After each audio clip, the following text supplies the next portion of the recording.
Hello everyone and welcome back to RaceSpotTV and coverage of IVRA Series competition. Today, it's the turn of the IVRA Club Sport and the Club Cup as double-header racing action returns, and we kick it off. The Global MX-5 Cup cars about to head out onto the track. Thank you for joining us live on RaceSpotTV for round number 3 of this IVRA Club Cup, live from the circuits of the Americas. My name is Arjuna Kankipati, joined by Somil Aurora and Jonathan Burke in the commentary booth. TV cameras, as always, provided by our Istvan Ballo and Track Cams 22. Car cameras provided to us by Tyler Maxson. Live timing and scoring is available through timing71.org. Head over there to follow along with your favorite driver throughout today's race. Qualifying has just finished, and let's take a look at the track conditions then. Fairly cool day in Austin, Texas, the Lone Star State. Not much wind to speak of either. 24 degrees Celsius is your track temperature. Let's take a look at the schedule for this IVRA Club Cup Series. All of these races take place right before our IVRA Club Sport competition. Rounds 3 and 4 about to take place from the circuits of the Americas, and this is the support series to the IVRA Club Sport Series. There is a drivers and teams championship, and qualifying for race number 1 is 20 minutes long. The 2 races, 30 minutes each, and round number 2 of each race weekend is a reverse grid race. So we will flip our finishing results from race number 1, line them up for race number 2, and that takes place right after Club Sport qualifying. Let's take a look quickly at our points and our standings, because just a few moments to go before we can get you the starting grid for race number 1. There you can see the entire point structure. 200 points for first place, all the way down to 4 points for 40th. And well, after 2 rounds of action, what does that mean? It means Dave Chapman for Shipski Racing leads on 380 points, only 20 points short of what would have been a perfect weekend last time around. Shipski Racing dominant in the top 10, 4 of the 10 cars, but interesting to see just 4 teams represented in our top 10 as they stand. For the first time then, let's bring in my broadcast colleagues, and Somil Aurora, let's ask you a question first. Somil, it's great to be back here for IVRA competition, and great to be back here where the Club Cups and the Global MX-5 Cup cars are about to head out onto track.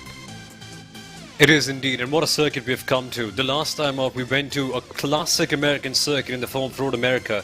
This time out, we've come to a modern American circuit in the form of the Circuit of the Americas, built of course in 2012 for the Formula 1 Grand Prix. And trust me, with sports cars going around here, this should be pretty incredible. I'm pretty keen to see how the Mazda MX-5s race over here, because this circuit, it's properly long, around 5.6 kilometers. Seeing those tiny little machines go side by side in this incredibly wide circuit, something that gets me rather excited today. Well, I didn't really mention it when we talked about the track conditions, so let's highlight it one more time. Not using the full 5+ kilometer layout of the Circuit of the Americas, instead using the West layout, where we'll take a hard left-hand turn midway through the S's, rejoin the back straightaway about 3/4 of the way down, and that will join up with what will become turn number 10 very, very nicely then. Cars about to take to the grid for the race. Let's take a look at our starting grid. So Chris Whaley for Year 1 Racing on the pole position with a 1:46.146. Yoshi Ishimaru for Year 1 Racing as well on second place. A very good run out last time around for Ishimaru. Can he follow it up with another impressive performance? Jack Ashton for Team Fordzilla in third, with Jaume Torres for the R70 team completing row number 2. Nacho Gaspar in 5th place with Arthur Panzel in 6th. Eric Osuna in 7th with Josh Clogg next to him. Takeshi Taniguchi in 9th place with Dustin Hirota on the edge of the top 10. Ollie Slade for Fiercely Forward jumps into the series in 11th place with Yannick Brenner in 12th. Mark Yacht for the Yacht Brothers in 13th with Kevin Serrano lining up next to him on row number 7. Carl Yacolte in 15th place with James Yacht in 16th place.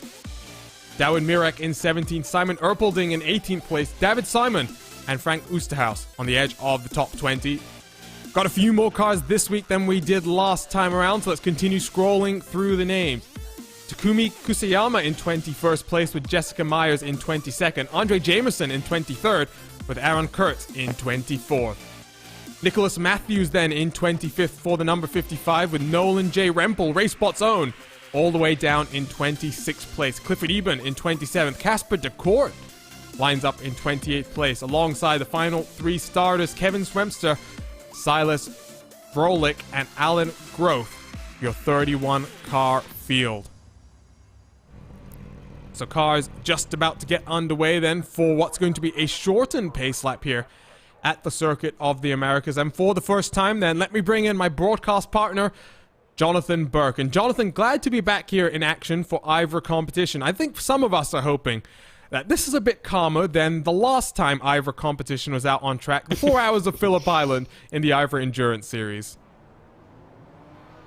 That was a much wider, much more to pass track. That you mentioned Circuit of the Americas is very wide, and it's going to be really interesting to see at least the Mazda MX-5s because you need a lot of grip in some of these corners, the complex to turn 1 to turn 6. You're going to need a lot of grip, and it's going to be a lot of driver skill. So I'm really excited to see this race, and there's going to be a lot of good racing and good passing, I think.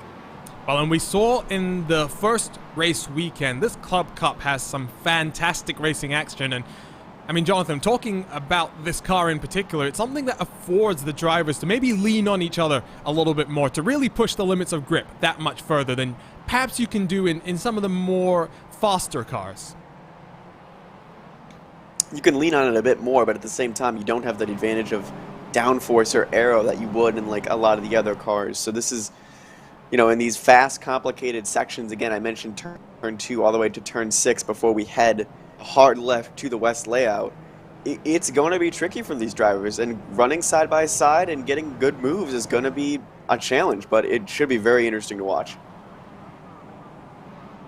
About to get underway then for 30 minutes of racing action from the Circuits of the Americas. Going to kick off a busy day of racing then, live on RaceSpotTV. The first of two 30-minute sprint races before we get to the main event. 4 hours of racing action. Cars lined up then as they get into the start zone. Feel in control of the number 95, Chris Whaley, and away we go down across the start line for the very first time. We're going to dive in towards turn number 1, that very sweeping left-hand corner. Side by side for second place they go. Jack Ashton trying to challenge Ishimaru for second place. Ishimaru a long way around the outside. 3 fiercely forward cars stacked up from 3rd to 6th as well, and somehow we managed to get safely through turn number 1. They're almost 5 wide coming down the top of the hill as we work into the S's for the very first time. Ishimaru in front of Ashton, but Ashton isn't letting this one go through the tricky left-right section. On board then with the number 98 and Jack Ashton as we head left for the first time through the shortcut back onto the back straightaway. This is now going to become turn number 10. Not really a prime passing opportunity, I think, here in this alternate layout, but cars further back starting to get single filed out. And for the first time, we dive in towards this right-hand section that loops back onto the left-hand side. And Sawmill, I'll just ask you here, because there's so much action going on right now at the back of this pack. You can just see it's really an infield that lets these cars go side by side for much more than you would think. Absolutely. It's a circuit that's wide in so many places. A move being made down the inside over there at the Hockenheim-esque section that we've got in the 3rd sector. It's amazing. The track is so wide. It was built for Formula 1 racing, and so many times we've seen those cars have good races over here. So with the MX-5s, it's bound to be incredible. But just as we mentioned about relying a bit too hard, Arjuna, we did see a couple of cars just pushing the limits a bit too hard, trying to rely too much on the tires. And as Jonathan mentioned, with lack of air, it can just get a bit too hard, and somewhere down the line you could perhaps see cars spinning. But so far, it's been so clean and so amazing. That was an incident at the end of the corner. I think someone just went off. So far, so clean, but there was a bit of an issue for the 111 Simon Erpelding, who went a little bit wide, and you can see it getting checked up as someone else further behind who seems to have to serve a slowdown penalty. But there we go through turn number 1 then for the second time, and see a train of fiercely forward cars as they run right now further back in your field. This is not the fiercely forward team, though. This is the R70 team with another bright yellow and black livery. That's going to just confuse me very slightly as I try and figure out who is who here. And great shot of the cars as they take the shortcut onto the back straightaway. Top three as they run Whaley, Ishimaru, and Ashton. And they do have the R70 duo of Gaspar and Torres has managed to loop it around all on his lonesome. And you see the rest of the cars filing their way through. Let's see if we can get a RaceSpotTV on board there, but it's not just the more powerful cars that can sometimes get a bit loose coming through the corner. Here's the onboard then with the number 11. A bit too much curb, a bit too much momentum being carried, and around goes the rear end of that car. We jump back to the live pictures. On board this time with Jack Ashton. And Ashton has got a lot of work to do here, Jonathan, to try and get past Ishimaru and Whaley in front. There's not too many drafting opportunities as compared to last time around, but still a few good places where you can poke your nose. A few good places, and this track is going to be more on driver skill than it is on setting up moves. So Ashton's got to stay close, and right now he doesn't have much to worry about from behind. Nacho Gaspar's a little bit far behind, but he's just going to want to try and pick off these two teammates one by one. You can see the back gang getting out. They're almost drifting through some of these high-speed sections. It's incredible to watch.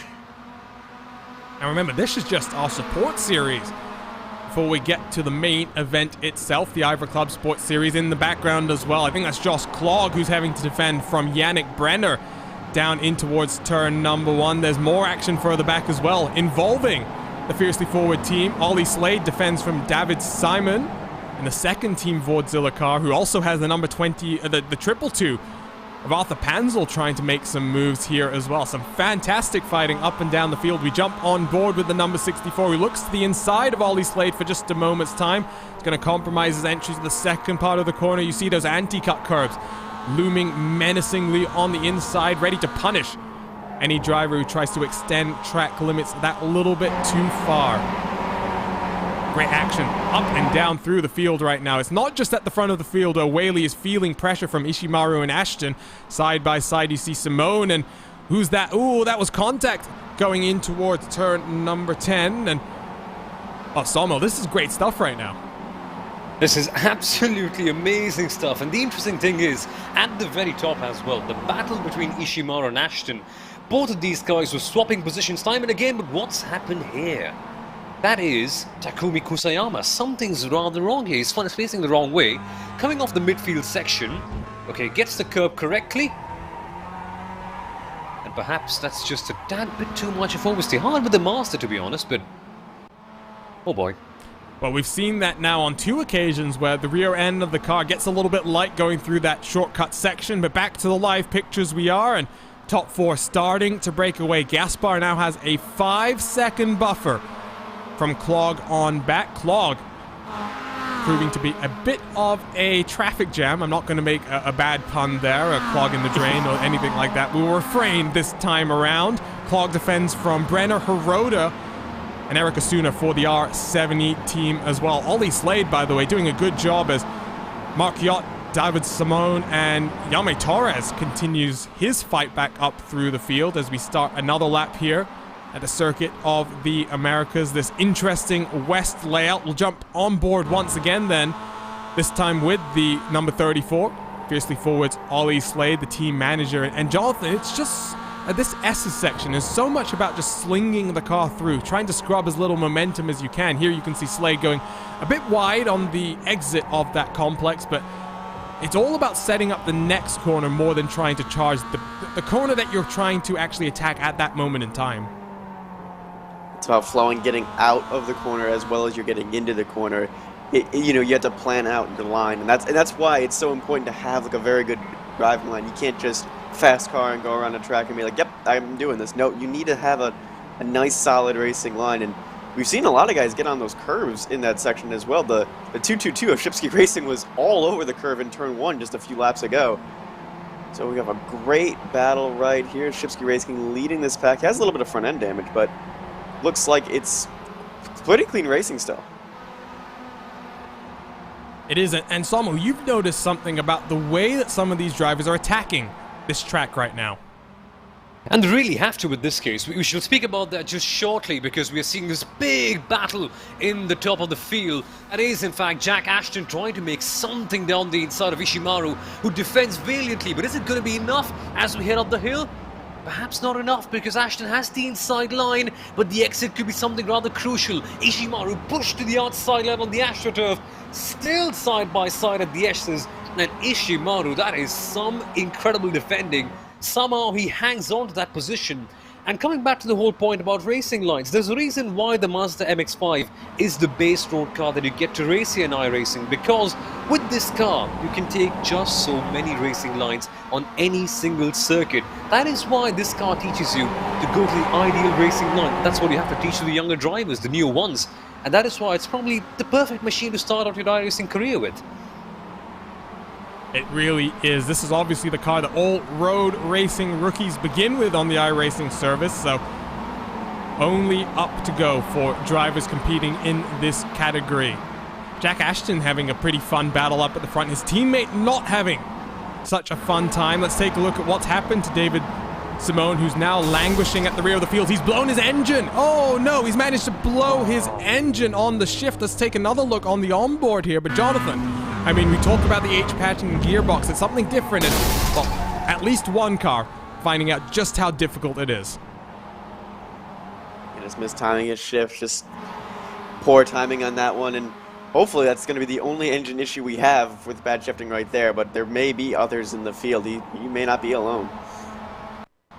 But more replays to take a look at here. What's happened to the number 50, Dawid Mirek? Looks like he's having to serve some kind of penalty. Down the inside he goes. No. Ooh, that's an odd one. And he's going to do a nice little 360 degree as he tries to find the track surface once again. Still struggling to find the track surface. He does rejoin, by the way, down in 22nd place. Back to the live pictures. Ashton trying to challenge Ishimaru once again into turn 1.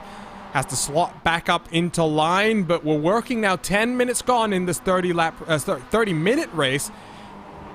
Jonathan, definitely looks like right now Jack Ashton in the front 3 cars, looking like the guy with the most pace underneath him.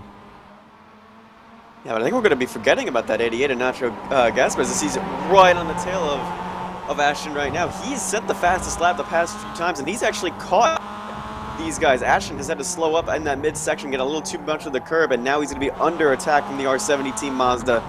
Looking like we're going into the complex. This is turn 16, 17, and 18. Down the inside goes the 88. Is he going to be able to clear? And yes, he does. Brilliant move.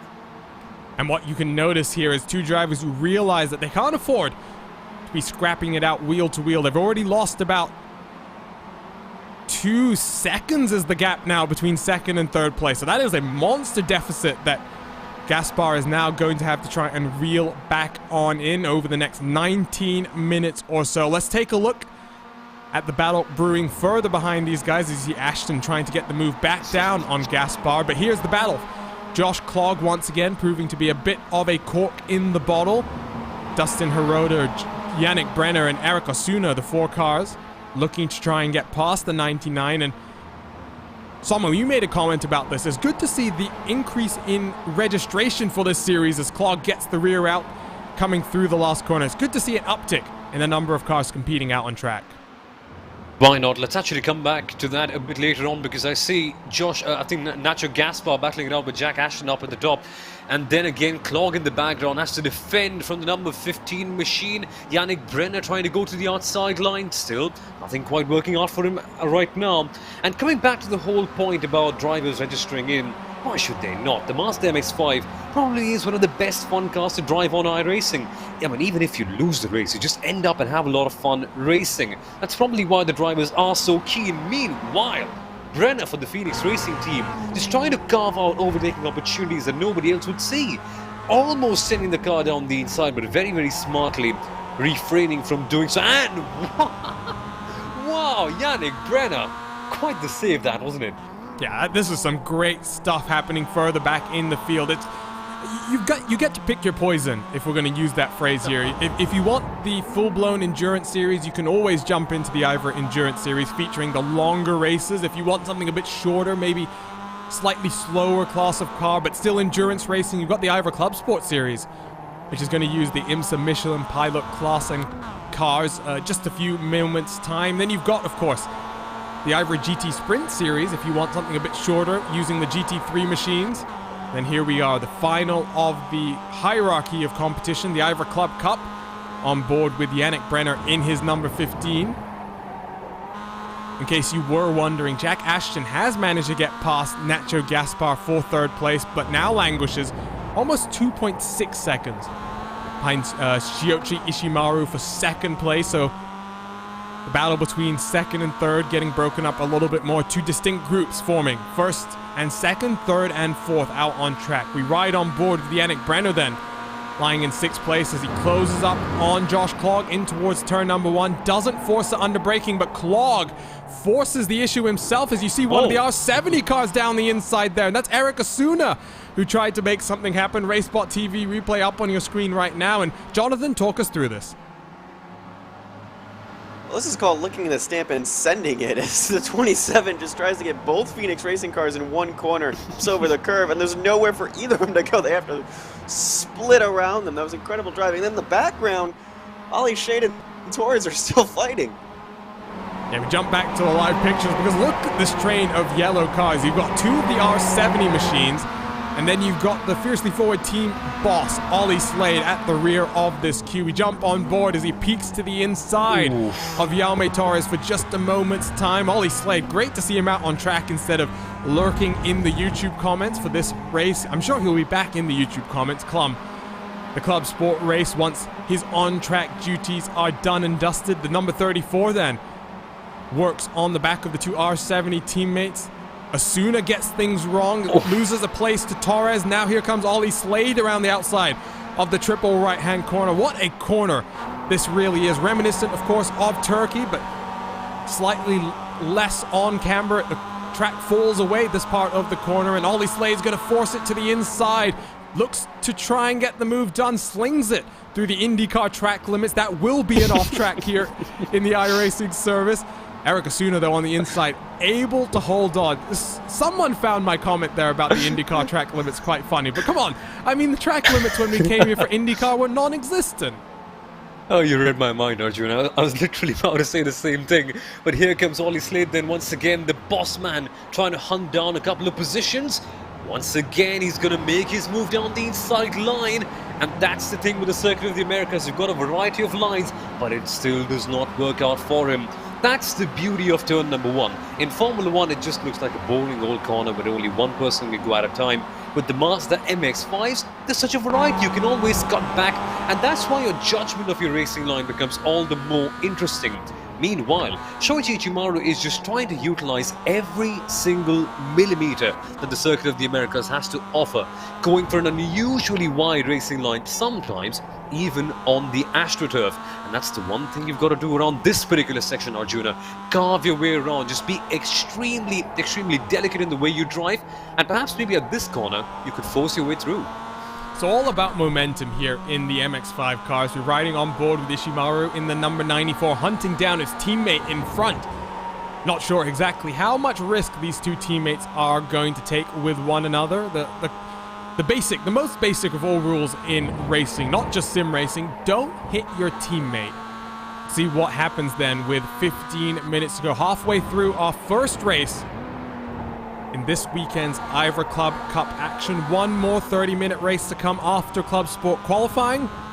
We'll re-rack the cars, reverse their grid order once we know the final finishing positions of this race. Ishimaru closes, and here you can see that track line that Salman was talking about, already getting it set up on the right-hand side of the track and sweeping it down to the curb on the left-hand side, trying to get onto the power as you come down this downhill section. Keep it on the right-hand side, minimize the distance as you head down into the S's section, and now it's all about just rolling the car through the corner, not trying to force anything, try to avoid hitting those anti-cut curbs, and that is going to be a big factor in our Club Sport race. You can see the Mazdas have a little bit more leniency on those big curbs. The likes of the Porsche 911 Cup car not going to be so friendly, as Ishimaru really sends it into that turn number 9 corner, closes the gap very slightly, and that was a full lap basically on board there from this camera view with Ishimaru. It's a very interesting track, Jonathan, and it's one that, despite the negative reputation that it tends to have within the iRacing community, it's definitely one that I think challenges the drivers. It's more of a driver skill track than anything, really. We went to Road America last week. It was a classic circuit. This is a modern circuit with a modern layout, and really, I think, rewards the best drivers in the field, regardless of what type of car you're driving, whether it be a Formula One car or whether it be these Mazda MX-5s all up and down the ladder. And obviously, it's gotten notoriety in the real world as more sports car races have been here, and even NASCAR's coming here. Yeah. So it's definitely an exciting and great track to race at, as Ashton's not been able really to close down on this, year 1-2 that they have going. Whaley does make a mistake, though, coming through the last corner. Is that going to help Ashton behind? Gap now 2 seconds. So Ashton has managed to close in a few tenths of a second. Ishimaru much closer this time around as they head into the uphill braking zone of turn number 1. Not going to force the issue, though. Again, don't want to hit your teammate. Whaley once again running some slightly alternate track lines there. I wonder if Ishimaru has a little bit more pace at this point in time. Battles in towards turn number 1. It's Dustin Hirota and Josh Clogg as Hirota makes the inside line work, but over-under now attempted from Clogg as the Phoenix Racing Esport teammate as well from behind. Yannick Brenner tries to now sneak it maybe through on the inside of the corner. This is great stuff. An over-under attempted there from Brenner, and they're going to go side by side through the S's. Contact made. Clogg's not going to be happy, and oh no, Brenner gets turned around, and that's going to be something for the stewards to review in a few moments' time. Let's take a look at a RaceSpotTV replay of that one, and Sommel talk us through it. I'm going to refrain from making any major judgments immediately. From the looks of things, it did seem like probably one of the more intense battles that you have seen here today. It's still going side by side. We see that Brenner had the outside line, and then perhaps both of the drivers backing out at the right time could have avoided this incident. Perhaps just realizing that, it's a long race and we don't really need to end it up right now. But what's happened has happened. You can't really change much at this stage apart from just getting back in there and trying to regain that result. Clogg, meanwhile, he was supposed to be battling with the car up ahead. That was Dustin Hirota. Never did he realize that there was another car in there until this very moment. And then that's where pandemonium ensued. And yeah, perhaps Clogg could have backed off. I don't know. As a racing driver, that's one thing that you don't tend to do in the heat of a battle, but that would have saved it for sure. Yeah, that is a tough one to call there, and we'll see what happens. I think that was more of Hirota getting on that anti-cut curb, not helping. Momentum is always a big factor in these MX-5 Cup cars. Well, the end result, though, that's one thing that we know for sure. Josh Clogg somehow still running up in 6th place as things stand.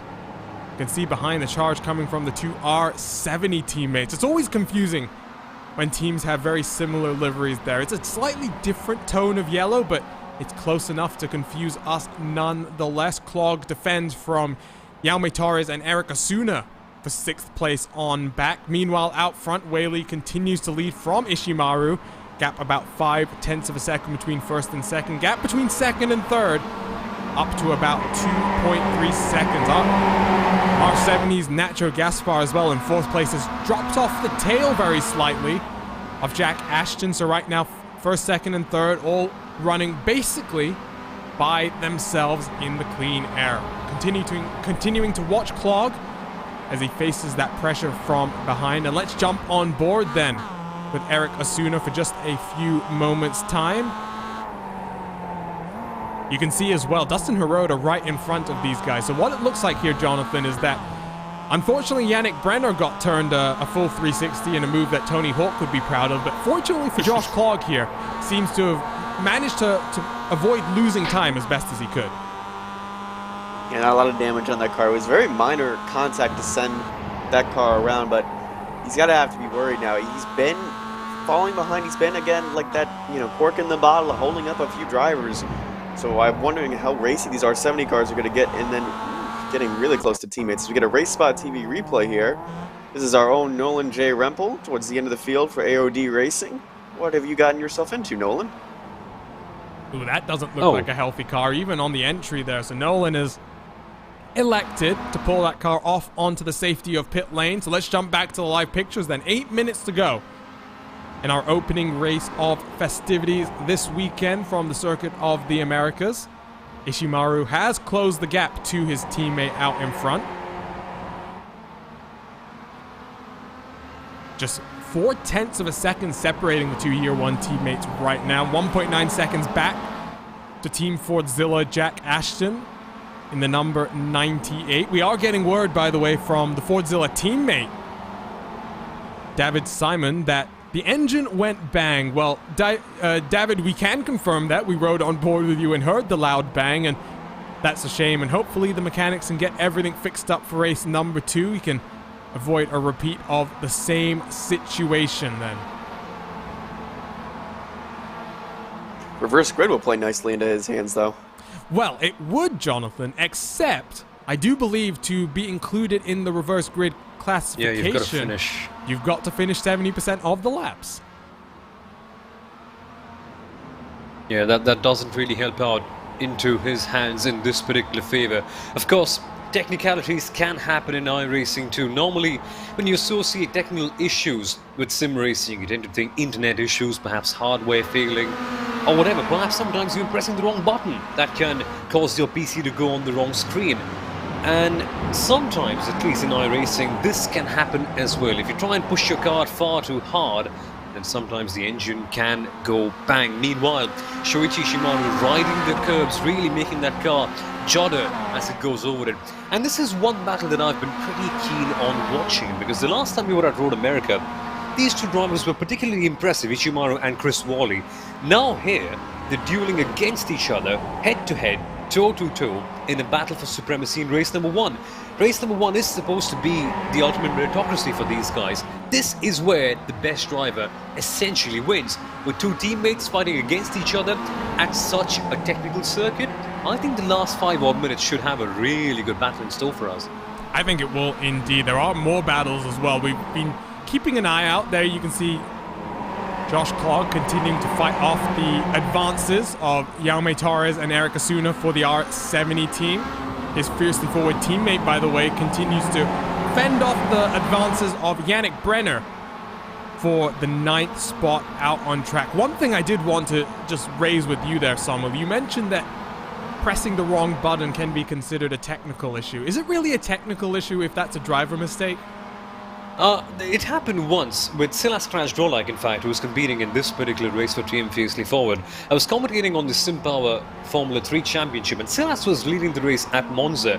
The thing is, he configured his home button on the simulator. Some button to be the home button. Meanwhile, there's a move being made on the inside. That's a good one. Fiercely Forward once again battling out with the second team, I'm begging my pardon, I constantly forget their name. But yeah, they're right there, still side by side. The number 13 machine, that, my friends, will be Jaume Torres. They're closing up. So what Silas did was press the wrong button, and he accidentally went back to the home page of the PC and crashed out of the race. And it's not really a technical error, but just a technical glitch of sorts. Sometimes that can happen. I don't know. Well, the bottom of the line is things happen. Things do happen indeed. Clogg continues to defend from the R70 team, by the way. Jaume Torres going to try and over-under here. Not going to necessarily work. The reason that I asked you that, Samuel, is, well, I'm now going to claim that if I forget to hit my pit lane limiter button, which is it's something I've never done before. Not speaking from a place of prior experience, but that is now a technical issue. No longer a driver error indeed. I like the sound of that. Well, that's another racing driver excuse in the bag. Oh, I've got lots of them. Lots of racing. Oh boy. Lots of racing driver excuses if you want to hear them. Great stuff happening, by the way, here. Dustin Hiroda, not safe just yet. Josh Clogg doesn't necessarily seem to have the pace to challenge the number 5 car, but you see those two yellow cars behind putting a lot of pressure right now onto the number 99. We jump on board then with Jaume Torres. He's going to peek his nose to the inside, potentially, thinks better of it. Clogg carries his momentum, gets the power down nicely. Some fun fighting happening here then for 5th, 6th, 7th, 8th place on track. You've, of course, got the battle out front as well. Let's check back in with that battle because they've just made their way through some lap traffic. And Jonathan, you'll see there, starting to drop Jack Ashton. The lap time starting to look pretty good right now for the Year 1 duo. Yeah, Ashton really has not been able to close this gap at all, and that's unfortunately really hurt his chances of getting higher than 3rd place. Wide again goes Chris Whaley, but Ishimaru not really able to capitalize. I think that's just Whaley's line. He's running a very, very wide line, and Ishimaru is being very, very patient with his teammate. I think that Somo mentioned alternate track lines being taken. I think that's what we're seeing here. Great onboard shot with the number 94. You can see just how much wheel input is being put in from the car in queue. Whaley, I'm just watching the body language of Whaley's car right now. He is being quite aggressive compared to Ishimaru, I think, right now. Ishimaru being a bit more, I don't want to say smooth, because smooth is such a cliche word, Sommel, but 2 minutes to go right now. The car that looks more in control, if you're asking me, is the number 94. Yep, Ishimaru in the right place, always just trying to bide his time, but the thing is, as Jonathan mentioned, he's not quite able to capitalize on that, just not being able to go in the right places at the right times. And with the Mazda MX-5s, you do have a variety of lines to your advantage, but you've got to credit Chris Wally for that. He's been blocking them off rather well. It's as if it's like a game of Fruit Ninja.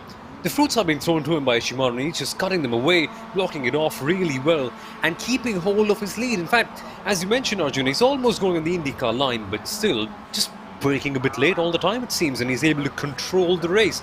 But I'm going to go use the classic racing commentator cliche. It's not over yet. It's not over yet. White flag up in the air, and final chance then. Can Whaley hold on? Or is Ishimaru going to find a way past his teammate? Either way, looks good for year one racing. 1 and 2, side by side further back they are, as Dustin Hirota has just lost not one place, not 2 places. He's going to lose 3 places in just a few moments' time, as Eric Asuna now tries to get past as well. So there you can see Hirota across the start-finish line has lost out to Clog and Torres. Side by side, Hirota and Clog. Clog sweeps around the outside for the first time, able to run that momentum. Hirota sends it to the inside, though. They make contact, and more contact on the run down the hill. Hirota's going to try and pinch off Clog on the entry in towards the S's complex.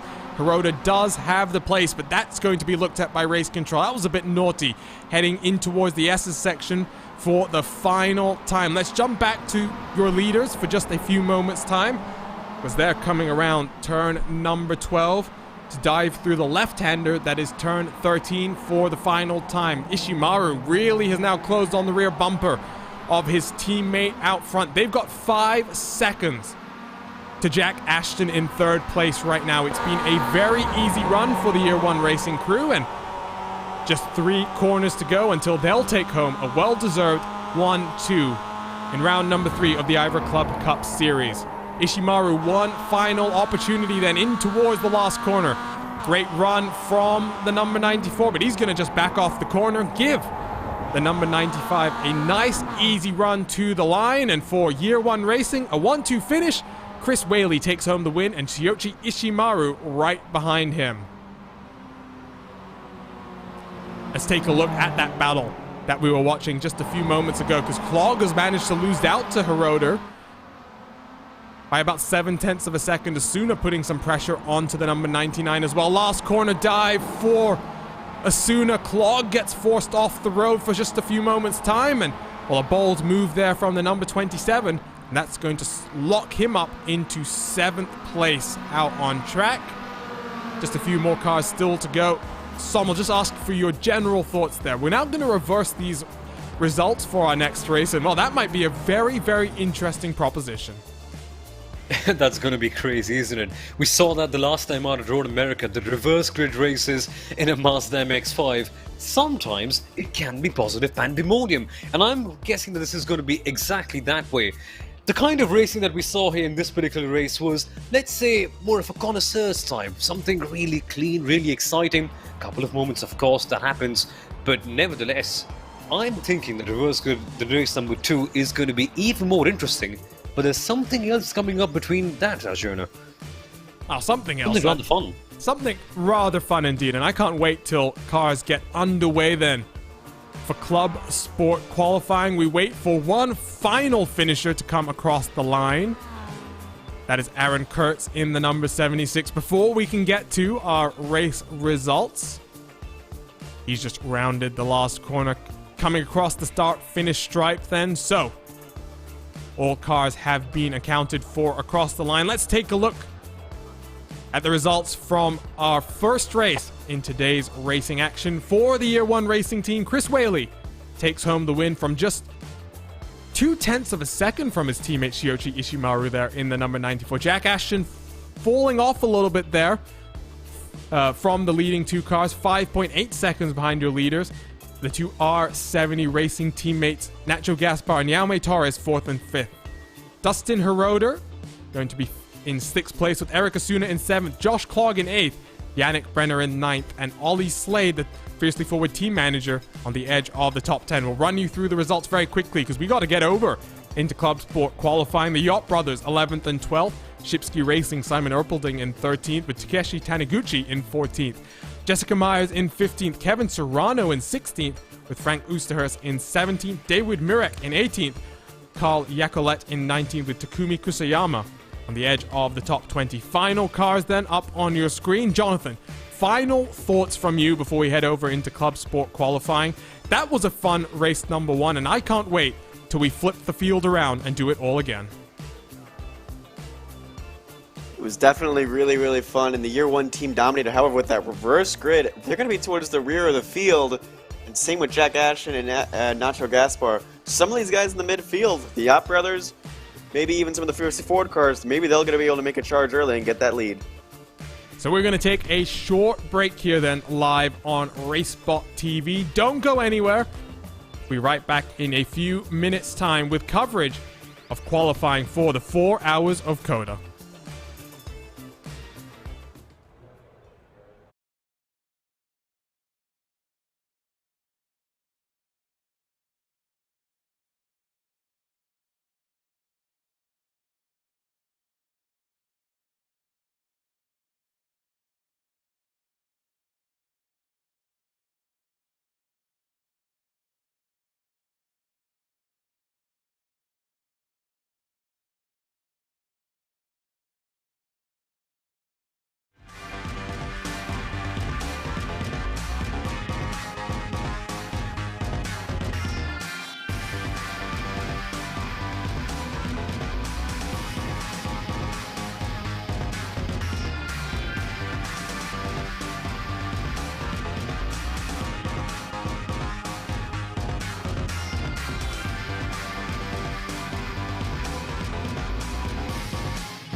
And we're back live with qualifying coverage then of the IVRA Club Sport Series and the second round, the 4 hours of COTA. Let's take a look very quickly at our schedule of events.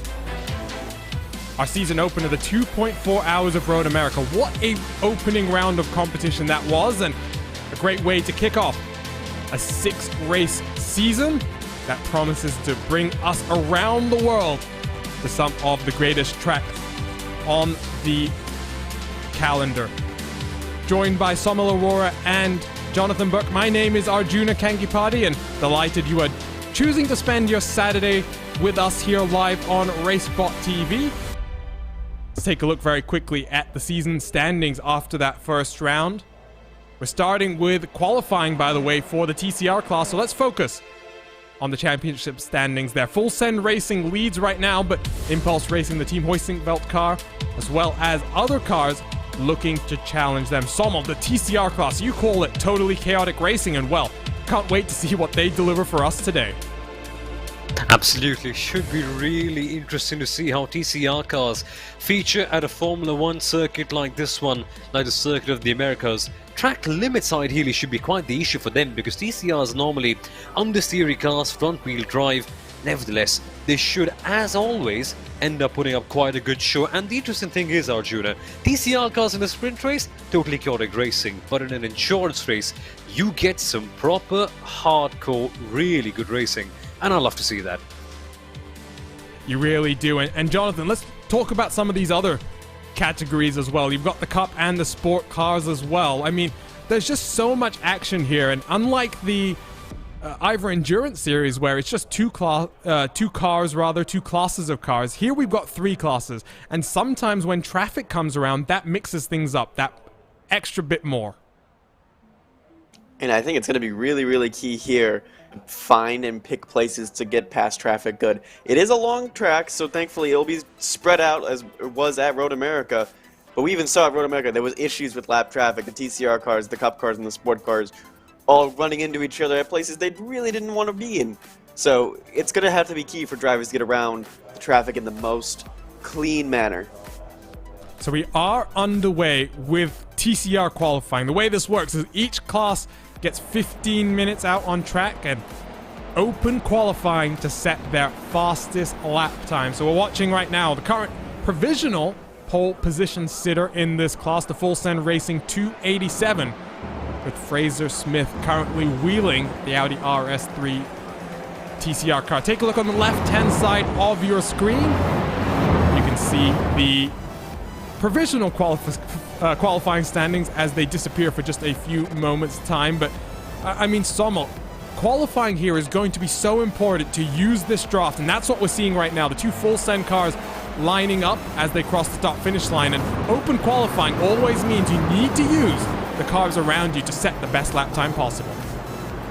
Honestly, draft at a circuit like this one is a lot like money. If you don't really have much, the more you get it, the happier you are with that. And with the DCR cars, you desperately need that because, yeah, you can gain time in the corners, but when the field is just so competitive and just so closely knit to each other, as we see the Full Send car taking orbit and going up in the air, the kind of draft that you can get at a long Formula 1 circuit like this one can really impact your qualifying lap times. But mind you, at the same time, that draft gets converted into dirty air in the corners. And yes, TCR cars may not really be as aero-reliant as all the other cars that we have here on the grid here today. Nevertheless, the amount of time that you could lose with dirty air is pretty exponential. It really is, and, you know, it's going to be something as well that we see in terms of fuel saving come the race itself. And there you see the Pure Sims Esports TCR car, currently second in the qualifying standings. Looks to the left-hand side, lets through the two Full Send cars, and we ride on board with the 287 and Fraser Smith as we head down into the heavy braking zone of turn number 12. This is going to be a prime passing opportunity come the race itself. But right now, the main challenge for these drivers is pushing the limits without going over them. Track limits always key here at the Circuit of the Americas. And Jonathan, with a rather low incident count by typical track standards, as you see Steen Ledger in the 285 getting it very wrong on braking in towards turn number 15. I mean, it's such a low threshold this time around for incident limits that teams really do have to be careful. And you, much like you do in an official competition, Jonathan, you have to ration your incident points to make sure that you're not in a situation come the last lap of the race where a 4x contact drops you down the timing sheets. And that's already something that we've seen happen on a number of occasions this season. Yeah, it's just going to be about managing where you put your car and managing just how many, you know, track or over track limits you can use. Because obviously there's ways you can get a faster line. As you see the 285 go to the top of the timing sheets right there with a great lap. But you can manage this by just being careful and cautious. But again, multi-class racing, that's going to be another thing that these TCR cars are going to have to worry about, is that making sure they don't get bumped off or shoved off by the faster classes. So about 2 minutes left, I think, in qualifying as the Team Hoisingveld 248 goes to pole position.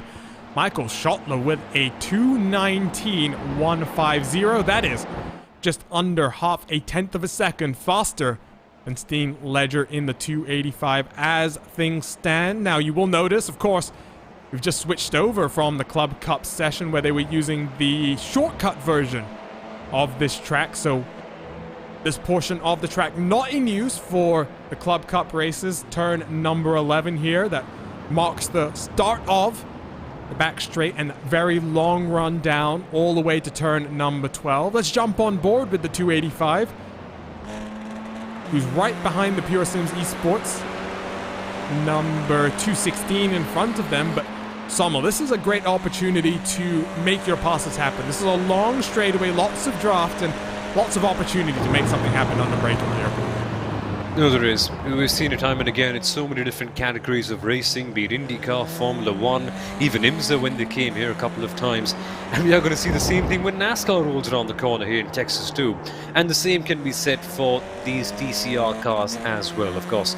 Using the long draft all the way from turn number 11, descending downhill, and oh my dearie me, Steen Ledger is going to be an angry man here today after qualifying, because he's just had his qualifying lap being impeded by the Full Send Racing team. And guys, calm down. This is what you have to do throughout the next 4 hours, not here in qualifying. That's not really the right time for that. Steen Ledger still is in a very good place, but he surely will have a boiling temper at this stage. Trying to back off and slot back into the line, as does the Pure Sims esports car. Oh, Steen Ledger really not going to be happy there. This is just some gamesmanship being played. Oh, whoa! Contact between the 216 and the 285. This is not what you want to see in qualifying. Like you said, Sommel, let's keep this for the race itself. It's not going to end well. This is it. They're already building up the hostilities for the race already. We'll take it as a bit of a practice for what we're going to get in the race. Let's assume that this is a proper battle. Sledger sends it down the inside and still has been number 2. Look at the full send racing car there. Not the full send racing machine, the kinetic car behind. They're just flashing their headlights, just turning it on. And that's the kind of intensity we love to see in a race like this one. That's actually the sister car flashing the headlights right now. So clearly, Full Send Racing and Pure Sims not too friendly at this point in time. They work through the S's, and I'm sure the flashing lights are going to be something that drivers get accustomed to over the course of the season. I don't believe the IVRA series has any specific rules regulating the usage of the headlights, both in qualifying and in the race. I know there are leagues that in seasons prior have implemented some kind of a rule. Will Vincent was calling it the Mac Backham rule at one point in time. Such is Backham's affection for the headlight flashing button. Just a few moments left. Sorry, go ahead, Sommel. No, he usually uses the word hyper. Mac Backham usually tends to like that word, so... And I think the word hyper reflects his use of the headlights as well. Hyper Mac Backham, I like that. But it's something that we will see. No nighttime running in this race. That is something that we might see later on in the season. It's something that we'll be seeing in the IVRA GT Sprint Series very soon when that circus rolls on over into the Daytona International Speedway paddock. Nice little train of cars here. 4 cars, all just trying to use the draft, all just trying to build off one another. Currently, though, on the pole position, it is Michael Schottler. What's his lap time looking like? So his best lap time, a 2:19.150. His last lap time, about half a second slower. And we must remind new viewers to IVRA competition, once drivers have exited the pit lane and started an open qualification run, drivers cannot re-enter the pit lane and head back out on track. So once you leave the pit lane, that is it in terms of qualifying. No tire limits in effect either, for those wondering, in the race session. That is something that we see in the IVRA Endurance Series. Pit lane entry practice then for the Alpine Stars Geodesic Racing number 200, along with... That was a little close. It was a little close, but that is how you have to take the pit entry here. It's a pit entry where some drivers are going to lose time and others are going to gain time. Let's talk very quickly then about... Sommel, you wanted to talk about one of the TCR cars. Why don't you go ahead? Yep, absolutely. So, one of the TCR cars, number 243, the Dog Freak Racing team, who only finished 14th the last time out at Road America, they have been disqualified of the race. That's why you're not seeing their name in the timing screen. And the reason why, you ask? Well, that's because they didn't really register on the iRacing service with the correct car number. That's why they're disqualified. That's why they're not competing in this one. Can be harsh, but rules are rules in the end.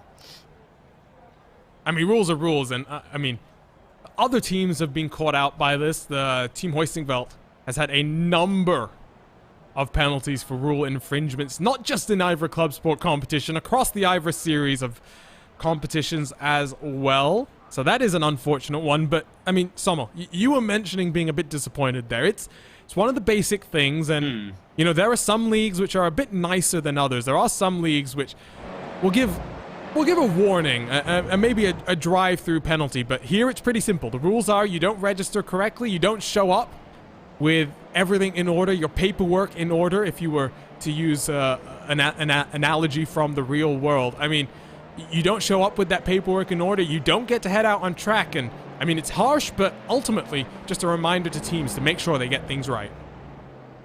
100%. Well, speaking of penalties, that little issue with the 285 and the 216 has been reported to Race Control and is under investigation.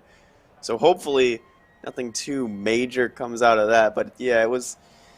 You can't really do that in qualifying, boys, as we see sport cars beginning to line up. This is the only field that has different car types. We have a Porsche and a BMW. Look at that. BMW won. A last-minute change, I think, guys, in our timing, because our qualifying graphic has just fixed itself, which always means someone has just gone to the pole position. And while Steen Ledger for Full Send Racing in the 285, a 219.032, just taken pole position there. He's left it late. He's left it pretty late, Steen Ledger, and he's gone out there. He's dug out some lap, and the gap between the top three is within 1/10 of a second. If we get to see something like that in the race, trust me, 4 hours will go by seamlessly without any issue at all. So this is all leading up to the 4 hours of racing action, but qualifying underway. TCR cars have just vacated the track and handed over to our GT4 machines. And there's already a spinner there. The 121 Porsche Owners Cub. That is a issue, and as mentioned, they can't reset, so they're now going to have to deal with the penalty of those slightly scrubbed tires as Michael Johnson continues to struggle to get back into gear and in the right direction. He's finally going to be able to do that. Don't reset, Michael. Don't compromise the rest of your qualifying. Well, keep an eye out right now and just see what's happening. But looks like Johnson was just waiting for an opportunity to head back out on track. And let's take a look then at the replay. What exactly happened? We catch the tail end of it here, but Jonathan, I'm pretty sure just cold tires and a small mistake there from Johnson. Yeah, cold tires, maybe a bit too brave already into the S's. He gets deep here into turn 1, and then we're heading down into turn 2. Wide line in, just a little bit of steering. It just comes out on him, honestly. Like, just a little bit too much oversteer, I guess. Too much front grip, maybe, as well on this Porsche. I don't know, just didn't really look like anything, you know, big driver error. Probably just cold tires, I have to assume, but that's not the way you want to start your qualifying run off. So back to live pictures then. 15 minutes for the GT4 cars to set their qualifying lap times before we'll have one final 15-minute burst as the sport cars take to the track. So we're watching the 176 for SimRC, the Porsche 718 Cayman. Right behind him, he's got one of the BMW M4s in this field. So 3 classes, only one of them has a choice of cars. I must say, that is a very, very good looking Fiercely Forward 134. They've decided to stray away from their usual yellow and black on this car here. And well, you see the little pattern and the little details on the side of the cars, that all black livery, a little bit of matte black as well. I'm sure MKBHD likes that one. Looking very, very good there. This is a new entry as well for the team. They were not out for the sport class last time out at Road America, so this is new for Fiercely Forward to be in this group.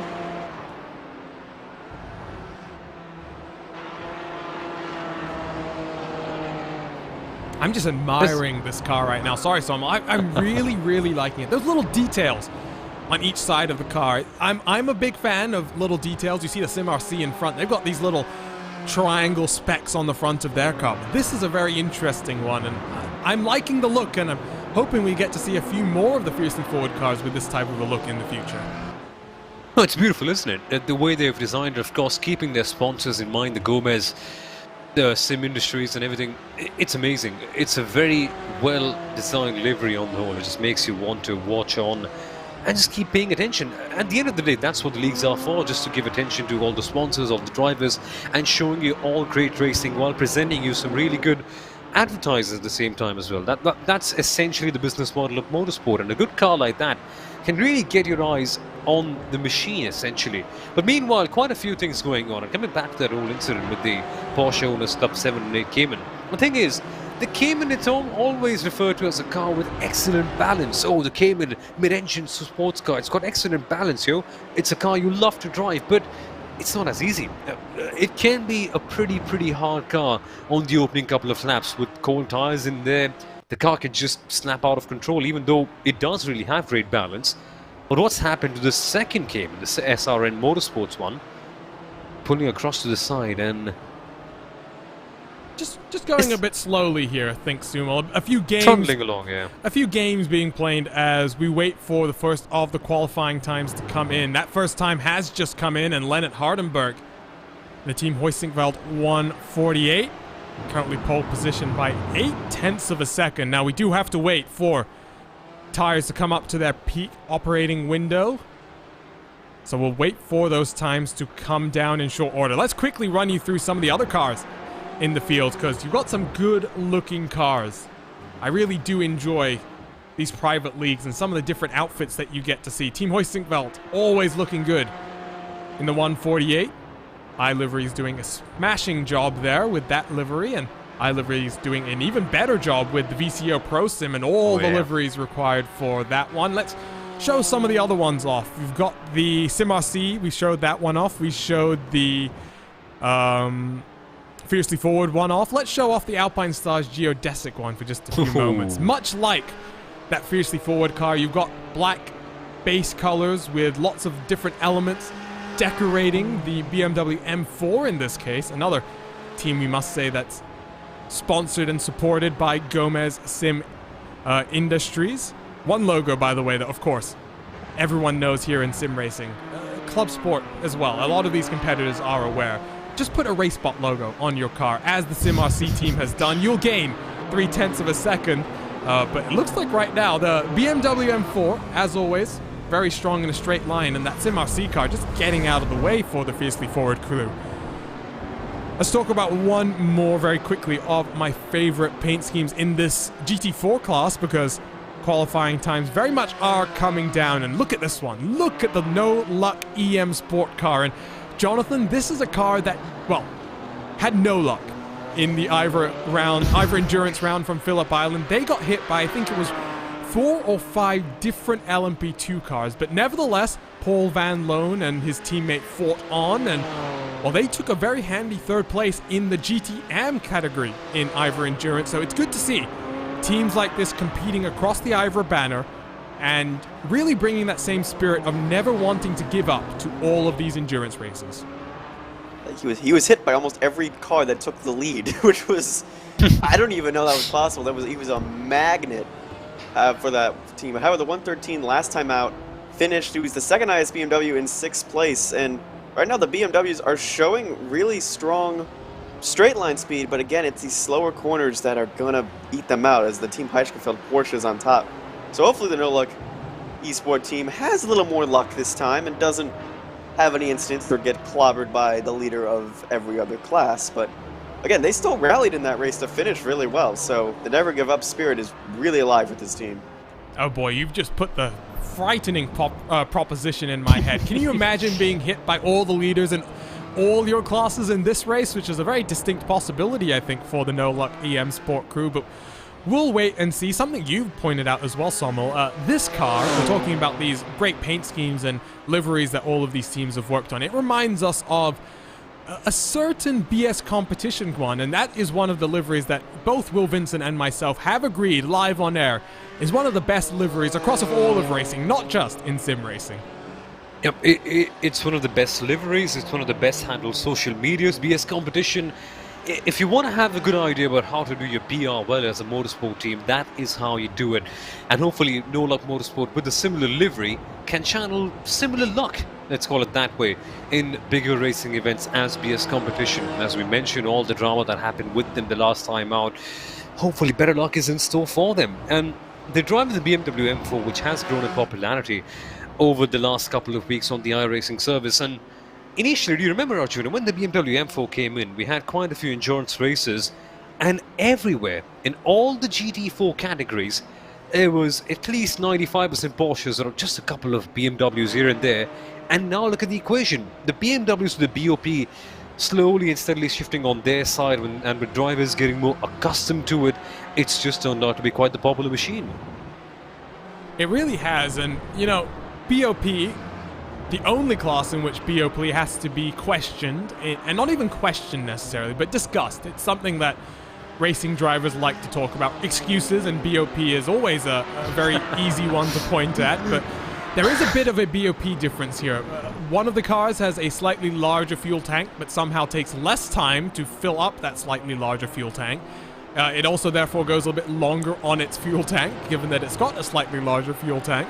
I mentioned it before, the BMW M4 much stronger in a straight line compared to the 718 Cayman, which tends to make up more of its time through the twistier stuff, like the S's, where number 124 My Days cars works right now. And so before we go any further in this broadcast, Sommel, you managed to pronounce this team name perfectly last time out from Road America. I'm putting you on the spot.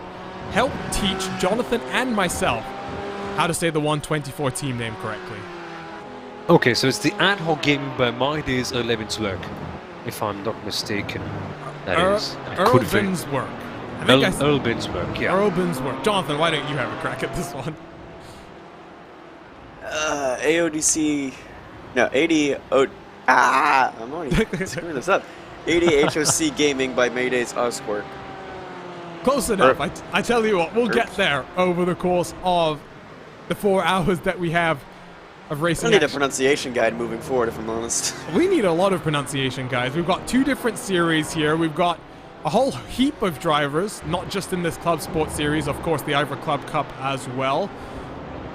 Moments left in Sport Class qualifying, by the way. We're watching the GT4 cars as they make their way around the track. Currently provisional pole position in Class the 148, Team Hoisingveld, with a 2:15.650 for Lennart Hardenberg. In the Porsche 718 Cayman, the highest place BMW M4 is the 125 H Motorsport, currently coming around turn number 12 into the infield section here of sectors 2 and 3. Not really too close in this class right now, guys. Hardenberg has put in such a storming lap time that you see the lap gaps, 0.4 of a second to the 124, almost a full second to the 125, and then, well, 1.5 seconds separating the top 5 cars right now, Sommel. I mean, what a lap the Team Hoisingveld 148 must have put in. Yeah, they've gone in there and they've really shattered the timing screens, Team Hoisingveld.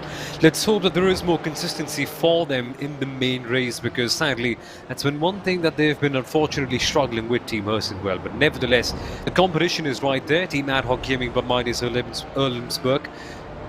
Binswork, I beg your pardon for that one. They're still right there, but right behind, they've kind of distanced themselves. They've got a big field up at the top, between the top 2, and then there are all the other guys in the GT4 category right behind with the big gap between them. So let's hope it's a qualifying thing only, because quite a few drivers are, let's say, not quite as good as qualifying as they are at going on with a good full race stint. But yeah, hopefully it should be a fun competitive one. But yeah, it does seem to be quite divisive at this point of the race. And interestingly, of course, folks, the drivers who qualify your car in the IVRA ClubSport Series are also the ones who start the race. So initially, you could see those drivers are extremely good at 1 lap pace during the first couple of stints. And that, well, hopefully all the drivers do know how to switch between the gears, because at IVRA competition, we do have quite a good quality of drivers. And usually you might think that, yeah,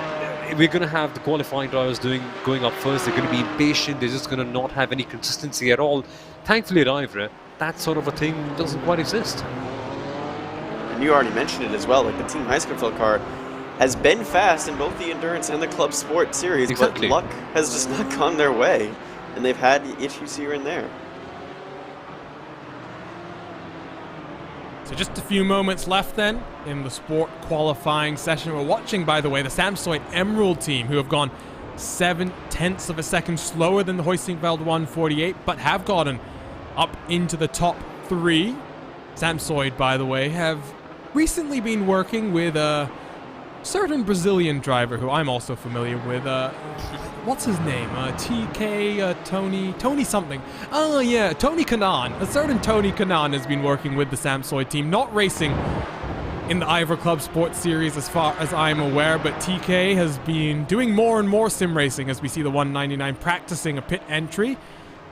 He was in competition with the Samsoid crew a few weekends ago in the BMW Sim Cup 120 finale from Interlagos. 1 minute then remaining in the GT4 qualifying. A number of cars abandoning their runs. You see a very busy pit lane as things stand.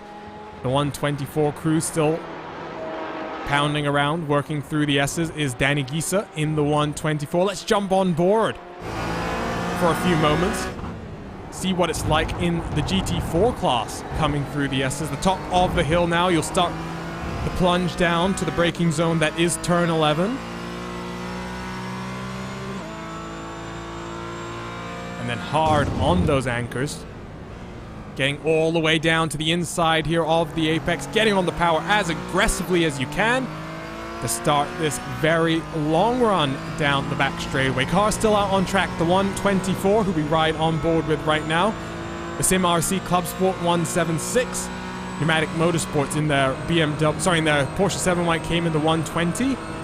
The AOD Racing 122, the huge ass 137, along with World of Sim Racing and the Porsche Owners Club 121 that we saw spinning early on in this qualifying session.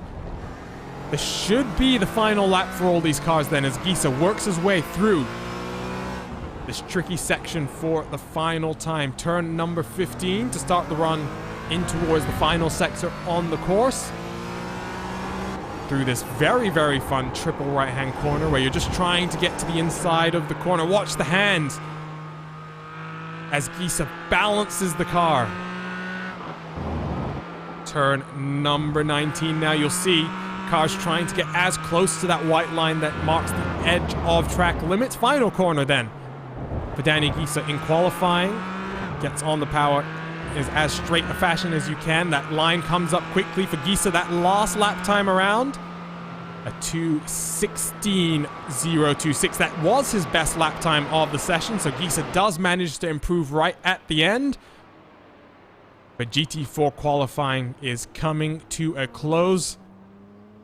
The sport cars have been told to go and line up in pit lane, so we are just moments away then from our final category to get out there for qualifications.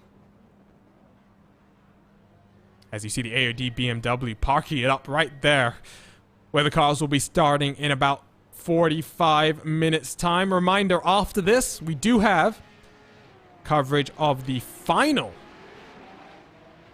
IVRA Club race from this race weekend.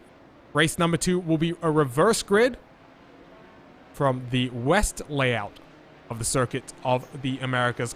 Sport cars then off the track and over to the cup cars we go. Let's take a look at our championship standings once again then. And Samuel, talk to us about this. You've got the Fiercely Forward team that leads, but H2 Performance SRT and Alpine Stars Geodesic Racing along with Maniti Racing all had some strong performances last time out. They were incredible. The 911 Cup category, initially it seemed like quite a dramatic one with all the drama that happened on the first couple of laps, but the thing is, with the 991 GT3 Cup car, you can have an excellent battle almost anywhere. We've seen it in the Porsche Sport Carrera Cup that was on RaceSpotTV a couple of months ago. We've seen it in the Porsche Esports Super Cup that airs as well on the main iRacing channel. Every time we come here and we see this car having a good showing, and with these guys we saw the same thing last time out at Road America as well. Fiercely Forward just grabbing the bull by the horns and getting the lead at the very end of the race, ending up as your eventual winners. But what I remember, Arjuna, very distinctively was that the safety car had a big role to play. So folks, the thing with the IVRA Endurance Series is that unlike the Neo Series or the 24-hour Esports Series, there is a safety car. And so that can literally usurp your race. It can pull the rug off your foot at the wrong point of time. And for so many of these teams, it can just mean a factory reset. And one safety car can put things up totally in the air. And that's where your decision making needs to be really quick. You have to be on your feet. And Fiercely Forward were there on their feet. They made the most of it and they eventually came out as the winners. But also, Arjuna, one other key point. Because this is a 4-hour race, we also have halfway points on offer today, which we didn't have at Road America. Are you sure about that? Let's take a look then at this graphic In races longer than 4 hours, 50%. I think the regulation said races 4 hours and longer. I'll quickly recheck that. Okay, let's do that then, Just to be because sure. that is an important thing, and that's something that, speaking from experience with the ClubSport Summer Series, was a big factor. So, like Samuel mentions, in races that are 4 hours or longer, we should get that graphic updated at some point, 50% points are awarded at the halfway point. And that means not just 100 points on offer in each of the classes, that gets bumped up to 150. So 50% more points on offer, and that will be a factor that all of these teams are considering in their championship fight. Cars beginning their first lap of qualifying then, Jonathan, and well, this is going to be an important session because I think traffic is going to be a big factor here. Traffic is going to be a huge factor, especially like through these.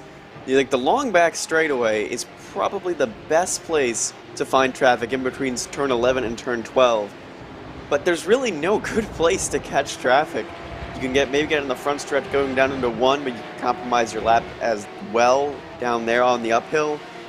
So it's going to be key, and I think the patient but aggressive drivers, I think, are going to find their way towards the front. And we saw that with Fiercely Forward. They got a safety car and were able to push towards the end of that race. But there's other, key players in the field. Hugh Jass was running towards the front, but a penalty due to a collision put them towards in 8th place. Team 11 showed a great pace in the Endurance Series back at Spa, but ever since then has not been able to do anything really fast. So it's going to be interesting, and I think this field is of such a diverse and well-talented field, it's hard to tell who's going to be a favorite. It really is hard to tell. Still waiting for the first lap times to come down onto the timing sheet.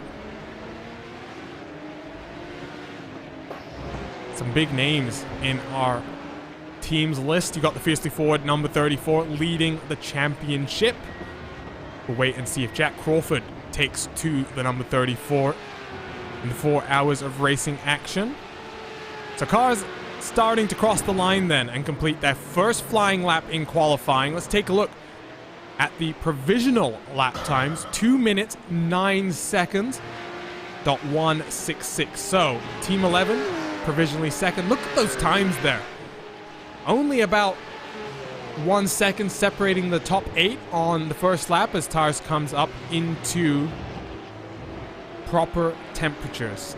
This is going to be so crucial right now. I'm getting excited right now, Samuel, because qualifying here, especially in this Cup class, especially when all of these cars dive through traffic that first time around, we've seen it in IVRA competition. If you're out front, you tend to get the lapped cars playing a bit nicer with you. So it's always important to try and be as close to the front as you can.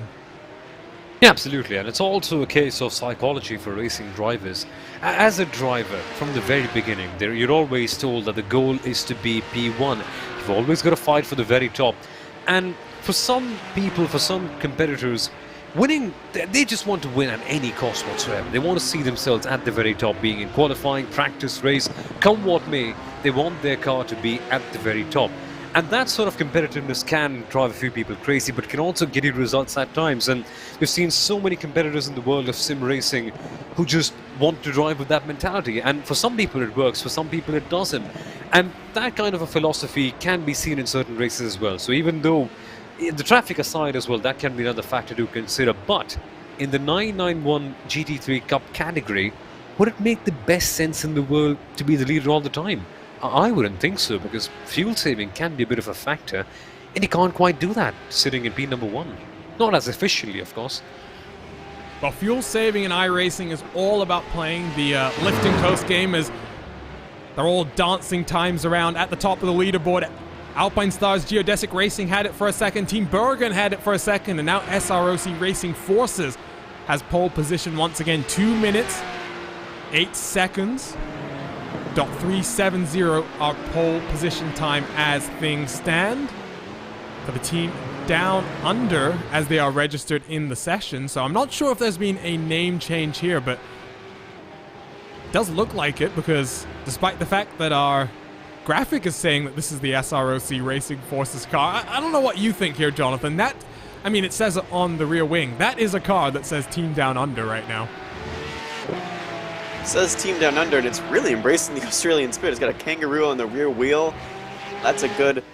Maybe they needed a new paint scheme for this week as well. They actually did change their name officially in the registration as Team Down Under. However, I think on scoring it's still SRC Racing Forces. They're still in the number 45. But they only finished 5 laps down in this class last time out. So seeing them at the top of the board, that's going to be really good for this team. It really is, and I think qualifying, it's such a different thing. It's something that you mentioned slightly earlier, Sommel, but you know, some drivers are better in qualifying, some drivers tend to feel a bit more comfortable in the race itself, and you know, I can just attest from my own experiences, you know, competing in the iRacing service.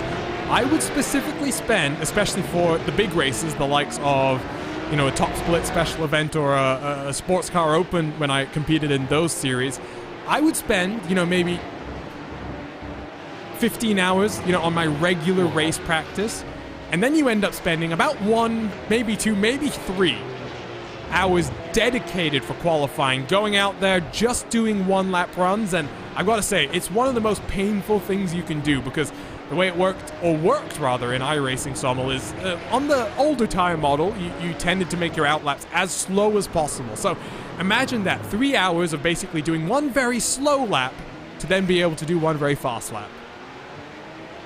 Man, if only I had spent so much time on my racing practice, I would be, I don't know, still at the same place, because I probably don't really drive as well. But nevertheless, Arjun, that's a proper good insight that you're getting in there, because if I'm not mistaken, you had quite the I rating before you joined commentary, didn't you?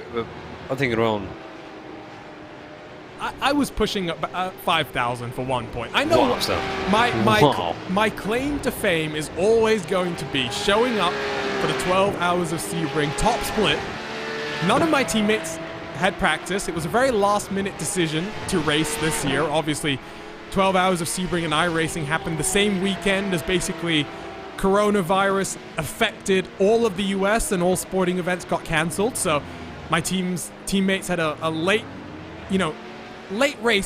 last minute change of heart to compete in the race. And well, unfortunately, I show up for no practice and only 1 second of Joshua Rogers. You know, that's my claim to fame.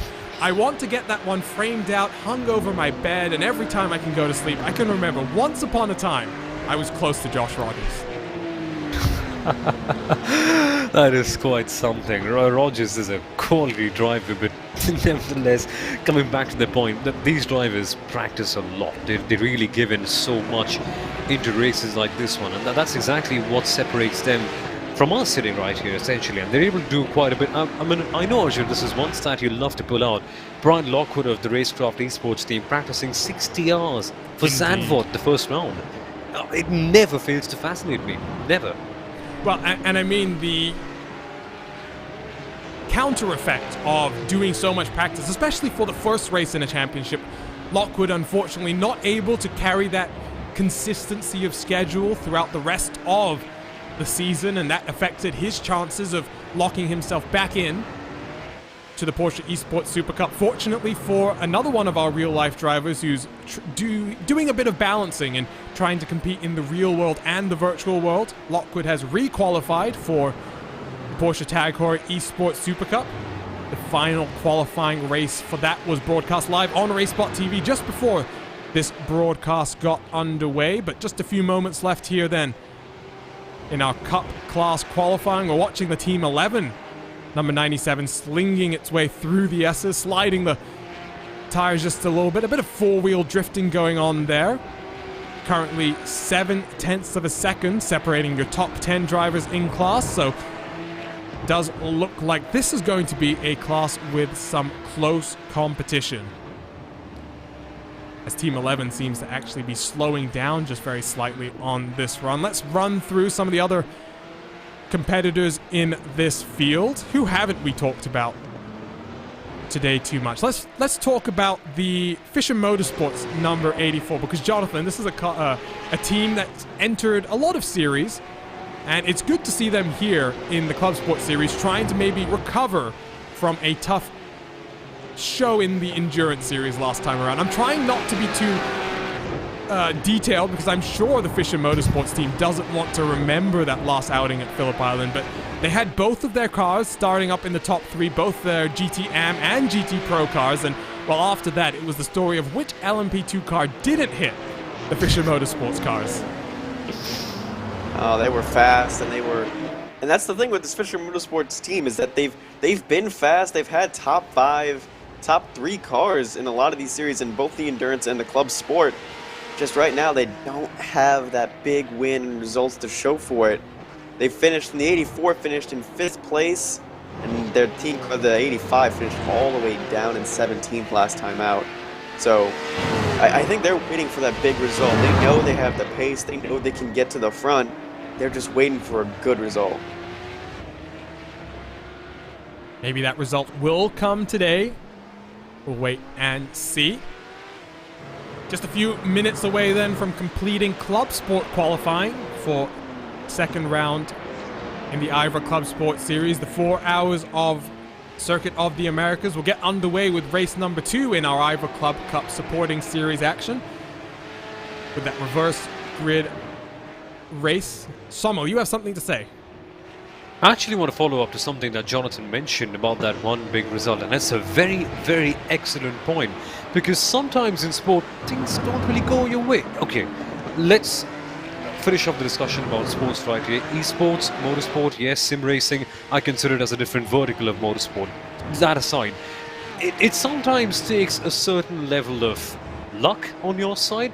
And I mean, I like to think of big champions who have one particular moment where nothing's really going their way, things are going wrong. They're putting in the effort, but it's not materializing. And it's a real scenario. It happens everywhere in life.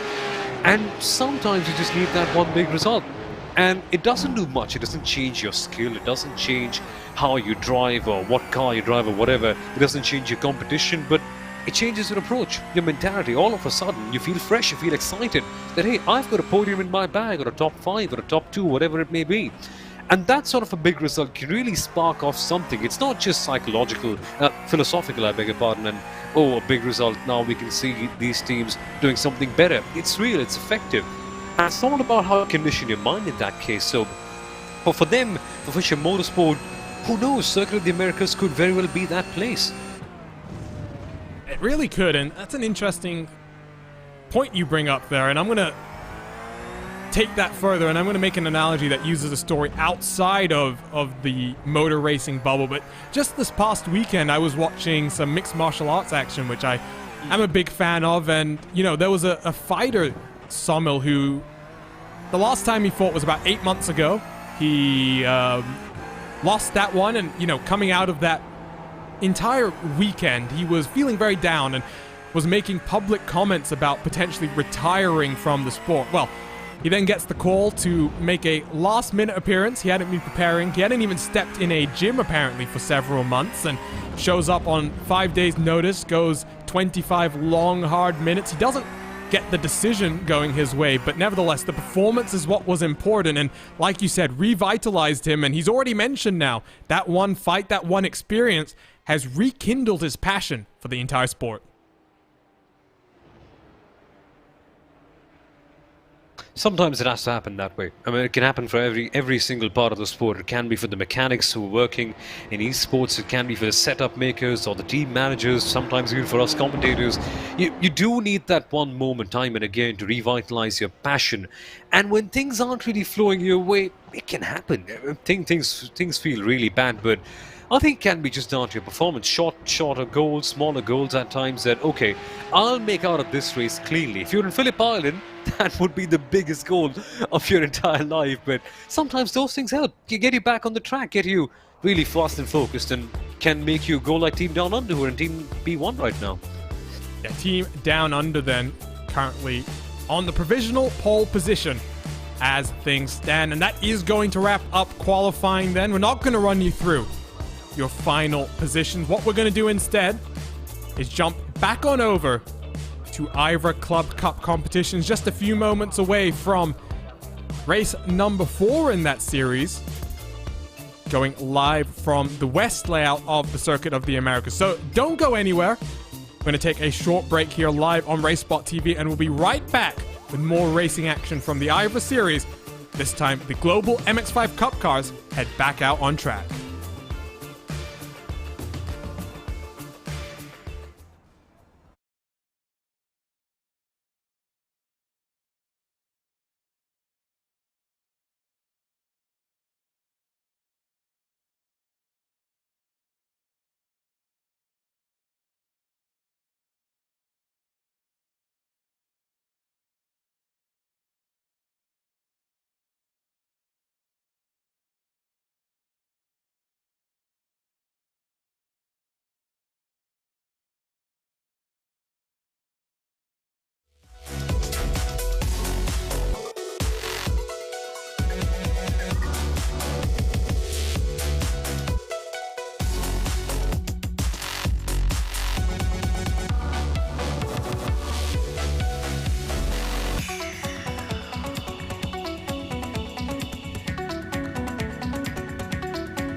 So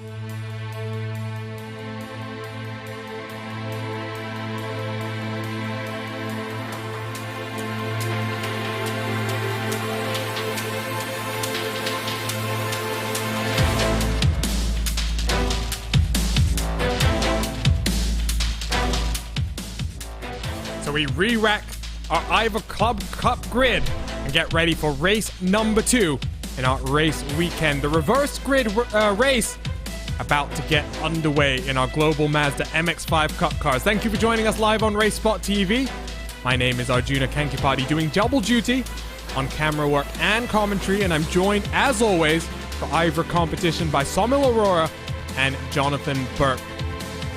Istvan Ballo and TrackCams22.com provides our TV cameras with additional car cameras provided by our very own Tyler Maxon.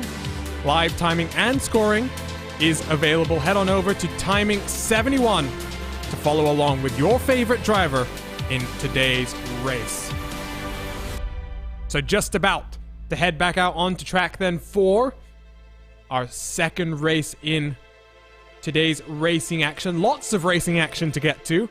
2 30-minute sprint races before the main event. 4 hours of endurance racing action featuring 3 classes of competition. So cars ready to go in just a few moments' time. We get set on the back straight for our rolling start. There you can see the cars as they line up, getting ready to roll. And Sommer, let's bring you in here. We had a very, very interesting race number 1, and now we reverse the grid and send our fastest drivers to the back to work their way through the grid. Is this... I don't think there is any simpler recipe of creating positive chaos.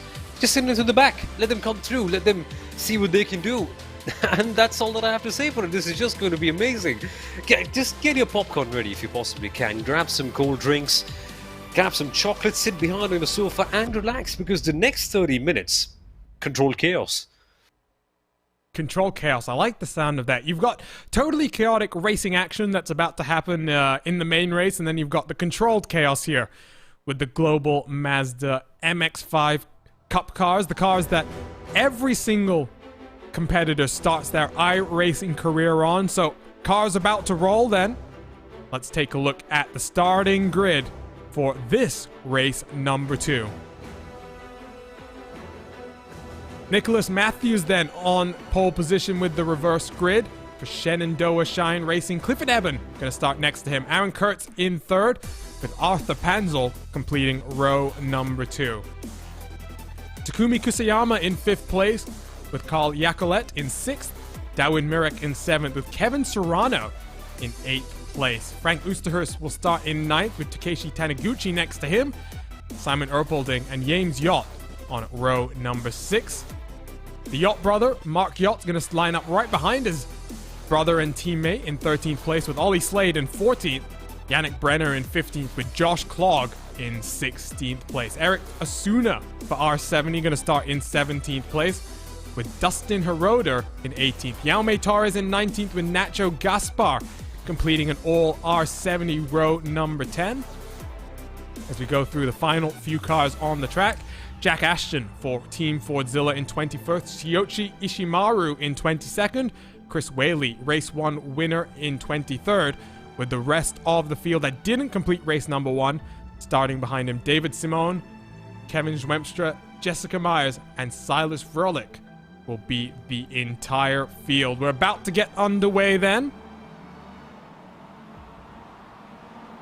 And there you can see the cars coming through the last corner. Field will be in control of Nicholas Matthews. You can see the outside line is already a little faster than the inside line, and that's causing some chaos right now.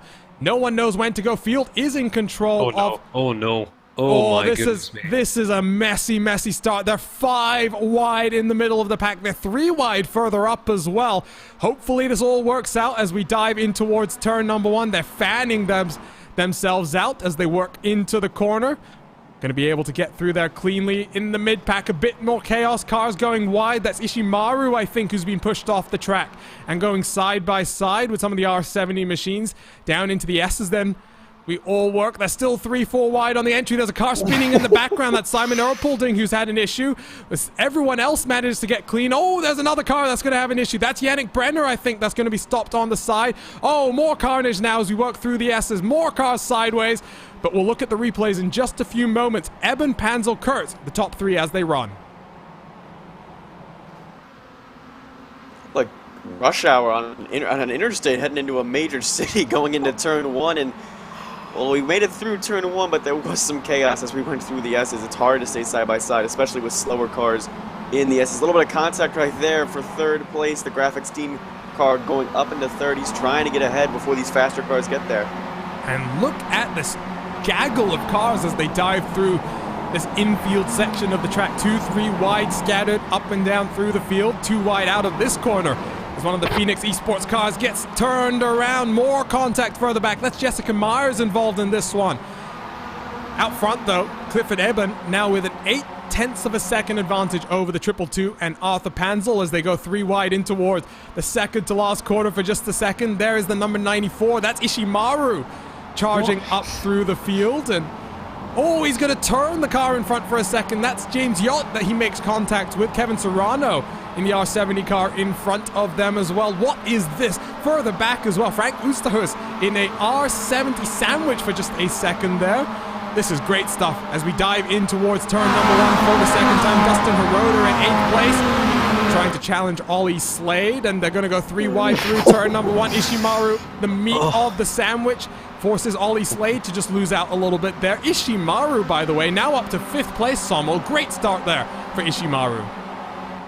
Ishimaru is just channeling his inner Japanese god right here. He's just coming up with an excellent performance in the early laps. And remember what I said about controlled chaos? I eat up my words. It's not controlled anywhere. It's what we saw at the start was just so dramatic. Just look at the Tuscan Grand Prix that we had a couple of weeks ago to see what could have possibly happened had things been rather worse. Nevertheless, Ishimaru sends yet another move down the inside, and I'll tell you what, Arjuna, if there is one man who's determined to win this race, it's him. But Dustin Hero in the back there as well. He's fighting hard. Oh my goodness me, Ollie Slade, the boss of fiercely forward. Rather cheeky, gets 2 and 1. Excellent. James Yacht being a bit aggressive there, forcing Heroda wide through the corner. Slade's now going to look to the outside of what is turn number 13 here in this configuration of the Circuit of the Americas. That gives Slade the inside for the next few corners. Yacht getting hung out to dry on the outside line with Heroda trying to poke his way down the inside and towards the second to last corner. Who's going to win out here? Yacht's going to try and fling that car in and force Heroda wide. Indeed, Heroda gets pushed off the track. Track limits going to be a concern for some of these drivers as we continue to work. Second lap done. Heroda got a slowdown clearly. He's crawling on the inside of the track, and that's hurting his chances. Meanwhile, out front, Ishimaru now has a bit of a buffer to deal with. As you see in the background, 3 wide as well. That's Gaspar around the outside of Whaley. Chris Whaley, who won race number 1 about an hour ago, not having such a good round number 2. Ishimaru, his teammate, is up into 3rd already. Oh, the Fordzilla car has turned one of the R70 cars around.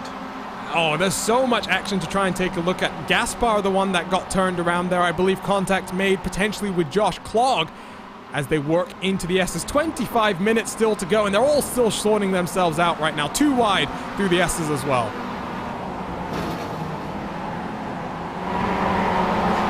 All the way up to second. He's a man on a mission. His teammate has been stuck back here.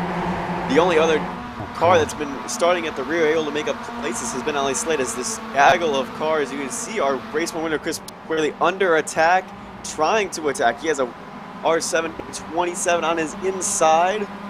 That's Asuna. He's going to go back on the inside now. This is great racing. You even see the Fordzilla teammates have not also moved much up the field. Ashton and Simon are still back here, so it's very tough to pass, and only Ishimaru has really gotten the job done.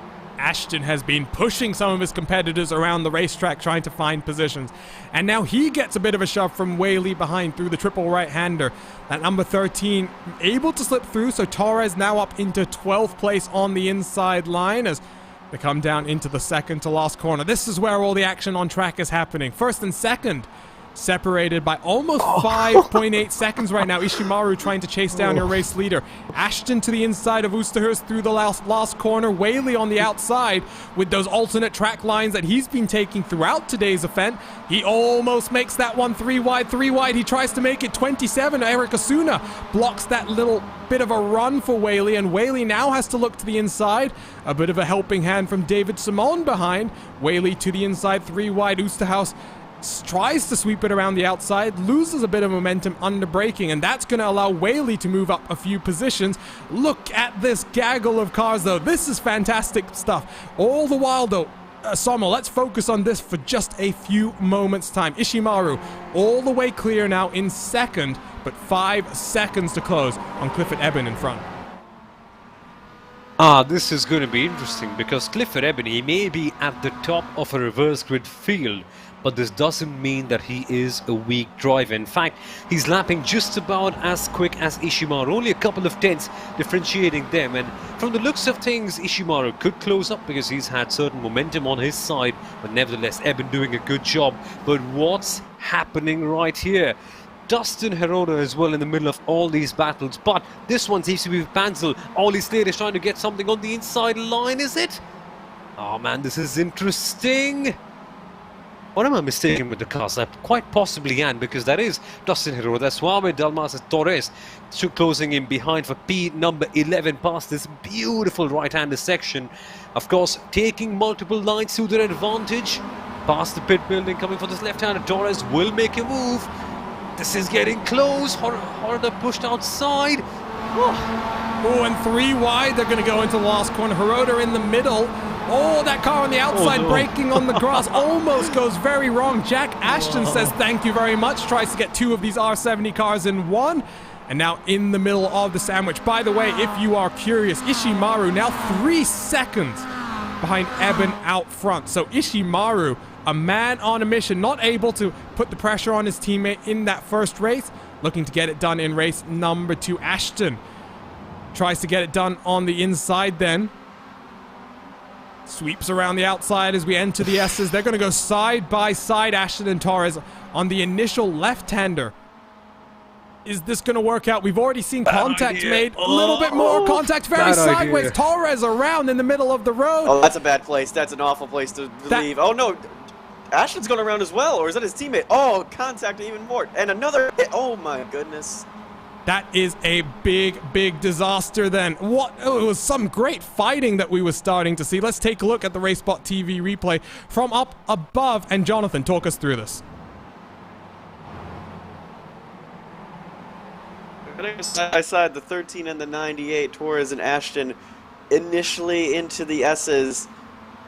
And both are going to be brave and try and stick it right here. Ashton goes deep, gets a little bit of Torres, clips Torres. Torres goes around.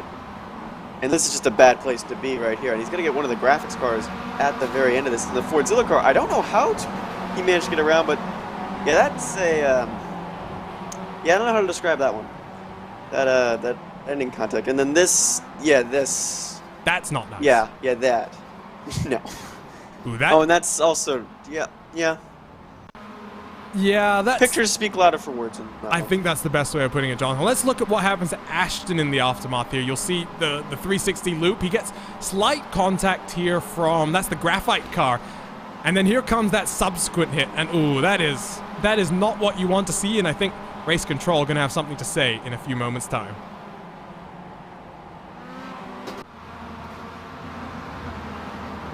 Well, back to the live pictures then, because the action didn't stop in those replays for a second there. You'll see Frank Oosterhuis still in the middle of some battles, it does appear. And they went 3 wide in towards turn number 1. 20 minutes still to go in this 30-minute race. The gap out front between Eben and Ishimaru now 1.8 seconds. So Ishimaru, I mean, Sommel, a man on a mission right now. And well, I mentioned that you don't want to hit your teammate. It's the cardinal rule of racing. Don't hit your teammate. Rule number 1. Rule number 2, refer to rule number 1. In this case, Ishimaru, now he's being set free a little bit. His teammate no longer the one in front of him. And now that opportunity to take home a race win. Absolutely. It's a bit like showing a red cloth to a bull. You're gonna get angry. Ishimaru just saw one opportunity, clean air. I'm gonna grab hold of it and I'm gonna drive as fast as I possibly can, because that's what I do in the evening, guys. That's what he does, fighting hard. But look at this one, still big battles in the midfield. There's still lots of battles, and Jonathan has just spotted something that is a big game changer. Chris Wally, I mean, Jonathan, nothing else to say other than in the pit lane and out of contention right now. I'm wondering, during all that contact back with Torres and the Fordzilla car, that Chris Wally had an off somewhere or had to get towed or something, because he's in the pits and has been in the pits for quite some time.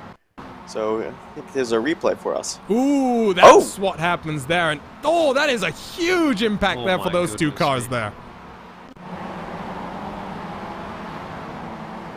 So let's take a look then at this replay. I believe the contact is going to be with the number 26, Frank Oosterhuis. So coming through the triple right-hander, Sam will talk us through this one. That was a nasty impact at the very end. The double right-hand corner, this multi-apex one, things can go horribly wrong here. And at the exit, that's just what happened. Oosterhuis at the wrong place. And I think he could have avoided it. I'm not very sure. I'm just going to take another look once again. But nevertheless, huge impact. Again, Wally trying to do a bit of a Max Verstappen, and then, oh my goodness me, I don't know. Perhaps that was just a little bit cheeky from Oosterhuis. And had this happened in real life, he would have had a big medical and repair bill. Thankfully that doesn't happen in sim racing, but that could lead to tempers flying off. But nevertheless, there is some good clean racing, and that involves one man who's driven today, one man who's really got motivation and momentum on his side. His name, Shoichi Ishimaru, for year one racing, and from the looks of things, it could be a P2 in race 1 and a P1 in race number 2, unless Clifford Eben just goes out there and showcases a great amount of heart and will and blocks him off, which could very well be possible. Well, you wanted to know what happened in that incident. I think what happened there is Oosterhuis just gets loose on the outside of the triple right-hander, and unfortunately Whaley, nothing the number 95 could do. Now he watches on from the sidelines and cheers on his teammate Ishimaru back up into second place. A familiar spot for the Japanese driver, who tries to now take home the race win here in the fourth round of the IVRA Club Cup Series. Slightly different lines being taken between Eben and Ishimaru. Ishimaru, one of the fastest cars throughout this weekend so far. Eben last time around a 150.017. Last time for Ishimaru, 149.151. So 9/10 of a second cut off on the last lap. Ishimaru has 15 minutes to find his opportunity and make it stick, Jonathan. It's going to be about setting up a big move right here. He has been faster. He ran a 146 at some point. So Ishimaru clearly has pace. It's just going to be a matter of getting around this car. Thankfully, this car is not his teammate. So if he wants to be a little bit more aggressive, he can. But he still has to be patient. He has to know, like, the clock is ticking. He's got 16 minutes. Just find a good spot. Find where Eben can get a little loose. This is a great race for Clifford Eben, all the way up here in first. And then another good race for Arto Panzel as well. Oh, because Shipsky Racing had been absent from the top 10. Oh, boy. Yep, and that's a spinner. That's Takeshi Taniguchi, stopped in the infield of the track right now, able to get back up to speed, it would appear. He's still having a bit of a challenge from, that's Kevin Serrano, who forces him wide through turn number 13. RaceSpotTV replay. What happened to Taniguchi? Is he going to get mixed up with Eric Osuna? This is in towards turn number 11. Ooh, there is slight contact, but if we take a look at the aerial look there, it does look as though potentially Taniguchi gets it wrong on the entry. Here is that aerial look.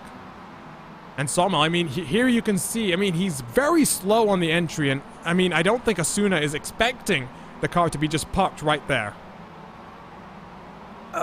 It can be a corner where you see multiple lines intertwining at the same time and cars being spun around. That was yet another case of that happening. Again, with a wide circuit, you've also got to be aware of the perils of a wide circuit, and that really can happen, and especially if you're on a single monitor, because sometimes you just can't see the cars beside. That was the case of the car ahead, just misjudging the braking, but nevertheless, so many things to factor in. What we should factor in right now is just what a good job Clifford Eben is doing in keeping Shoichi Ishimaru behind. Ishimaru has been in this situation before, just an hour ago, in that rather bad place of being in second place, not able to counter out, not able to get the move on P number 1, but Eben, he's doing a good job in making him be there. And sometimes it can so happen that when an aggressive driver tries to attack a bit too much, they make that one critical mistake that allows the car up ahead to stay in P1. Here comes Ishimaru though, looking for a Max Verstappen-esque move at the double right-hander. Is he going to get it? Not this time, certainly. Ishimaru consistently seems to be one of the more... respectful isn't the word that I'm looking for here. It's intelligent. He's been one of the more intelligent race car drivers that we've seen, especially in a car like this, the Mazda MX-5 Cup car. There is a clear speed differential between these two drivers as things stand. But Ishimaru not forcing the issue, not overly pressuring Eben in front of him. He knows 13 minutes still left to work to get out to the front and to try and run away. Ishimaru then into turn 1, using a lot of that curb on the inside there. Ooh, that was an interesting line there, Jonathan. Practicing a little bit of rallycross, if anything. Just practicing a little bit. And of course, you can watch rallycross on iRacing, not here in the IVRA Club and ClubSport Series, but instead the iRacing Rallycross World Championship, powered by Yokohama Tire. Just a few rounds to go in that one, a 3-way scrap for the title. John Robertson trying to pick up his first World Championship title alongside Johan Harth, as well as the ever-present Mitchell de Jong, a multi-disciplined driver competing in not 1, not 2, but potentially 3 different World Championship series. How does he do it? Well, only he really knows, but we're watching this battle between Ishimaru and Eben. Ishimaru putting pressure on, but again, Jonathan, this is what I was just talking about. He's not forcing the issue. He's not trying to stick his nose in a risky way. Just content to run around in the position that he is and just try to find that opportunity to get up to the lead. It's also someone he's probably unfamiliar with racing around. Clifford Eben has been towards the rear of the field much of today. But this is an amazing job by the 66. Like, he's running super competitive lap times because these two are still faster than Slade, Penzel, and Yacht behind them. And it's just a 2-horse race. And again, Ishimaru, he's being methodical. He's planning this out. He's trying to find a way to get around Clifford Eben. Maybe examining his line, finding weak, but right now, it's been a really good race from the 66. And he's going to go defensive then up the hill. Forces Ishimaru to the outside, but that's often where you want to be.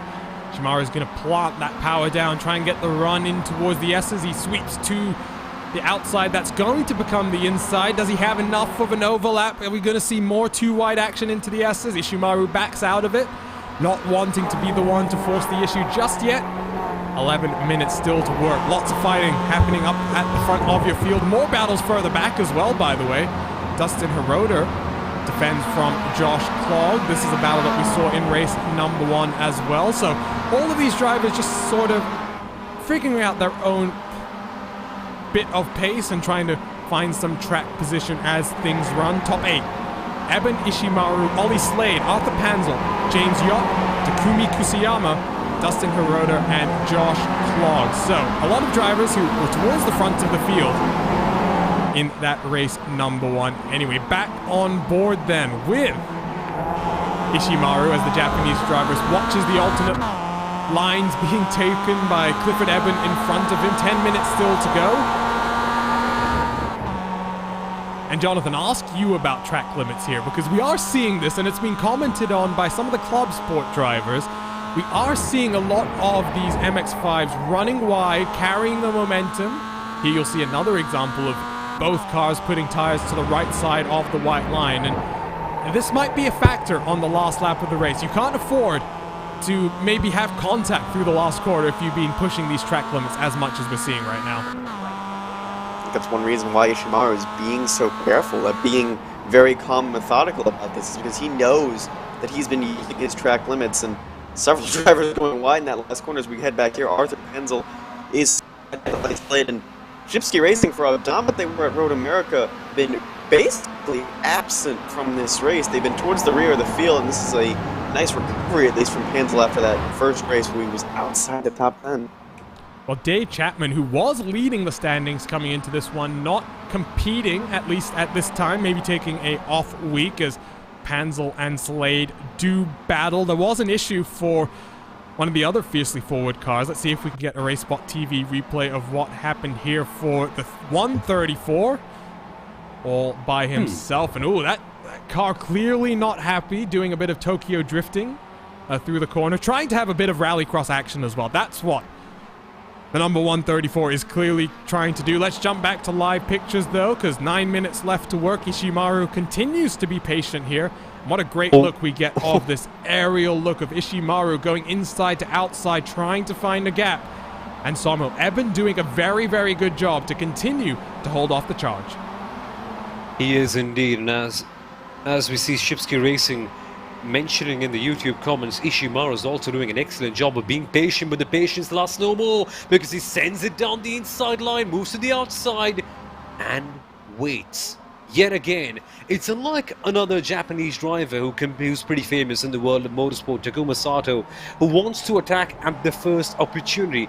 Ishimaru is waiting. He's gone the more zen way in this particular case. He's relaxing, he's waiting for the right time, and he knows that it's not all about dominating early on and making that spectacular move and then chilling at the top. He has to make the move at the clutch time, but drama at the back. Contact being made everywhere. That was Kusiyama getting a bit of a shove through the corner, and they're going 3 wide down the main straightaway. Kuroda once again in the middle.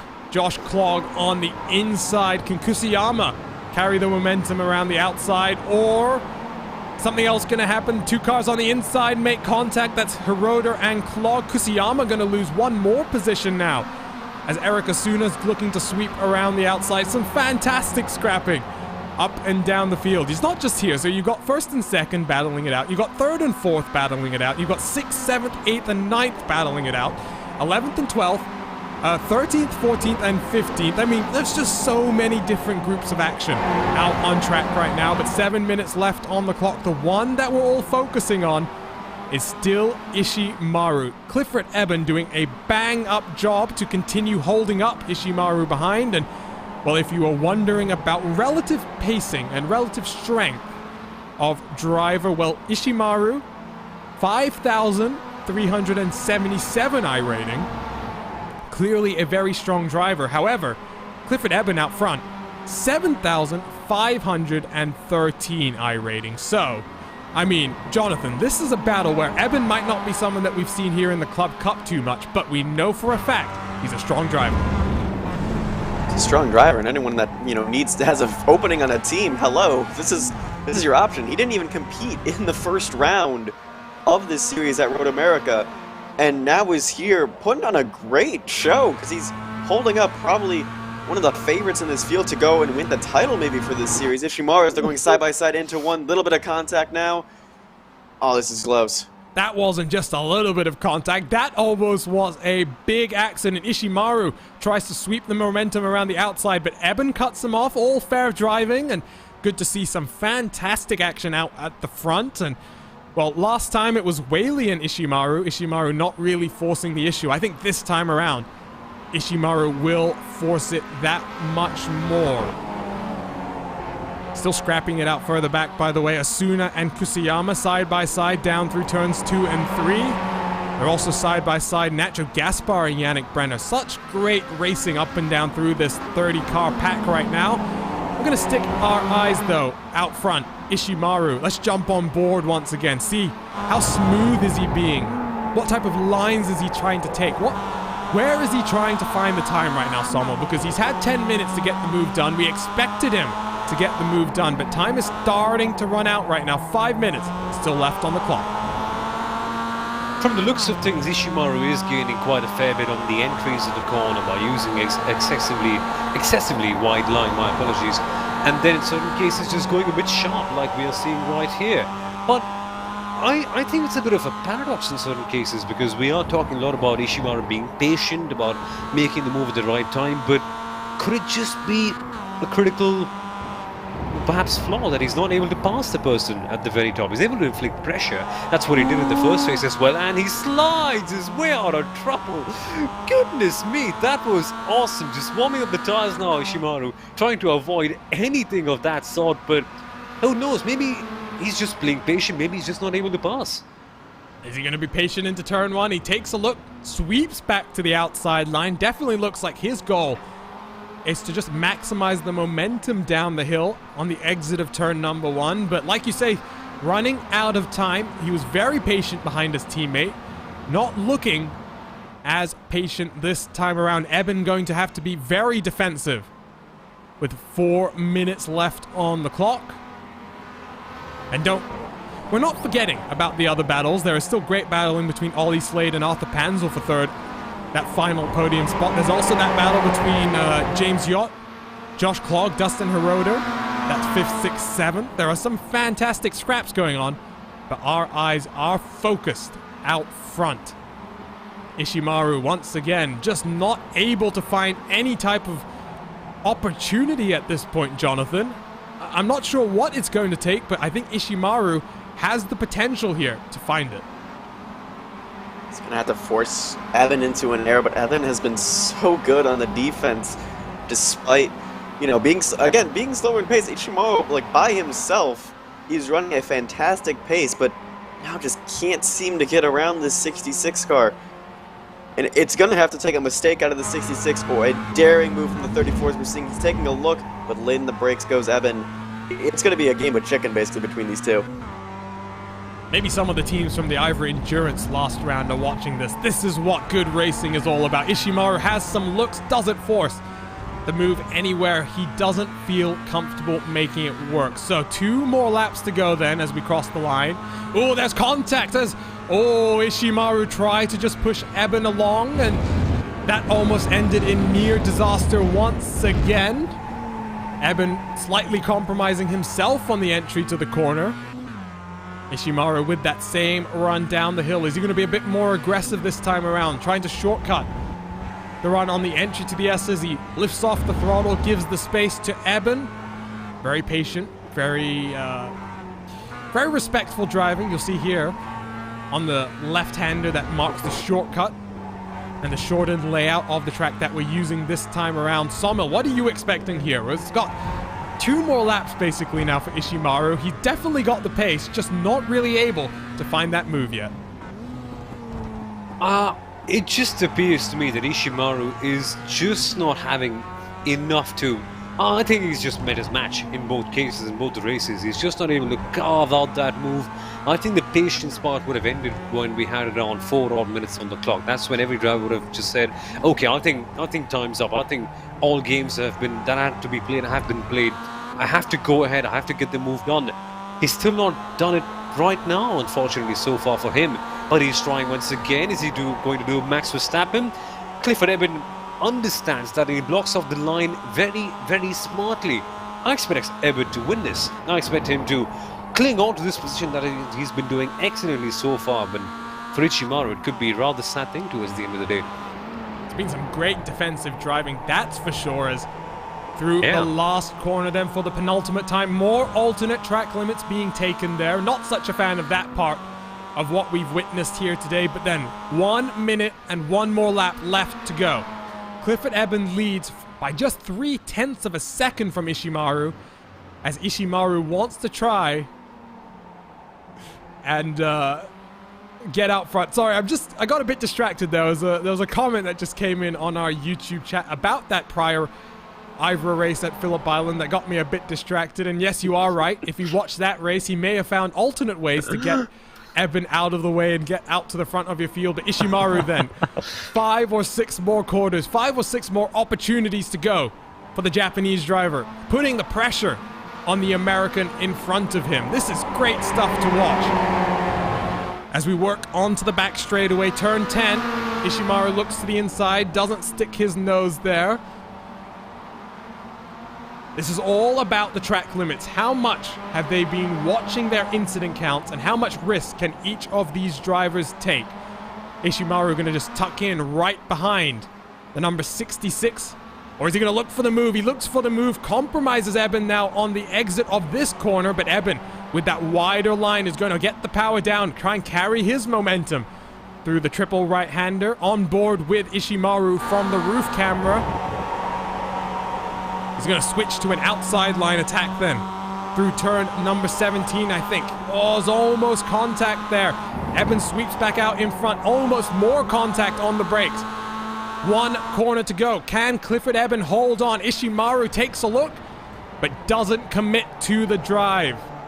Clifford Eben then, what a fantastic performance. Starting near the front, has managed to hold on and grab the race win then in round number 4 of the IVRA Club Cup Series. Not Shiyoshi Ishimaru. Ishimaru with a very valiant attempt to try and get to the front of the field, but Clifford Eben then takes home the win.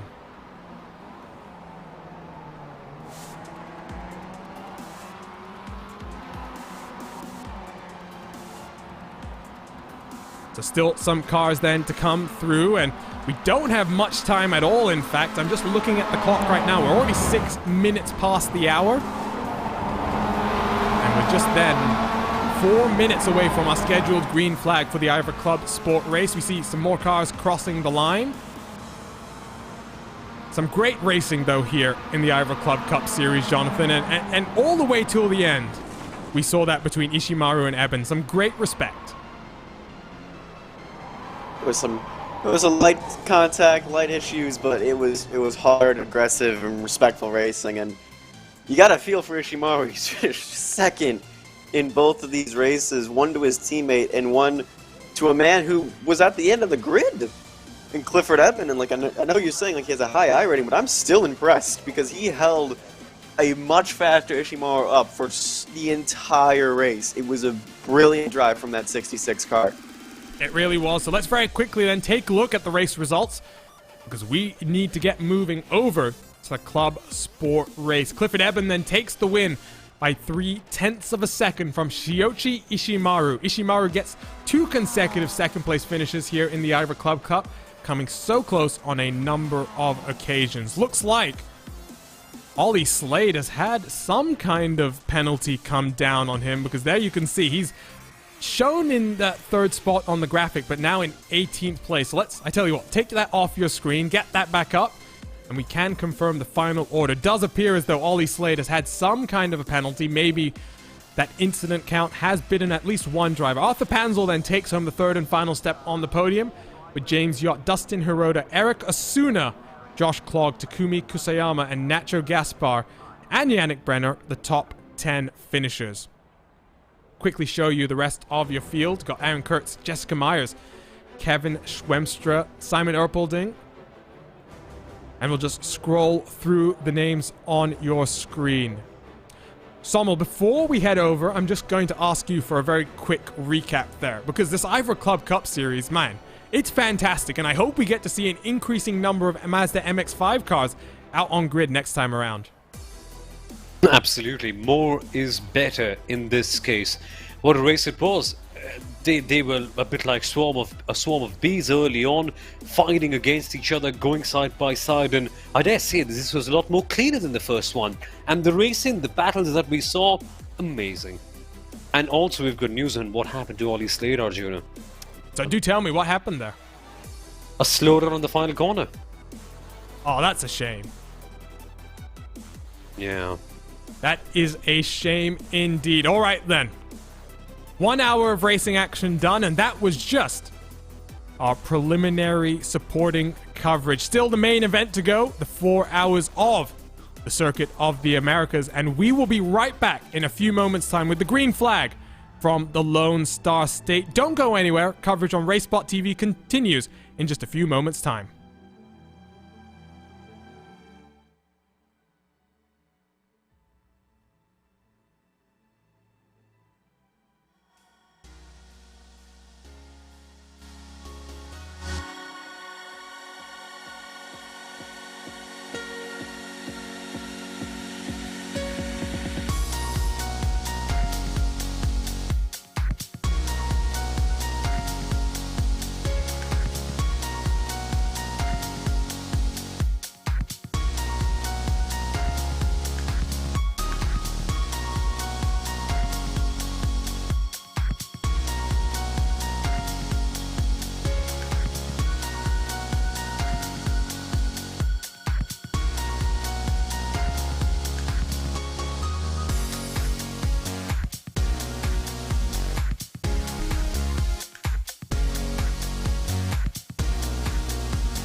here we go then, the main event. We've already been live for upwards of 2 and a bit hours, and now 4 hours of racing action ahead. The second round of the IVRA ClubSport Series, live from the Lone Star State. Cars about to start rolling then for our formation lap. Let's walk you through our track conditions. My name, Arjuna Kankipati, doing double duty on commentary and the cameras. I am joined, as always, for IVRA competition by Somil Aurora and Jonathan Burke. TV cameras provided to us by Istvan Ballo and TrackCams22.com, with car cameras provided to us by our very own Tyler Maxon, with live timing and scoring being available over on Timing 71.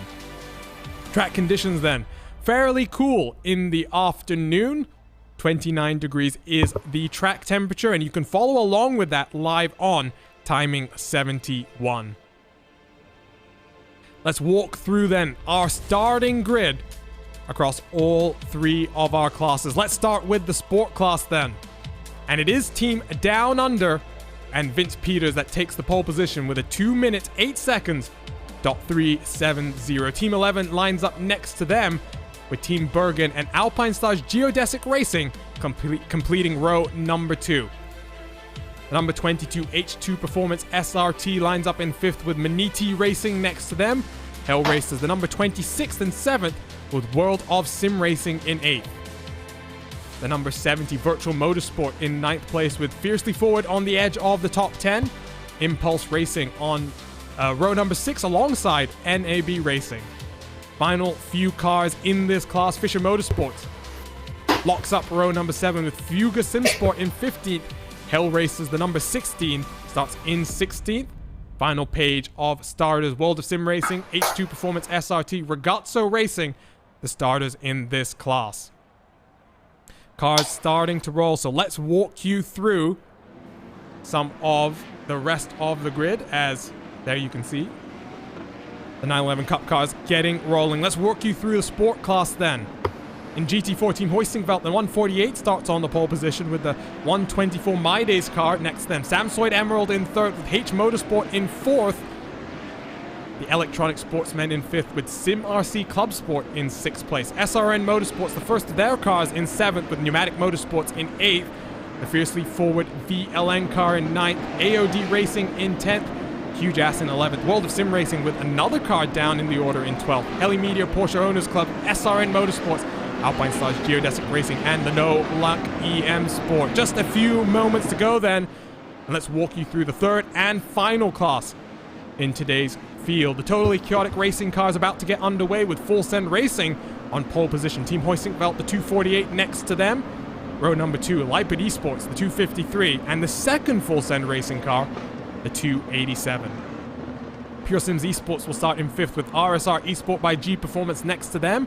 VEC Sim Racing in 7th with Kinetic Racing on the edge of row number 8. Impulse Racing and Boosted Motorsports row number 5. Alpine Stars Geodesic Racing in 11th alongside Rogers A51. Bombshell Motorsports team in 13th with the Fiercely Forward team. We'll scroll through the final page of starters.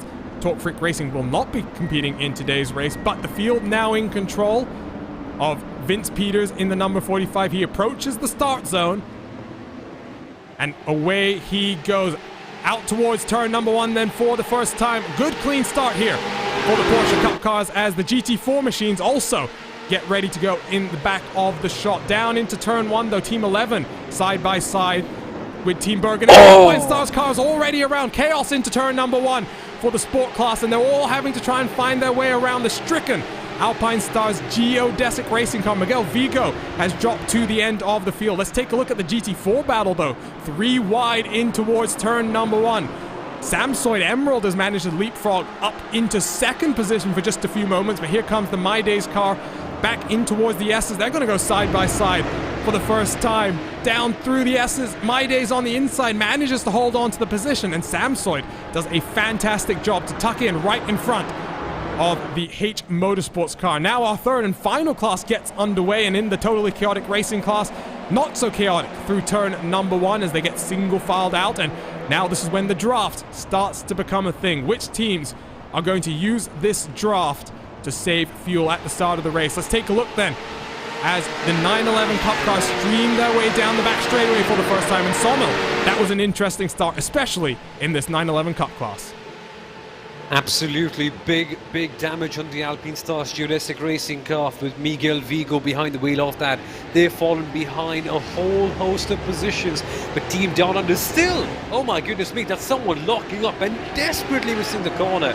What's that Team Hell Racers car at the back there? It was the Hugh Jasper Racing car, I believe, that was locked up. But for the most part, guys, this has been a pretty clean start. Only 2 cars on my timing screen that have been highlighted, and we'll get those replays for you at the end of this first lap. But there you can see the 911 Cup car stringing their way through the final couple of corners for the first time. Team Bergen getting very wide, taking an IndyCar line through turn number 19 and through turn number 20 then for the first time. It is going to be the Team Down Under that leads from Team 11, Team Bergen in third, and the number 22 H2 Performance SRT car in fourth. Let's take a look then at GT4 as they come down through turn number 19. The Team Hoisingveld 148 tries to start building up a gap, but the My Days 124 just 1 second behind, with Samsoid Emerald, H Motorsport, and the Electronic Sportsman all in close pursuit. Totally chaotic racing cars, and well, look at that. They are proving to be quite close and chaotic right now. Full Send Racing has lost the spot out front. Instead, the Team Hoisingveld 248 has taken over the lead on this class, and we've got a Full Send train right behind them right now. Lap 1 done and dusted, Jonathan. Looks pretty good. Looks pretty good. The TCR car is all clean for the most part, and good start right now from the Hirschenfeld team. Again, they need a good result. Bad luck has been on their side. You can look at this field. It's still anyone's game in TCR. And Porsches right now, Team Down Under, Team 11, and Team Bergen leading the way. And it's still close throughout the field. No one's really gapped anyone. We have no hard chargers, except maybe the Ford that always goes forward, as we get some replays, I believe, of the start of this race. There we go. You could take a look then at this incident as Vigo is going to get turned by the 22 on the inside there. Not much Vigo could do, to be honest, there, and I don't think he'll be too happy with that one. Let's take another look at this one from the aerial coverage. Sommel, just talk us through this one. You'll see the 22 try to send it on the inside. Yep, usually opening laps is where you want to make up a lot of your positions, and so the 22 does send it in, Thomas Asmussen, but perhaps just misjudging it. Miguel Vigo turning in and then being clobbered round. Thankfully, not too much damage. He's only lost positions, which he can eventually gain throughout the 4-hour race, but that is a really bad start for him. And what's happened here then? Hell Racers, Richard Carlson just missing his braking, and did he get one wheel on the grass? This was that incident that you were just mentioning, Sommel, as having seen the Hell Racers car dropping down the timing screen. Let's see if we can take a look at this one. On board with the number 20 and Richard Carlson as you head down into a very heavy braking zone at turn number 12. We jump off the onboard here, so he's not feeling the pressure from around him, I would say, right now. Oh, a little bit deep under braking. Does a good job there, Jonathan, to collect that one up in time and not run in to the queue of cars in front of him. It's really good of avoidance driving, and apologies. I thought that was the Huge S machine of the 37, so it is the 16. Yeah, it's just 4 cars in a train, heavy braking zone, and nowhere to go. Good save, and I don't know about that first incident in lap 1, but that was an excellent drive by Mantini Racing not to create a further collision, as now Lewis Ward is trying to chase down that 45. Again, these are 3 teams that did not do well at Road America. They were down in the order, as so to speak, as we have the Team Down Under leading. But these are teams that really needed a nice result. Good one. And they're now 3.7 seconds clear of Thomas Asmussen in that number 22 H2 Performance SRT car. So, top 3 trying to pull away. There is battling further back as well. Fuga Simsport side by side with the world of sim racing iZone Performance, number 51. Down the inside for Justin Rem. He's going to get the move done under braking. Very nicely done there for the Fuga Simsport team. A brand new name for that team, but they're not a new outfit. We've seen them compete on RaceSpotTV much over the last few years as They work their way in through this infield section. Another issue, this time for the huge-ass Sport GT4 car. What's happened to Justin Hall behind the wheel? Take a look at the RaceSpotTV replay. It's coming down all by themselves. This will be into, I think, turn 11. That is an interesting one there. We'll take a look at the onboard from the Alpine Stars geodesic BMW, but it looks like they slowed down almost to a standstill there, Sommel, and almost, I don't know what happened. It made me think of a technical failure at first. Yeah, because you can't really be having a slowdown penalty on that particular corner. I think that was just two lines mixing up together. The Alpine Stars car just taking the normal one with the huge ass team, perhaps just turning in a bit unusually for them. Again, it's been a bit of a funny narrative. Well, one Alpine Stars car has been turned around, one has turned the other around. But what's happened here for the fiercely forward TCR team? Alexander Tanner behind the wheel of that machine, approaching the hard braking zone and being clobbered from behind. Classic. And the good thing here, at least, is if we keep watching this replay for a few moments' time, you will see the 251 Rogers A51 TCR car redressing the position, giving it back. But we jump on board with Blake Bottoms here, and you'll see just getting the braking wrong, going a bit too deep, and just the lightest of contacts made there between these Audi RS3 LMS cars, and that turns around the 234. So that's what happens to one of the fiercely forward cars. Let's take a look, though, at this queue of cars that is formed in TCR. There you can see first through, what is that? First through about 10th, separated by about 3 seconds as things stand. You will see there's two queues of cars forming now, Jonathan, but nevertheless, draft is always such a key factor here in TCR, and that's what we're seeing right now on track. And drafts could be a key factor, but as we get later into this race, so is strategy. And I think the problem for Team Heischenfeld is that, well, they have two full send cars behind them, so they're going to be able to do different strategies and vary things up. But Heischenfeld right now doing a good job hanging out front, but this is all really, really close among these teams. And I think we saw this at Road America as well. This is one of the best and most competitive classes. We head back towards the Porsche class. Team Down Under attack from Team 911. Lewis Ward is trying to get by Vince Peters. But right now, Team Bergen's actually gone fastest as well. And we get a ClubSport Series replay. What have we here? So let's take a look. This is at the number 86 H2 Performance SRT. Under braking, turned around into what I think is turn 11. That will be coming onto the back straightaway. Fortunately, Ziebel's at least pointed in the right direction. That actually looks like he's... Nope, I was right. Coming through turn number 11 onto the back straightaway. Ziebel loses out a bit there, and Ziebel now at the back of the timing sheets. Let's jump back to the live pictures. Team Bergen at the end of the three-car train, fighting for the overall class lead. They now have a 5-second buffer over the number 26 car, who is doing battle with World of Sim Racing in their number 52. As they work their way now out of the S's through turn number 10 in towards the braking zone that is turn number 11. Some good battling up and down through the field. There was a big incident that has taken place. Let's try and take a look at some of the replays around that one. It starts off with No Luck EM Sport there. Again, the bat of no luck continues. Deep under braking. Don't make contact with the Alpine Stars car. Oh, Paul Van Loon has got that one drastically wrong. Fortunately, that was a self-mistake, and that Alpine Stars car might be the only other car involved. Let's take a look at this then. The other H2 Performance car, terrible day so far for H2 Performance. Down under braking for turn 1. They're going to get their rear end lifted up by Maniti Racing. Is Fiercely Forward going to get involved as well? That is just clumsy. Let's take a look at the onboard there, Sommel. But, I mean, that's just a bit clumsy there, I think, in terms of that car behind trying to chase them down.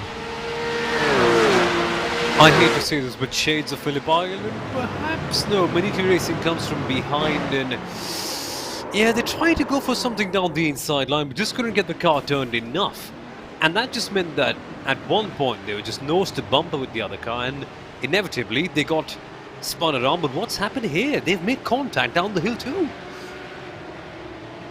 These are, and what surprises me most is we had Fisher Motorsport and Mantini making these early contacts, and last time out, they were some of the cleaner teams at Road America. So this is a bit of an interesting one so far.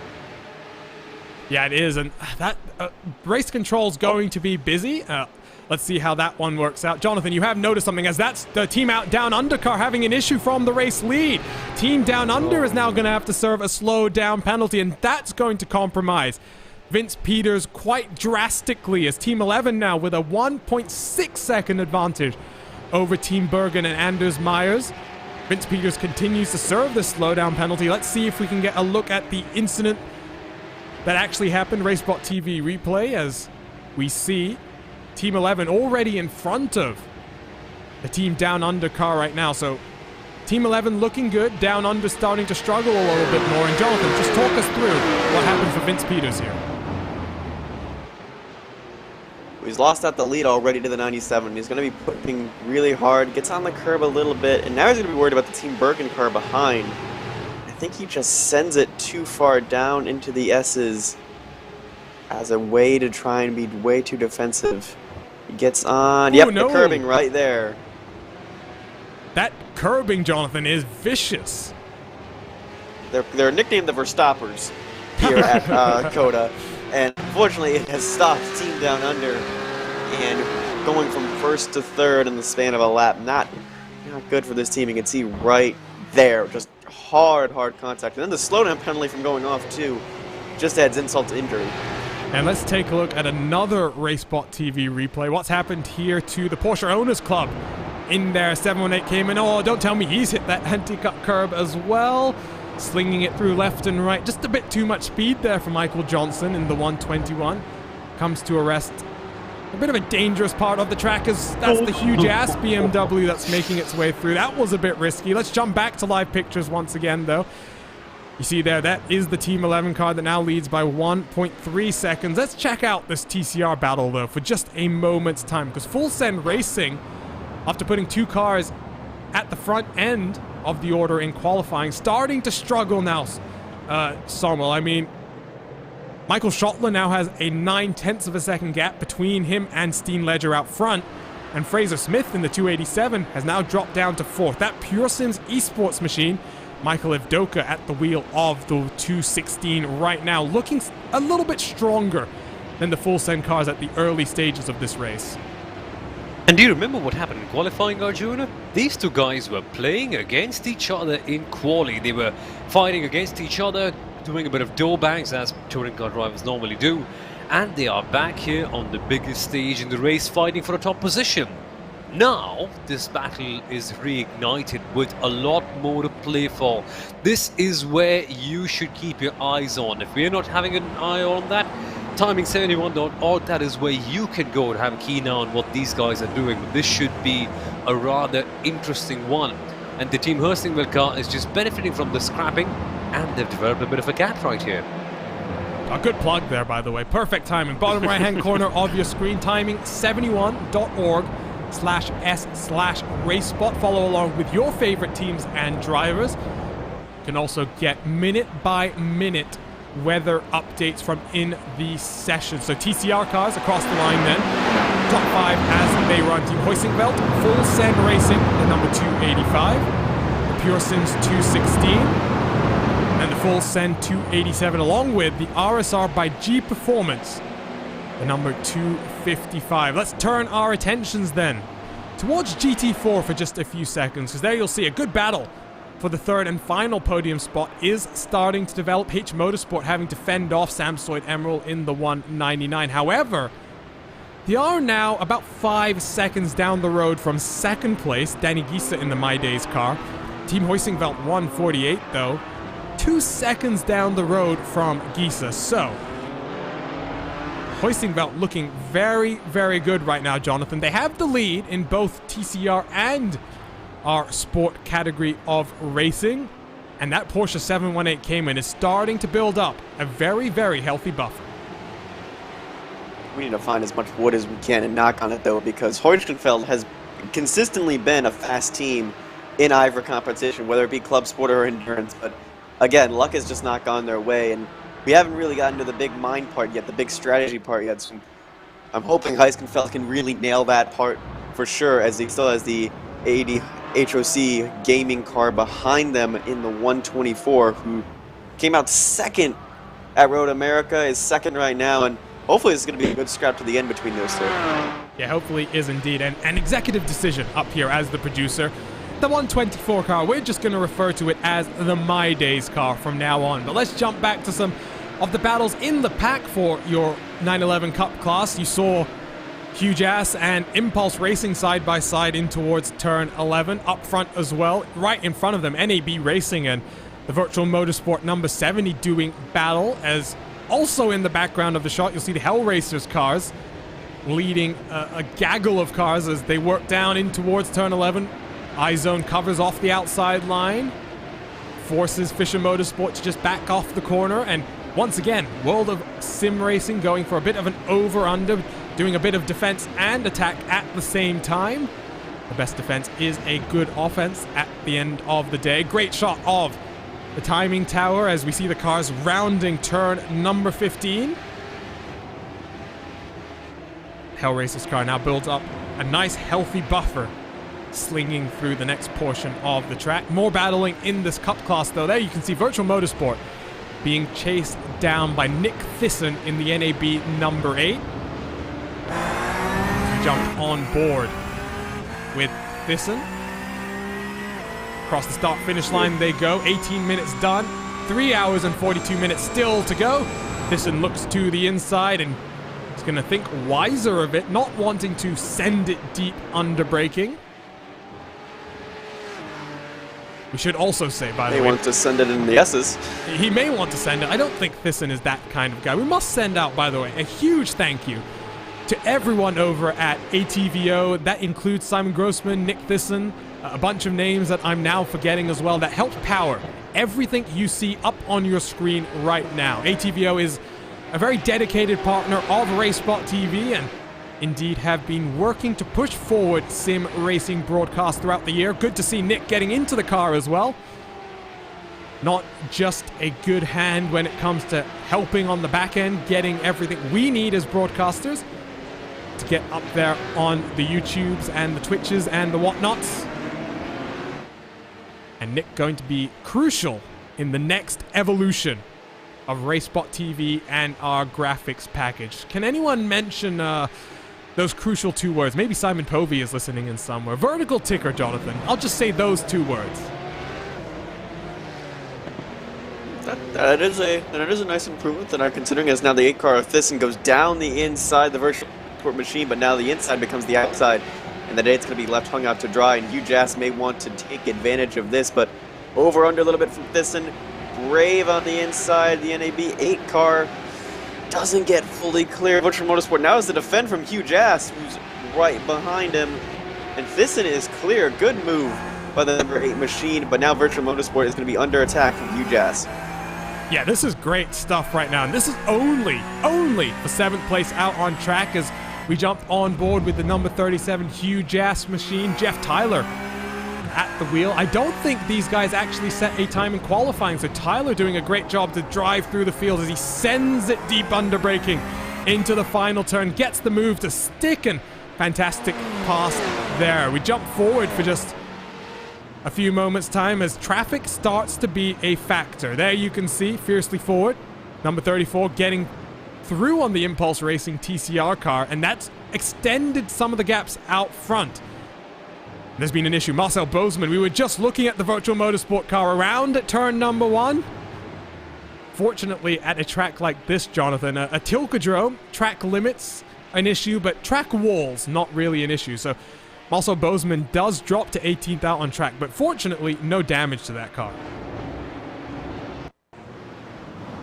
No, it just looks like slight contact. You just got around the Virtual Motorsport machine.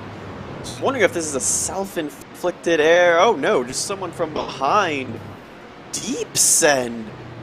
I didn't quite see who that was, but a deep lunge from the driver behind. I am almost 100% sure. There we go. I was so confident I should have just said it. That was Impulse Racing and Tobias Meisel in the number 15. Here you'll see Virtual Motorsport again with that slightly different line through turn number 1. Impulse Racing a bit more of an arc to their entry as opposed to the more of a cut that we saw there, but Meisel spins around Bozeman then, so more incidents for race control to take a look at as we are well and truly into the meat of the traffic right now. Let's jump on board with Anders Meyer in the Team Bergen car as he looks to the inside of the triple right-hander. He's going to have to check up his momentum. Avoid running into the Leopard Esports car now. Ooh, slight contact made there. That's the VEC Audi. That was very, very sideways for a moment. Let's take a look at that RaceSpotTV replay. Was there contact with a fellow class competitor? Or was that made with the lap traffic? Great overhead look we're going to get here as Team Bergen's going to look for the outside to inside switchover. And oh, that Alpine Stars geodesic TCR a bit naughty there to barge its way through, Sommel. Yeah, thankfully the good thing with the TCR is it's not very susceptible to spinning out. It's a hard car, it's a touring car, it's designed for something like that. So even a bit of contact like that was not enough to make the car spin out and go in the wall, and thank goodness for that, because that is a little bit naughty. But nevertheless, Team Down Under now have to make the chase back to Team Bergen, who have just been caught up to more TCR traffic. I guess it's just that kind of a leader thing, where if you're the one leading, if you're the one commanding and being the face of the broadcast, you've also got to go through the tough patches, the darker times, and that means being the first person to swipe through the traffic. I think there was just contact there between Team Bergen and the RSR TCR car. I heard it on the on-board look. Not sure how significant that contact is going to be, but take a look at the gap then, because that is one thing that is quite significant. Now up to 3.1 seconds, and you were talking about traffic. Last time around, Team 11 gained 2 full seconds as Anders Myers makes his way through the traffic. The gap behind them, by the way, to the Team Down Under car, 1.5 seconds. So for Bergen and Anders Meyer, looks good. RaceSpotTV replay, by the way. Again, something's happened to that Porsche Owners Club 718 Cayman. Michael Johnson has not had such a auspicious start to this broadcast. This time deep underbraking. And that could be worse. Out of all the things that we've seen there, Jonathan, the Porsche Owners Club, they spun it on the outlap on cold tires. Of all the things to happen, I'm sure Michael Johnson will be pretty glad that was the thing that happened. Yeah, just a little too deep. Just had to check up a little bit as now the midfield of the Porsche Cups are getting into the TCR traffic, and this is going to, really incite some fighting. The kinetic racing machine right there in the way.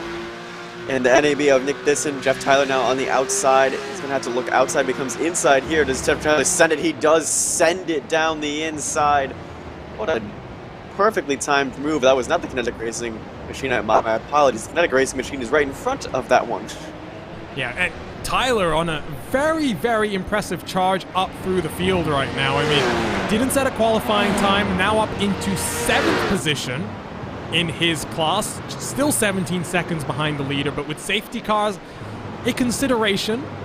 I'm not going to say a likelihood this time around, because I'm not putting that kind of juju on this race. I'm trying to stay positive and say that we're going to get through this clean. A 3 wide though, that's not good. Huge ass Jeff Tyler around through the S's. I was just talking about drivers being sensible, and of course the commentator's curse has come through. 3 wide in towards the S's. Not sure what Jeff Tyler was trying to do there, Jonathan, but fortunately he's still going out on track right now. I was about to tell you to knock on all the wood you could find because you might curse the field, but here we go. We're down into turn 1. These two are having a big TCR battle right ahead. The geodesic machine on the inside, and has unfortunately been a part of several incidents already. And Hugh Jazz just tries to stick it in the middle, and there's just not enough room, and he hits the side of the Alpine Stars geodesic car, and around he goes. Just a little bit too brave, especially this early on, trying to get through traffic. I understand there's a bit of urgency maybe, but yeah, just tough area to get it 3 wide. Yeah, and we saw this in the IVRA endurance race at Phillip Island, where lap traffic was ultimately the entire story of the race. And, well, that was one of those moves that if we were talking a little bit ago, we would have been criticizing. But fortunately, that is the first instance of lap traffic and incidents that we've seen, and long may it continue. It took 25 minutes for that first incident to really take place. Taking a look then at the sport class leader, And Leonard Hartenberg Sommel has run away at the front of this one. There you can see the lap gaps averaging about 1 second there or thereabouts as things stand. And, well, for the 148, looking pretty good 30 minutes into this one. It is indeed. The ad hoc gaming by days Elbinsberg not quite able to capitalize on the situation. And we saw Team Hurstwell, we saw them run away from it in TCRs. No. That is a car on its roof, and we were just talking about safety cars, and guess what I've just gone and done? Knock on the wood next time, caution flag flies, and, well, I'm going to have to take some of the blame for that one, I think. That looks much like a flipped over turtle while going to sleep. And that's not a good thing. What's happened Team Held Racers right here? Surely they're going to get clobbered from behind? But how badly? No. Very. Well, I'm not sure Let's if you hope Richard guys... isn't using VR. I'm not sure if you guys noticed, by the way, which car was involved in that one. 37 car. Our good friend, Jeff Tyler, who I think is driving with a bit of the red mist right now. We'll get a good look here as Tyler gets it a bit wrong, and that is unfortunate for the number 16. They were going to be able to continue for a few moments' time, and then, well, up on their roof, and there's not much else you can say, guys, other than up on your roof, and that is that. That beach weather in Austin, unfortunately. Not a good time of the year to be sunbathing like that, but yeah, just a little bit too aggressive was the huge-ass machine, and maybe Jeff Tyler, again, you were mentioning seeing the red mist, seeing the, well, I got to get back to the front as fast as possible, is now safety car is out, race control can get some decisions, you know, sorted. There's been a handful, the only major one so far, an incident between the 162 and 113, Paul Van Loan has given a 20-second penalty in the 113. I'm trying to look to see what car that is. That's the no-lock motorsport car, the ones who sent it down the inside at the heavy braking zone and they clobbered into the Geodesic racing team. Geodesic didn't really come off very bad, but nevertheless, bad incident. I feel like that's a little bit insult to injury, the 20 seconds. Like, they're already, the 113 just got back out on track and is already 6 laps down, so that's a little rough for them. And now the 19 in pit is going to be 52nd overall, going to be way behind him in class, so that's going to be a tough recovery for the Hell Racers. Okay, I tell you what, guys, let's go ahead and take a look at the replays from that last lap and a half. We're still waiting for all the cars to catch up to the iRacing.com pace car, and then our safety car procedure will get underway. Let's take a look at the two incidents that basically have us under caution. It starts off with this bold attempt, let's call it that, from Jeff Tyler to try and make it 3 wide on the entry to the S's. Let's take an onboard look here with someone who had a very good look at this particular incident, NAB Racing and Nick Thyssen.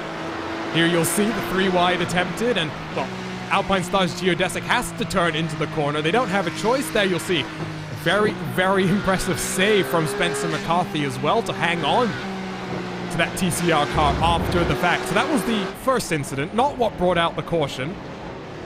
What brought out the caution was Jeff Tyler getting involved in a separate incident, this time with the number 16 car, and Richard Carlson's going to end up on his roof, and, well, that is the only picture you need to see. And if we were memeing some of these races, we did that with a pit entry in a previous race before, but this is going to be one where Jeff has a bit of a uncomfortable look on his face. Let's put it that way, Jonathan.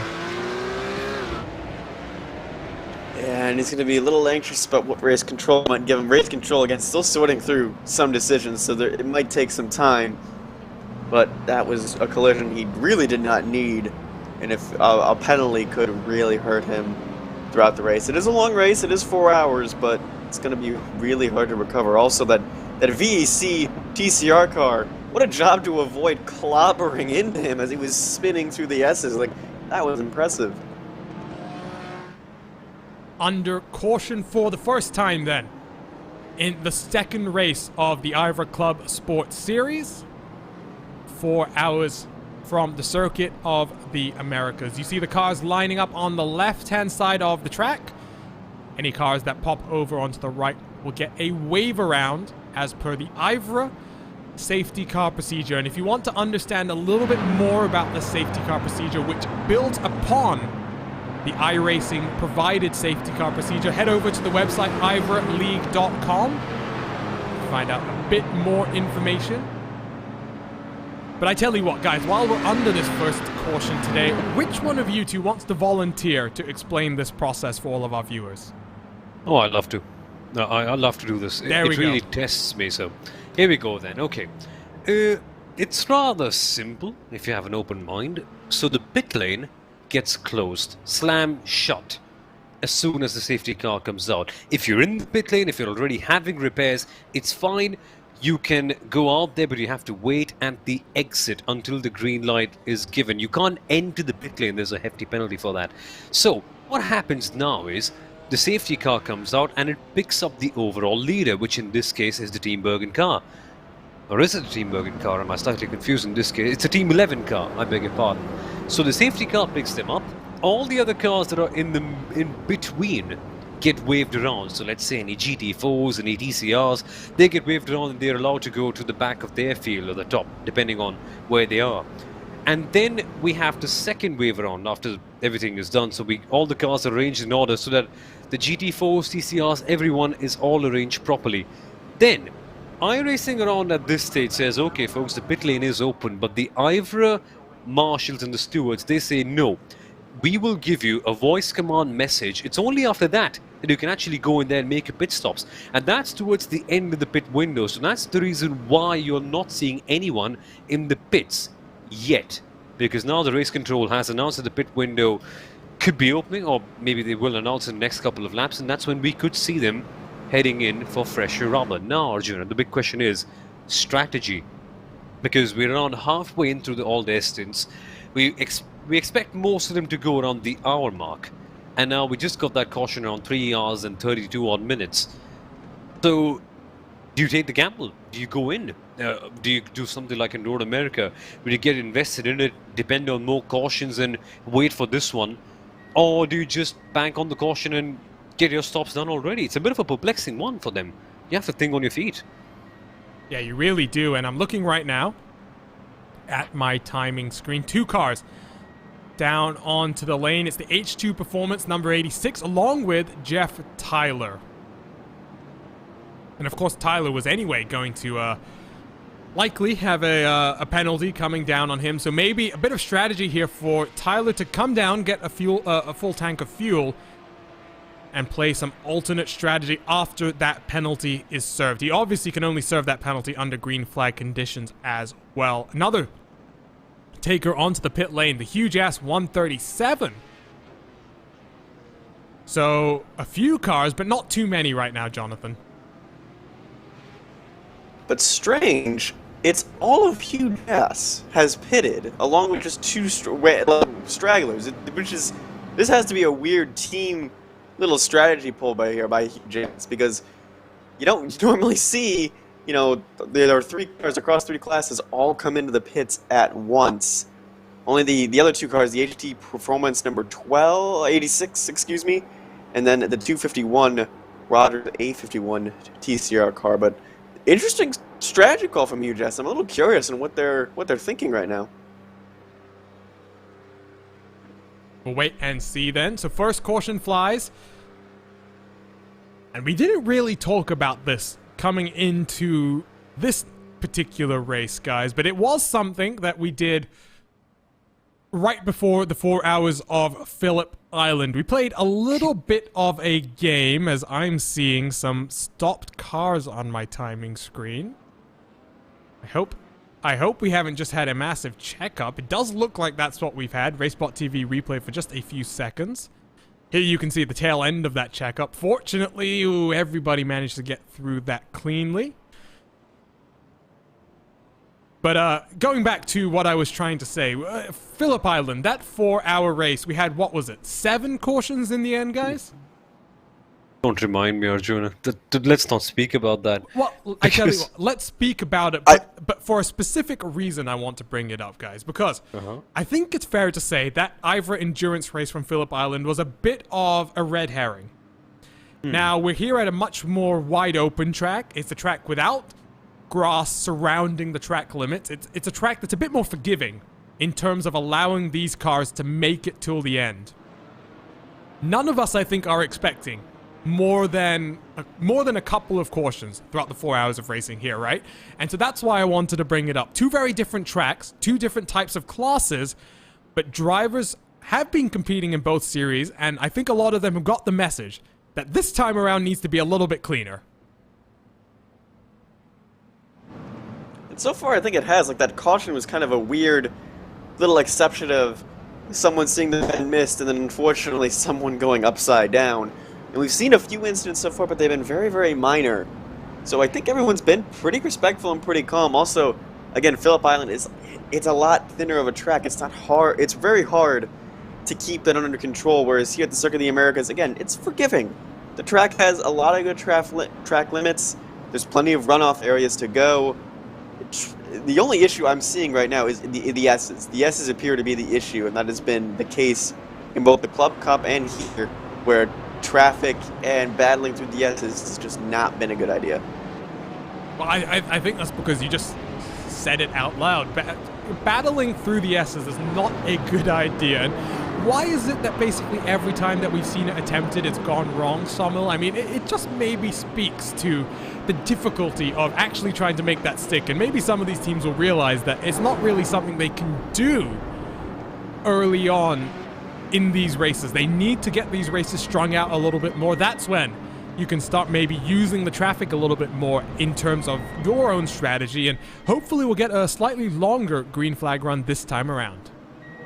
Absolutely. The S's, I think, is just not the right place to make a move. It's all flamboyant when it comes out, but how often have you seen it come out there properly? I mean, we've seen penalties be applied at the S's in so many categories, even bike racing for that matter. It's just not the ideal place to overtake. You can, for sure, if you're bold enough, and we know for a fact that quite a few drivers are bold enough, as we see multiple cars make their way onto the pit lane now that this is open, but it's not ideal.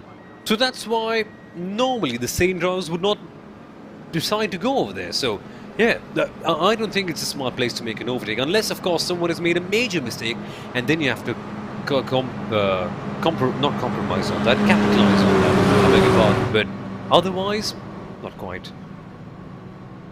Well, another thing to factor in when we're discussing this track in particular is, like Samuel was mentioning, a lot more takers down onto the lane this time around, including in the Cup class. Basically all of the GT4 runners, only 5 cars stayed out in that one. The Team Hoisingveld 148, Sam Soyd Emerald, who was running in second, who were running in third behind the My Days car. The other 3 cars that stayed out, the Electronic Sportsman Sim RC Club Sport, and the Porsche Owners Club, the 121, that's been struggling a little bit in the early portions of the race. For most of those runners in GT4 as well, looks like a full pit stop. Most of them taking tires and fuel. The exception being the 137 Huge Ass Sport that seemingly has taken a fuel-only pit stop. Let's talk about TCR as well here, because, well, a mixture of strategies here. The race leader, Team Hoisingveld 248, has come down the pit lane, but he's not been followed by many drivers. So full send racing back out to 1 and 3rd on track. Jonathan, divergent strategies very early on in this race. Sumo wanted to talk about strategies, and the teams decided to give us a lot to talk about. Yeah, just a very variety of strategies. I'm a little actually confused by the Team Heischenfeld TCR machine coming down pit lane. They were up front and leading. None of the other big front runners went down either. The Alpine Stars Geodesic Racing Gold was in 5th place in class, but Full Send did not come down. Pure Sims did not come down. The 45 of the Porsche Cup class also came down pit road. So now we have a very wide mixture of strategy. And in 30 minutes time, those guys that are going to be stayed out, or maybe even less, are going to have to come down pit road. And it's going to be an interesting cycle of things if it stays green. It really will be. Just to finish off the point I was making earlier as well, incident limit for this race is 32, and that works out to roughly roughly about 8 an hour if you are only taking track limits violations and are managing to avoid any car-to-car contact, which is proving to be difficult for many of our competitors.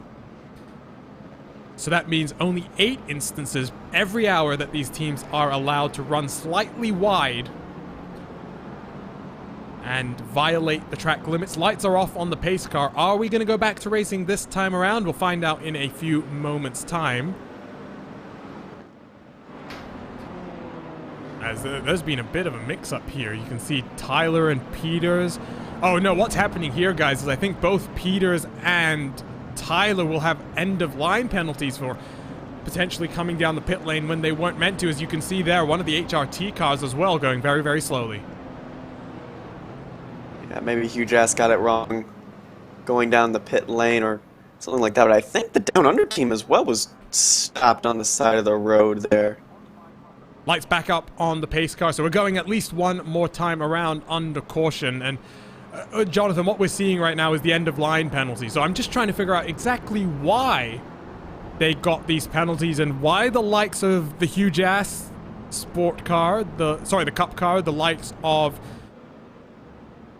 why all of those cup car runners basically came down at the first time of asking, because Vince Peters as well is gonna lose out pretty big here after this end-of-line penalty. Track positioning is always so vital, and this is a very interesting call here, Sommel. I'm actually quite confused about this. I can't quite wrap my head over it, so I prefer to refrain to comment on this particular occasion until I know more. I'll just... Well, I was going to say, like, the Huge Ass cars, they pitted a lap earlier, so I'm wondering if there was a weird issue where pit road wasn't open. So maybe they are getting that penalty, but I'm confused on the 45.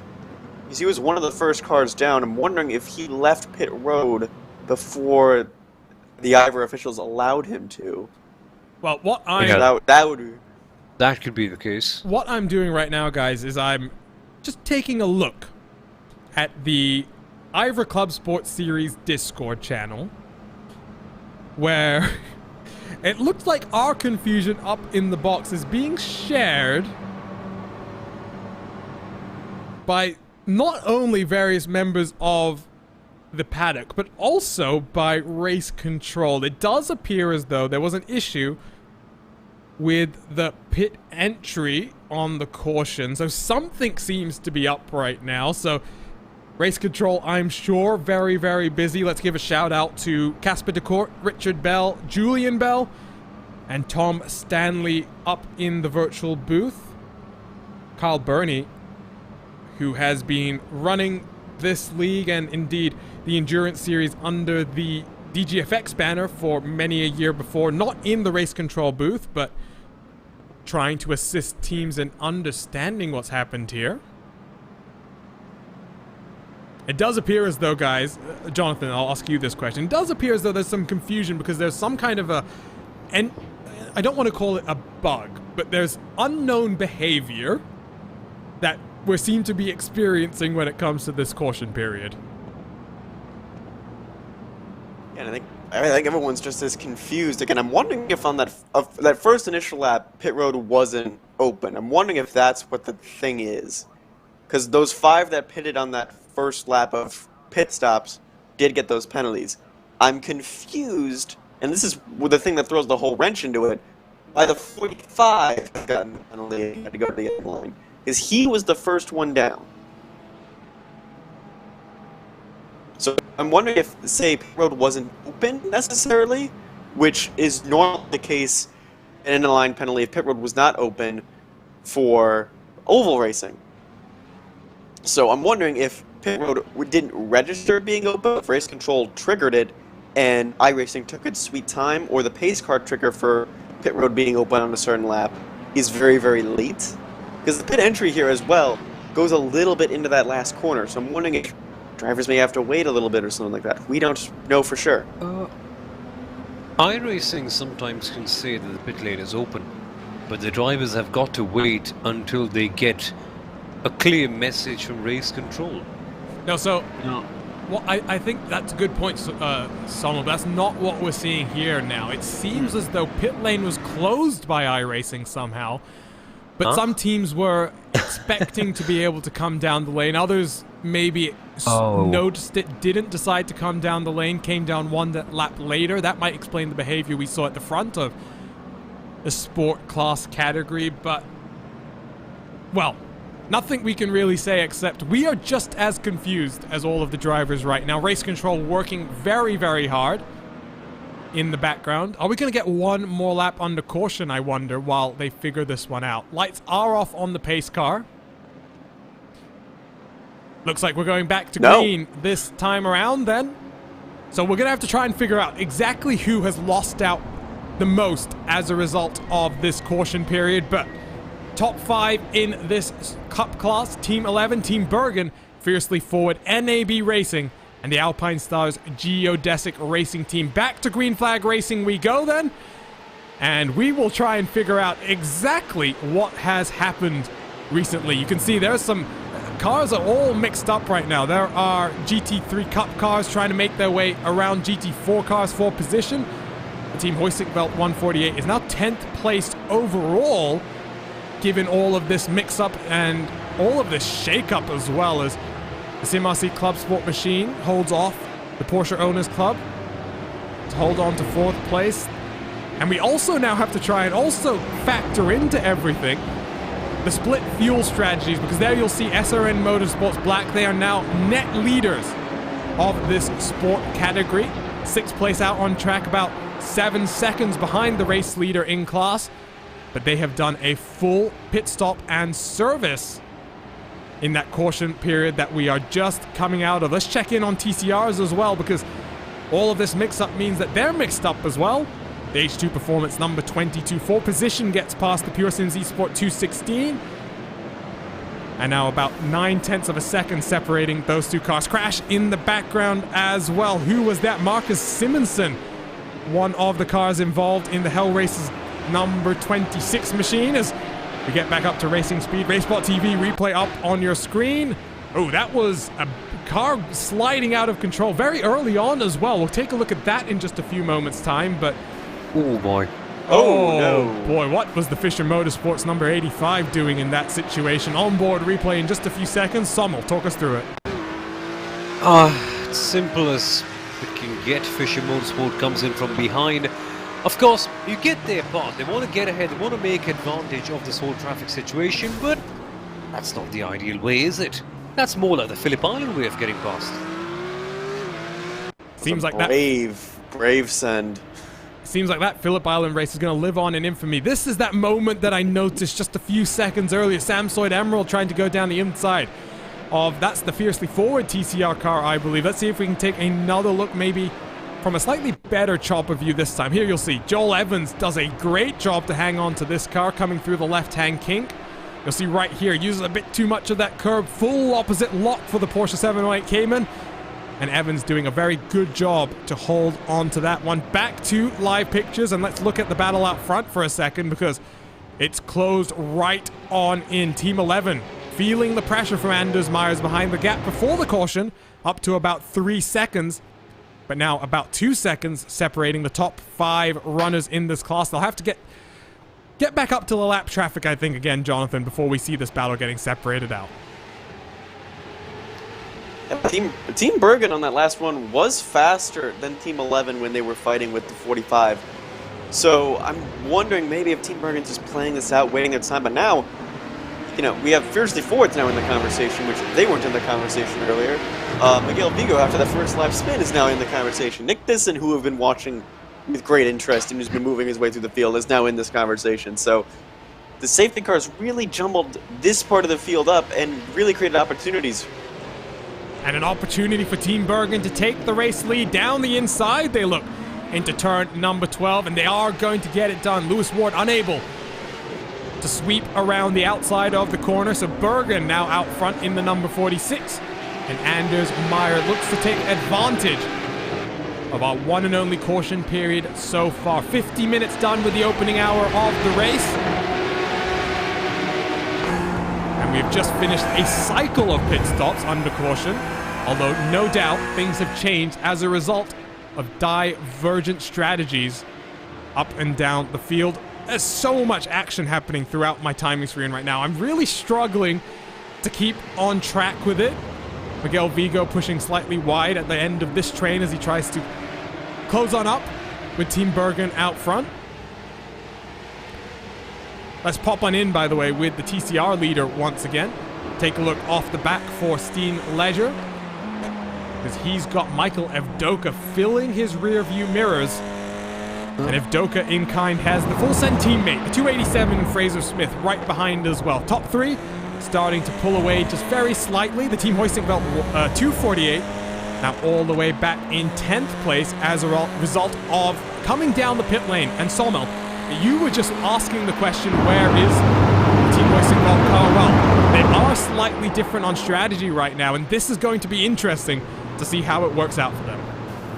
Well, if it's not the DCR hosting well right there, we saw the GT4 hosting well, mixing it up with the DCR leaders, but here they are, they now somewhat miss this pit stop amidst all the chaos, but that's the chaos never ends. That was Benjamin Fisher in the Fisher Motorsport car. Let's take a look at that RaceSpotTV replay, and Tom will just talk us through this one. Yeah, it's been a bit of a tall day for the Fisher Motorsport car, let's call it that way. If they're not the ones causing it, sometimes they're the one taking it. And that was rather bizarre, and that was a side shunt. Let's take I have not seen something like this for a while. Well, take a look here, Sommel. Please don't tell me to hit the teammate. No. See from behind. Watch the World of Sim Racing car. Under braking just rotates ever so slightly. And, well, the sister car fortunately doesn't hit the other car in front of them there, the Neon car. And, I think that was Jeff Tyler in the huge-ass car, moments away from disaster once again. Getting very, very close to getting involved in more contact. More RaceSpot replays to take a look at, by the way. This was just after the incident we were watching there. This is coming down out of turn number 11. The World of Sim Racing car gets into it, and a mad scramble there as the number 45 almost gets involved there. Let's take a look at that replay, but that end-of-line penalty is not what Vince Peters would have wanted. Showing some of his avoiding skills, however, which that was impressive heads-up driving from Team Down Under. As again, going into turn 11. Turn 11 and turn 1 seem to be the chaos zones right now. Lit up on the curve. Hellraisers gets into the World of Iris machine and into the grass. What a beautiful little drift and save there. That was fantastic stuff. One more RaceSpotTV replay before we can jump back to the live pictures. I'm not sure the Porsche Owners Club is going to be so happy with RaceSpotTV, but Michael Johnson having more issues. Almost grip rolling that car on the inside. Heavy dose of curb, and now has to point the wrong direction. See the field of cars streaming past him. Johnson, in fact, going to back up, do a reverse J-turn to get back up to racing speed. That's the RaceSpotTV replays then that we have to show you for now. So let's jump back to live pictures and recapture this battle at the front of the field. Team Bergen versus Team 11. Anders Myers versus Lewis Ward, two veterans of IVRA competition. As we approach the top of the hour, both of these cars are due for a pit stop. Probably in about 10 minutes time, I would think here, Sommel, because of the way that caution has influenced our pit strategy. There are fuel limits in effect across all of our cars in today's race. 73% capacity for the Porsche 911 GT3 Cup car, 50% capacity in our GT4 classes, and then 51% in the TCR class. Yeah, keep a keen eye on a couple of cars that have pitted, so that's how you'll get a good idea about exactly what's going on. But for the 991 Cup category, all seems to be just fine at the very top. All the drivers just about closing in there, and of course the caution has brought quite a few drivers closer than the others. Meanwhile, of course, traffic's still playing a major part between the DCRs and all the other categories, but oh my goodness me, every time I get on speaking, there's a crash happening. Well, and Jeff Tyler has had a busy day so far. Another incident, this time with the Hellraisers 26. Over, under. The 26, under braking, just darts to the left-hand side as they approach peak brake pressure. Let's try and take a look at an aerial look at that one, but For Jeff Tyler, it has been a very, very busy day, Jonathan. Yeah, that's, most of the Hellraiser's car drifts over a little bit, so I'm not sure you can blame on that 37 in that case, but, you know, obviously, a bit of an issue there, unfortunately. Hugh Dress and the Hellraisers not getting along very fondly today, are they? Yeah, and this is a second incident into that same braking zone, it does appear. CMRC number 176 gets very deep under braking. That was a close call there for Lucas Dolzer. Let's take a look on board in that situation, as Dolzer almost gets into the back of several other competitors under the braking in towards this turn at the end of the back straight. Oh, so close to hitting that Leipert Esports TCR car. And for a team that has gone from strength to strength in iRacing competition, not what they would have wanted to see. That's actually good driving.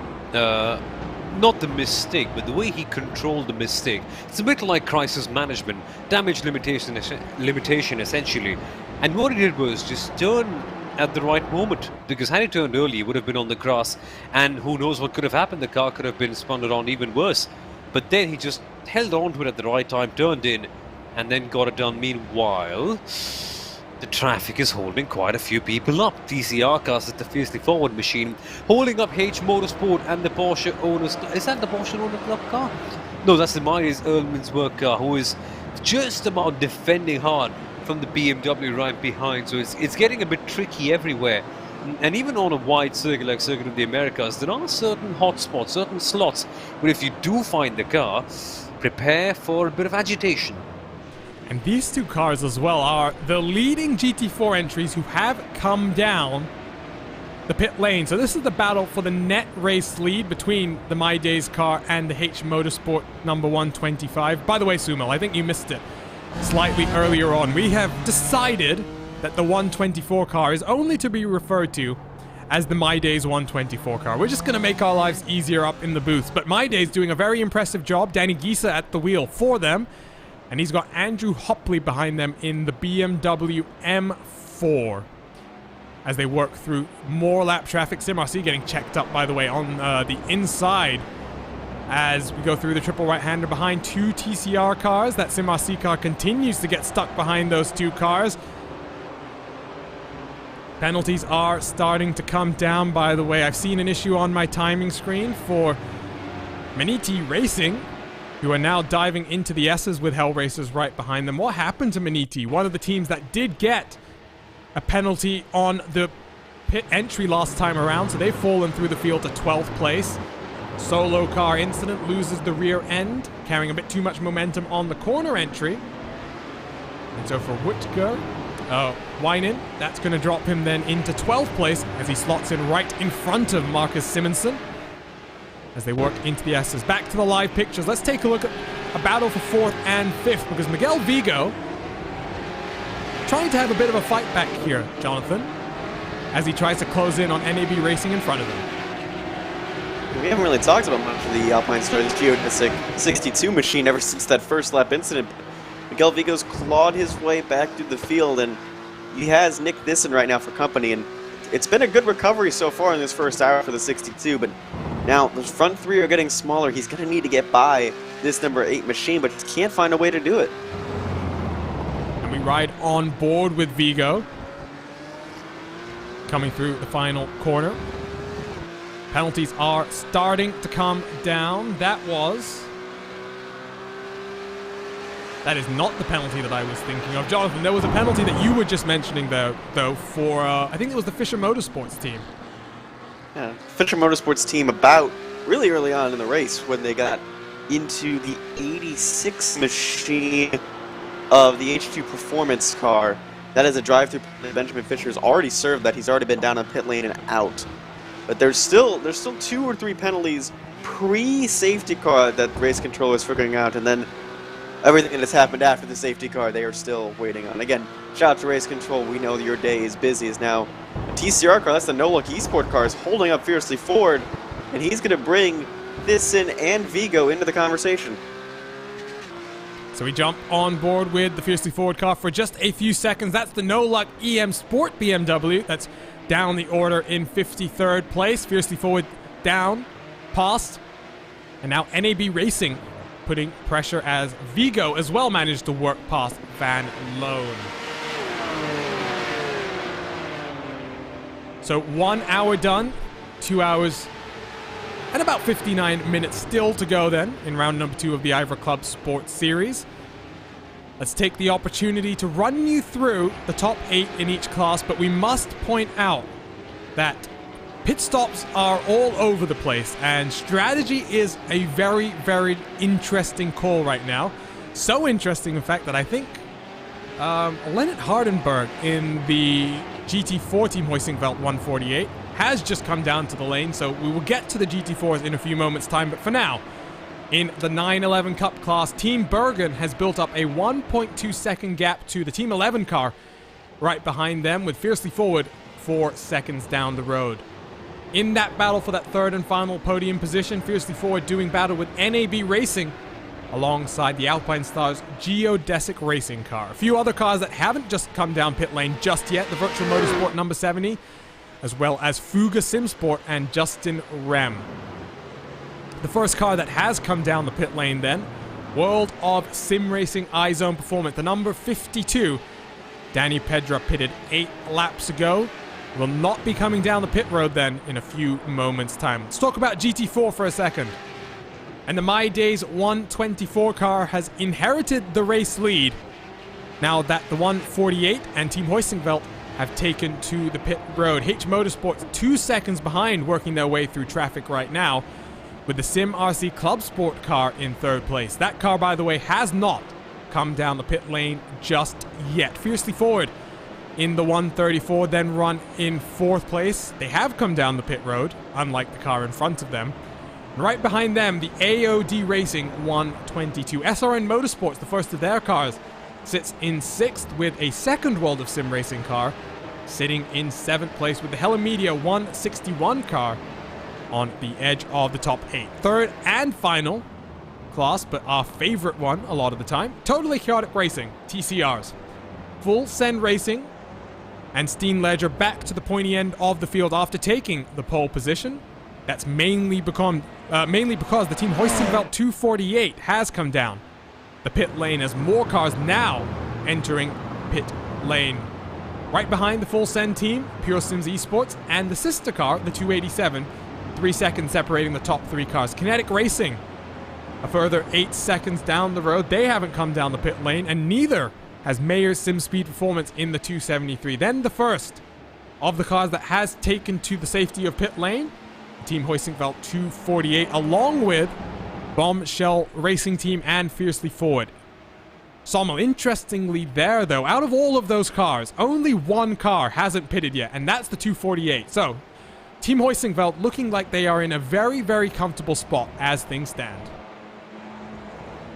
Yep, seems to be all nice and clear for them. In the short run, it may seem like things are not going well in P number 6, but you've got to scratch the surface. You've got to get deeper and understand what exactly is going on. And in this particular race, Arjuna, there really is a lot going on. And that's the one thing I like quite a bit about IVRA. It's that we've got safety cars. It throws things up. It opens the opportunities, and it just makes you think. Lets you put your thinking caps on. And sometimes that's exactly what you need. It is, but more takers to the pit lane this time around. Fuga Simsport and Justin Rem on the lane. Impulse Racing also on the lane, along with Ragazzo Racing. Some fun team names in this series. You can't beat the Rusty Spatulas or the likes of the Roaring Chicken Nuggets. You do have Pneumatic Motorsports in this field with a slightly quirky name, but maybe not as quirky as something like the Rusty Spatulas. But nevertheless, Full Send Racing and team owner Steam Ledger through the triple right-hander, 16, 17, and 18, entering the penultimate corner on the track. I'm wondering if Ledger will be down onto the pit lane this time around. Doesn't appear to be the case. So gap between first and second in TCR, 1.7 seconds. It's a bit closer further up in the field. Let's jump back to this battle for the third and final podium position. Fiercely Forward have been reeled in by NAB Racing and the Alpine Stars Geodesic Racing team. And, well, Jonathan, you were wondering how to pronounce Hugo's name just a few moments ago. And right now, Hugo has more important things to worry about than how we're pronouncing his name. He's got a lot of pressure, starting to turn it up from behind. The problem with that 34 machine is it keeps catching lap traffic where it doesn't need lap traffic. He's heading through the triple right-hander, and that's not where you want to catch a slower Cup sport car. As Thyssen looked to the inside, didn't find anything there, and now all three of these drivers are going to come down pit lane. It's going to be a race off pit lane and seeing how the different strategies play out for these three. So there you can see, by the way, TCR cars heading off the lane. The only two TCRs that haven't pitted yet, Full Send Racing 285 and Pure Sims in the 216. So Team Bergen. Leaders as well, the 97 and the 46 down. Yep, Team Bergen, Team 11, both pulling off into the lane there at the front of this queue as you see driver changes going on for both of them. Tom Metherell jumps into the 97. Peter Leknes into the Team Bergen 46. Further behind them, no driver changes for the number 62, the number 34, and the number 8. Virtual Motorsports are putting Bas Slob into the number 70. New race leader then in your Cup class. And there he is making his way through the S's on pit strategy. Danny Fonte Pedro. Now out to the front of the field. Let's check back in with your cars as they exit the pit lane here. No change in the running order. It's still the 34 from the 8 from the 62. However, they now have a few cars in front of them. The Hell Racers Gluttony, Fisher Motorsports Neon, Huge Ass Cup car, along with the team down under number 45, all in front of these cars right now. So, Hugo's route has 1.5 seconds to now make up over Jeff Tyler in front. And now sits about 20 seconds, I would say, behind the race leader, Jonathan. But he would be the net race leader. Those driver changes and other changes for the 46 and 97, force them for longer stops. So right now for Hugo in the 34, this is a good gain right now. And if those two start fighting behind him as well, Fieldsley Ford could be sitting in a very good position. Meanwhile, by the way, the Team Hoisting Belt 248 retakes the TCR class lead with cars down on the pit lane. Mikel G. Garcia takes over from Steen Ledger in the 285. Michael Evdoka stays behind the wheel for Pure Sims in the 216. So 3 new race leaders as a result of the strategy right now. Let's take a look at your GT4 leader as well. The 124, who had a good performance in the 2.4 hours of Road America, making an impressive leap up here now in terms of leading this race, playing the strategy slightly better. They do have the challenge of the Ragazza Racing number 63 sliding through the corner a bit more than they might appreciate. They'll lose a couple of tenths of a second as those two Cup cars retake overall position from the GT4 race leader.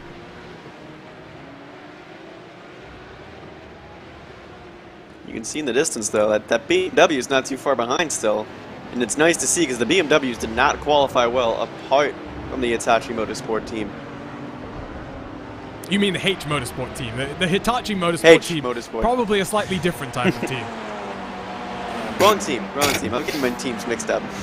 We're talking all about pronunciation. I can't get pronunciation right. Yeah, I'm going to be careful. Looks like Impulse is going to send one down here. Yeah, and I'm going to be careful not to make a 18-plus joke there with Hitachi. But never mind, we're going to move swiftly on past there as the Impulse Racing number 222 down the inside of the VEC Sim Racing TCR car. Impulse Racing, good to see them in IVRA competition. Now sniffing the edge of the podium positions. 1 second behind David Van Broek for Kevin Weinrich.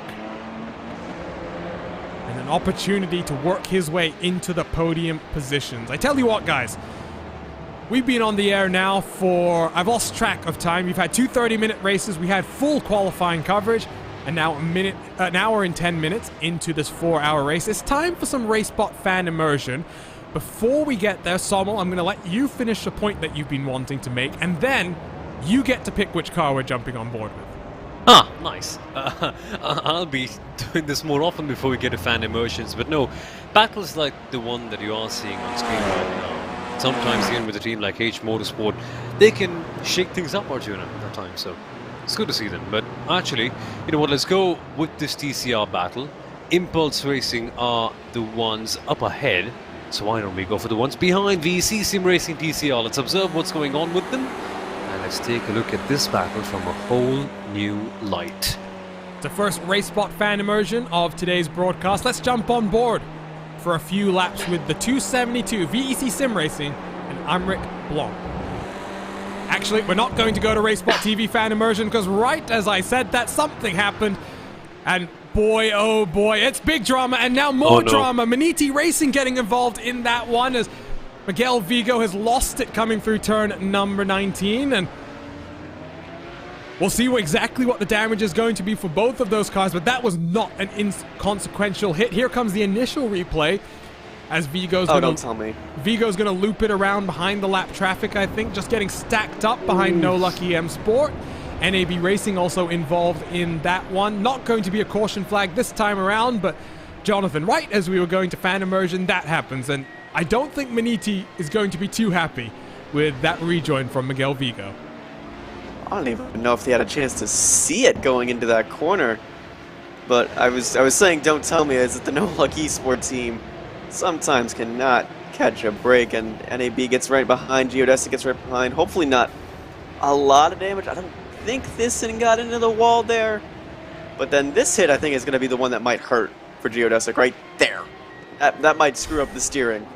Well, it might hurt the Maniti Racing car even more because you talk about steering damage. That was direct contact to the right front for Maniti Racing. Let's take a look at what's happened since that incident. Lots of time lost, by the way, for Vigo, who's now dropped behind World of Sim Racing, who are now up into 10th place. Maniti Racing losing a position there on your screen to the number 86 H2 Performance car. That was big drama there, and fortunately, or unfortunately, depending on how you're looking at it, not another caution. That could have been very dangerous if a car had been stationary right there in the last corner again, Sommel. Yeah, that could have been far worse. And hey, another slight pirouette by Team Maniti Racing, so they're certainly losing a whole lot of grip as they trundle along at slow speeds rather in this case, and they've certainly been hit bad by the accident. And that was a rather entertaining one because both of the drivers, both of the teams doing synchronized pirouettes, but certainly damaging a lot of their car, damaging the chances of having a good race towards the end.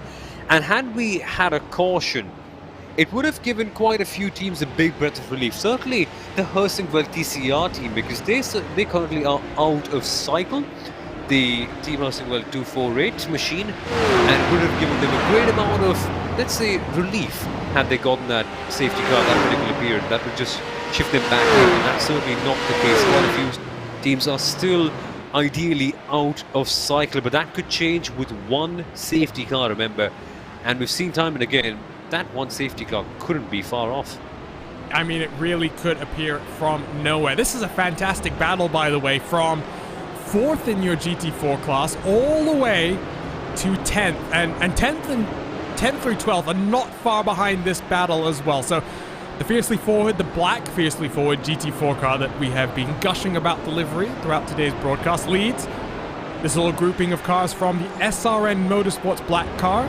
You also see the World of Sim Racing number 151 in there as well. Team Hella Media and the huge ass 137 leading from the Team Hoisting Belt 148. Let's go on board then for our RaceSpotTV fan immersion. Finally, now that we know there's going to be no cautions being flown, let's jump on board with the 148, the Team Hoisting Belt car. It's right on board with Leonard Hardenberg for a few laps around the Circuit of the Americas track.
That was a few laps on board. The team hoisting belt 148 and Leonard Hardenberg as he charges up through the GT4 class field, now up into 5th place out on track, and about 40 minutes away from the halfway points being awarded. And a lot of teams one step closer to securing 50 points come the 2-hour point of the race. Hardenberg continues to put the pressure, by the way, on Matthew Crisp in front of him. That will be for 4th position out on track. And the next job for the 148 will be reeling in AOD Racing and the 122 in front. There we go to the inside for Hardenberg. What a drive it's been over the last few laps, getting a bit sideways using that curb to rotate the car. Hardenberg now up into 4th position. Just about 2.5 laps ago, he was down there in 9th place and driven up through the field. Fantastic performance from Hardenberg. Take a look at a RaceSpotTV replay while we were under fan immersion. And you might be wondering, this looks like two cars that we've seen tangle on a number of occasions before. The Hell Racers and the huge ass car. Jeff, why are you being a bit too aggressive down into that corner? Samuel, I'll get your thoughts about that one. I mean, it's two cars that we've seen getting involved on a number of occasions. I mean, sometimes you just have to tell the driver to calm down and realize there's nothing to gain already in this position. Yeah, it's hard to defend a move like that when into a corner like that. It's just, let's say, overzealous, over-optimistic in that particular case. And we know that Jeff is an excellent driver when it comes to that, but I don't know, seems a bit like personal vendetta more than a well-calculated overtake. Yeah, it's been an interesting race so far.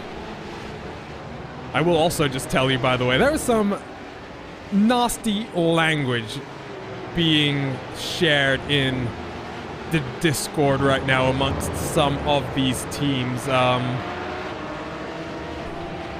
Jonathan, we saw that incident between Alpine/Stage Geodesic Racing and Maniti Racing where, you know, Maniti Racing on the rejoin had nowhere really to go. As Jeff Tyler makes a bit of a mistake there, gets confused. Is he coming down the pit lane? Is he staying out on track? He manages to get it all sorted out there, but Jonathan, just go back to the point I'm trying to make here. There is some rather heated...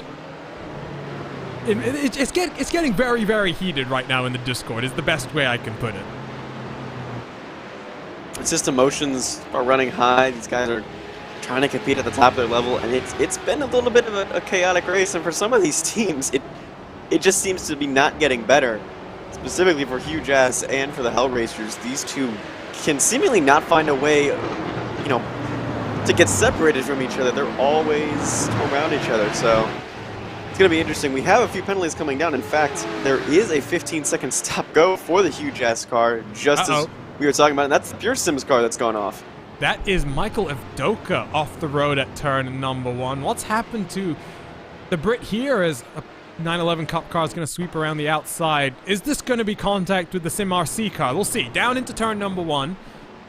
Sim RC car looks to the inside. Michael Evdoka just turns in as though that Porsche is not there. My oh my, that is an interesting one there. Jonathan, what are your thoughts on this one? We'll take a look at it from an aerial angle, but it's like Evdoka forgets there's a car looking to his inside here. Maybe he got the Porsches confused. Maybe he thought that was a car that was going to fly by him, but there was a bit more room to the inside. I think that one could be 50-50. The people have to come down, but also that Cayman did not use all of that inside track that was given. So, well, just a little bit not paying attention to the mirrors right here, because he's going to look down to the inside and maybe a blind spot as well. I think it's a combination of the blind spot, but at the same time, Samuel, your thoughts on this? I mean, you see the point at which the ClubSport car commits the corner. I think that Evdoka has just thought that that car is staying behind him and is not expecting the dive. We'll take another look at the aerial look here. You'll see that Evdoka's turning in very early, and there's not really a chance for two cars to go into one there. Perhaps it could just be the case that Evdoka is driving on a single monitor. So in that particular case, when you're seeing, I mean, he kind of might have a mental image that, okay, the Porsche is not going to make a lunge. So he wouldn't have consistently been checking his left side mirror. And so with that, he would have had no idea. And that's probably why he just turned in, having no clue. But meanwhile, the GT4 battle is intense. Alpine Stars Jurassic battling it out right here. And man, GT4 Racing almost always delivers, and this is just another example of just that, Arjun. Yeah, it really is. Through the traffic they work as well down into the S's. Samsoid Emerald getting the move done on the Alpine Stars Geodesic Racing car. As Jonathan, we're getting some more verdicts down from race control, and this is an IVRA-wide series rule that a few cars have come into conflict with. That pit lane rule, you're only allowed to spend 3 seconds getting into your pit box and getting out of the pit box as well. It seems like a few cars have been dinged from the race stewards now. Yeah, the 272 and the 213, however, it's a lot lower than we've seen in other events, so I think the teams are starting to really get used to that rule and find ways to get around that. And I think these are also cars that have had a few incidents as well already, so these are some slower down in the field, nothing too major. However, some of that confusion that we saw under the safety car, I think was penalties as well being given, at least end of longest line penalties that were being given out, because the 45 had an issue with the 51 that was given an EOL penalty for. So, wondering if that's what happened there, if they gave out penalties like that, or if they're just confusion from race control and that's how they're fixing some of these penalties. Either way, there is a little bit of clarification on some things. So a bit of clarification then on our penalties as we work midway through the second of our 4 hours of competition. It looks as though right now that Alpine Stars TCR car might have a bit more pace than the sister GT4 machine. Mark Nosk in the 162 really struggling to keep that car's balance underneath him. The right front corner of that car as well has got some damage, and oh, the two teammates hit each other, and no, you can't do that. You can't hit your teammate. And disaster then for the Alpine Stars team, and we'll take a look at these replays, but there is something about that BMW car that does not look right, and Nosk is going to go straight to the pit lane as a result. Man, I believe that 162 pitted underneath the caution, so this is the end of his stint, so he may be like low on fuel. That is a very, very sad sight. Just the sight of the teammate closing up. The teammate who we must point out was running in second at the time. And we'll take a look at the onboard for Spencer McCarthy. Nothing he could do there, Sommel. That BMW was just parked right on the apex of the corner. Guys, crash aside, do they report this to the stewards? Because the stewards are supposed to be independent adjudicators. Technically, you should. But as the members and the managers of the team, oh no, you would not. So how does this go then? First of its kind. Okay, now I'm keen. Now my eyes are well and truly solely focused on the penalty sheet. Let's see how this goes. That's an interesting point, and we'll have to wait and see how that one plays out. And now I'm very curious to see if that does get submitted. But another incident down into turn one. A bit more clumsiness, it looks like there. The huge ass 237, maybe just turning into the corner again a bit too early. A very similar incident to what we saw with Evdoka just a few moments ago. Jonathan, take a look at this one from the aerial angle. He's trying to defend from the fiercely forward car behind him, Matthew Crispin. Just a little bit of a tap just sends the huge-ass car around. It's not been a good day for this team. It is not. They were able to get a victory out of Road America, but right now it has just been pretty miserable. What has happened here to the Fuga Simsport car? It's Justin Rem in the two behind the wheel. He had a major slowdown penalty. He is out of fuel, I do believe. Is Rem out of fuel as well? Jump back to the live pictures. This was still on replay. He is still stopped, out on track. And there we go. Caution is out. That's what I was waiting for. Caution flag is back out for the second time today. And unfortunately, Justin Rem, running out of fuel, is going to have to get towed back to the pit lane. And that is going to hurt his chances throughout the rest of the race. So, caution flies for the second time, and hopefully it'll be a bit easier for us to understand what's happening this time around. In terms of strategy, that caution has come out at a very, very interesting point of the race. There were a few cars that have just come down the pit lane the last time around that are going to be big winners as a result of that change, or rather that caution flying. There are some other drivers who will be a little bit more frustrated about the timing of the caution. So there you can see Barney the flagman flying that flag with maximum vigor, and as Aaron Likens, our own Aaron Likens, who is a flagman for the Indy cars, the NTT IndyCar Series, he was talking about last week with the Open Wheels 500 that Barney probably has the consistency over him, but in terms of pure enthusiasm, it's hard to beat someone like Aaron, who is so passionate about everything that he does. But nevertheless, back under caution then, we wait for the cars to pick up the pace car. And that will be your overall race leader, the World of Sim Racing iZone Performance, the number 52. And while we wait for cars to get picked up, let's run you through top 8 in each class very quickly then. So in the sport category, this is the GT3 Cup cars. The World of Sim Racing iZone Performance leads by 5 seconds. That is going to get shrunk because pit stops are imminent for many of these front-running cars. The team down under has managed to recover back up to second after serving a penalty on the previous caution. And the Hell Racers and Fiercely Forward cars run in third and fourth. Fisher Motorsports in fifth, with NAB Racing in sixth. H2 Performance SRT, the number 86, in seventh. And the Alpine Stars Geodesic Racing Team in eighth in this class. Salma, why don't you walk us through the GT4s then? Absolutely. Reminders Erlminsberg currently in the lead with H Motorsport right there behind Team Helsingfeld rather, will be big winners. Why? They pitted in the caution. Now they get the factory reset. Now they're able to get back on the cycle. Otherwise they would have had to pit on the green. And we all know what happens when you pit on the green. You lose a lot of time. AOD Racing then in fourth, Fiercely Forward VLN doing a good job in fifth, then SRN Motorsports and WOSR World of Sim Racing iZone Performance followed by Heli Media in P number 8.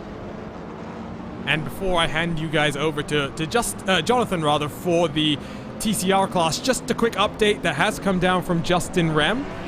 They weren't out of fuel. What they did have was a technical failure. Rem unable to shift the car in and out of gear anymore, and so that's why we are under caution once again. Jonathan, why don't you run us through then the TCR class? TCR is Team Heischenfeld with that alternate strategy, and it's paying off right now with another caution around when they need to come down pit road. Good for them. Alpine Stars Geodesic in the 200 able to get second. Impulse Racing, Boosted Motorsport third and fourth.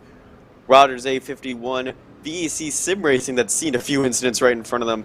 The Full Send teams a little bit farther behind in 7th, and Pure Sims Esports in 8th.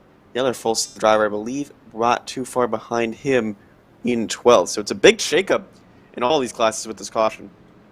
It really is, and trying to look through my timing screen, trying to figure all of this out. A reminder, timing71.org/s/RaceSpot.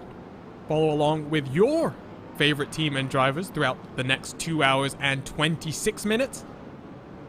We also do have up-to-date weather information powered by Timing 71, so if you're curious what type of track temperatures that these drivers are having to contend with, head over there to see that. If you are curious, 29 degrees Celsius is our track temperature right now. Pit exit then is alright. Pit exit is open from race control, so we are now once again underneath the IVRA safety car procedure built on top of the regular iRacing safety car system that works very well for a single class of racing. Additional modifications have been added and clarifications by the IVRA League organizers to ensure a smooth and fast caution period every single time. There you see the queue of cars waiting behind the pace car. And Sommel, you've been waiting for a few minutes now to get a word in. What's up? What's on your mind? The interesting thing is, this caution will end around, say, when we have 2 hours and 15 odd minutes left on the clock. You know what happens when we get to 2 hours? Halfway points, and that is big, big halfway points. Certain teams that made the pit stop under the last caution will have the advantage because they've got fresher fuel. So are we going to see the teams that are currently in the right cycle, teams as a down under racing team, teams at Team 11, Team Bergen, will we see them also heading in the pit lane right now to get fresher rubber, just so that they can grab those halfway points and say not be at a deficit against the teams who did pit in the last caution? It's going to be interesting because every team wants those points, but are they going to sacrifice the bigger race for the shorter-term benefit? I'm pretty curious about this. It's just going to be a 15-minute shootout towards that.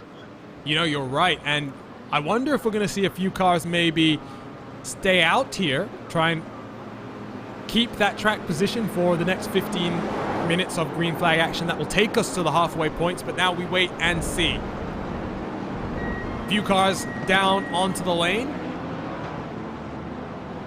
Looks like the main driver that has stayed out is the team down under, number 45, and Vince Peters. Everyone else seemingly has committed to the pit lane in this Cup class, except for there you can see the number 34 fiercely forward, as well as the number 8, NAB Racing. We must point out, by the way, both the number 34 and the number 8 did come down the pit lane about 12 laps ago, as did Team 11 and Virtual Motorsport, making their way down the pit straight right now. So a busy place is the pit road as cars up on the jacks getting service. Samsoid, the 199 car, exiting. The Team Hoisingveld car in front of the My Days car. That's vital for class position as well. Driver changes almost universally here in the 911 Cup classes. There was someone who just hit the wall. Now, oh no, it's the exit. The exit. Which, there's more checkups happening. Which of the SRN cars is that one? We're gonna have to wait and see. SRN Black. Ooh, Team Bergen. Team Bergen being very, very naughty right there. That was very naughty from Team Bergen. Let's take a look at this full sequence under replay. So this is on board. First, let's take a look at this with Stephen McGarvey, who's about to get dropped off the jacks. Waiting for the fuel to be done. There you go. Up to speed on the pit limiter, you'll see there. And now what happens here? Ooh, McGarvey just does not see the car stopping on the exit of pit road. And slight contact was made here, but watch Team Bergen and Sommel just talk to us about how naughty this is from Team Bergen. He's not going to rejoin with all the cars next to him. Instead, he's decided to go straight to the front of the queue. That is a bit cheeky. And it just helps him that just as he gets to the line, the race control says, alright, the pit lane is open. Cheeky. Now the rule is, in IVRA competition, you can only be you can only be in the pit box area for the last 3 seconds, right? You've got to be in the fast lane for most of the time. But the fast lane is blocked. So what do you do if you're Team Bergen? Find another way around. And they were lucky that their pit box was right towards the end, because I think, and I'm pretty sure about this, that they did not exploit the fast lane rule, but they still got the upper hand. Excellent. Well, this is one where, again, I'm glad I'm not in race control for this one, Jonathan, because, well, spirit versus letter of the law. I think that's what this is going to come down to. The way the rule is written, you knew where I was going with this one, but the way the rule is written here, Jonathan, it's pretty clear, I think, at least for me. If you're in that situation where Team Bergen is, you can hang out in the middle lane in this one specific scenario. You can ride the line between being on the slow lane, being on the fast lane. However, you can't do what they did, which is take distinct advantage of the fact that their pit box was towards the front of the pit road, and they chose not to merge with the cars who had already left the pit lane, technically, in front of them. What they've basically done is leapfrog, I think it was upwards of 6 cars or something like that. So that's going to be something where I think race control indeed has to go and take a look at this. But you know the Alpine Stars geodesic car is screaming at race control, because they were the ones that were right behind them in pit road and stopped. So that's going to be reported by them for sure. Because also, they're fighting for position, and now the Alpine Stars GS car who stopped and, you know, interpreted the rule as his way, now has 6 sports cars in between someone who didn't stop and went all the way to the front. So there's going to be some yelling and some screaming, I'm assuming. So well, after they sort out the team issues of the teammates turning each other, of course. Oh, there is a lot for Race Control to get to. I think Race Control has finally managed to untangle the mystery of the first caution period, figure out why we saw various things that we did. For those who are curious, by the way, now things have calmed down in the IVRA ClubSport Series Discord. Tempers have been calmed down. There was a few drivers who tempers flared. Words were exchanged. And I'm sure the words are still being exchanged in private, but at least they're not doing it in a public setting right now and showing everyone their public behavior. Great shot of all the cars as they work in towards turn 1 at a very pedestrian 50 or so kilometers an hour. We did wonder what was happening to the 45 car, by the way. That's an interesting one. They're now down on the pit lane. Driver swap is underway. Tanguy van der Weg going to get behind the wheel, taking over from Vince Peters. I think it was that they wanted to stay out and try and get those halfway points, but couldn't make it on fuel. They were the ones that pitted under that last caution and maybe thought you could stretch it, but looks like it was not going to happen. Unfortunately for the 45, it's the tail end of the field for them.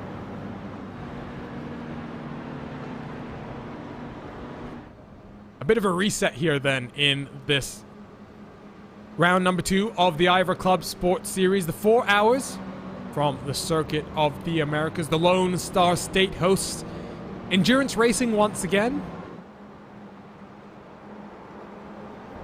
Going to be good to see a number of different cars heading back to Texas next year to head back out for racing in Austin, Texas. Gonna have the NASCAR Cup Series visiting Austin for the very first time. They will still have their traditional date at the Texas Motor Speedway, but we will mix things up very slightly. We will have a road course race at what promises to be a very interesting proposition for the Cup cars to challenge. Lots of overtaking, I think, will be on hand. Good opportunity to maybe get the run down from turn 11 in towards turn 12. I wonder if they'll reduce the length of this track, maybe use that west layout that we saw with the MX-5 Cup cars. Aww. That'll be dull. Also, all the curbing and stuff, we saw what happened when they ran at Daytona and cars were jumping over curves, or worse, running into the grass. At least there's not a lot of grass here, but when they ran the Daytona road course, it was a bit chaotic. Just a bit chaotic. Wait, lights are off on the pace car, so might be going back to green flag racing this time around. Almost halfway into our 4-hour race.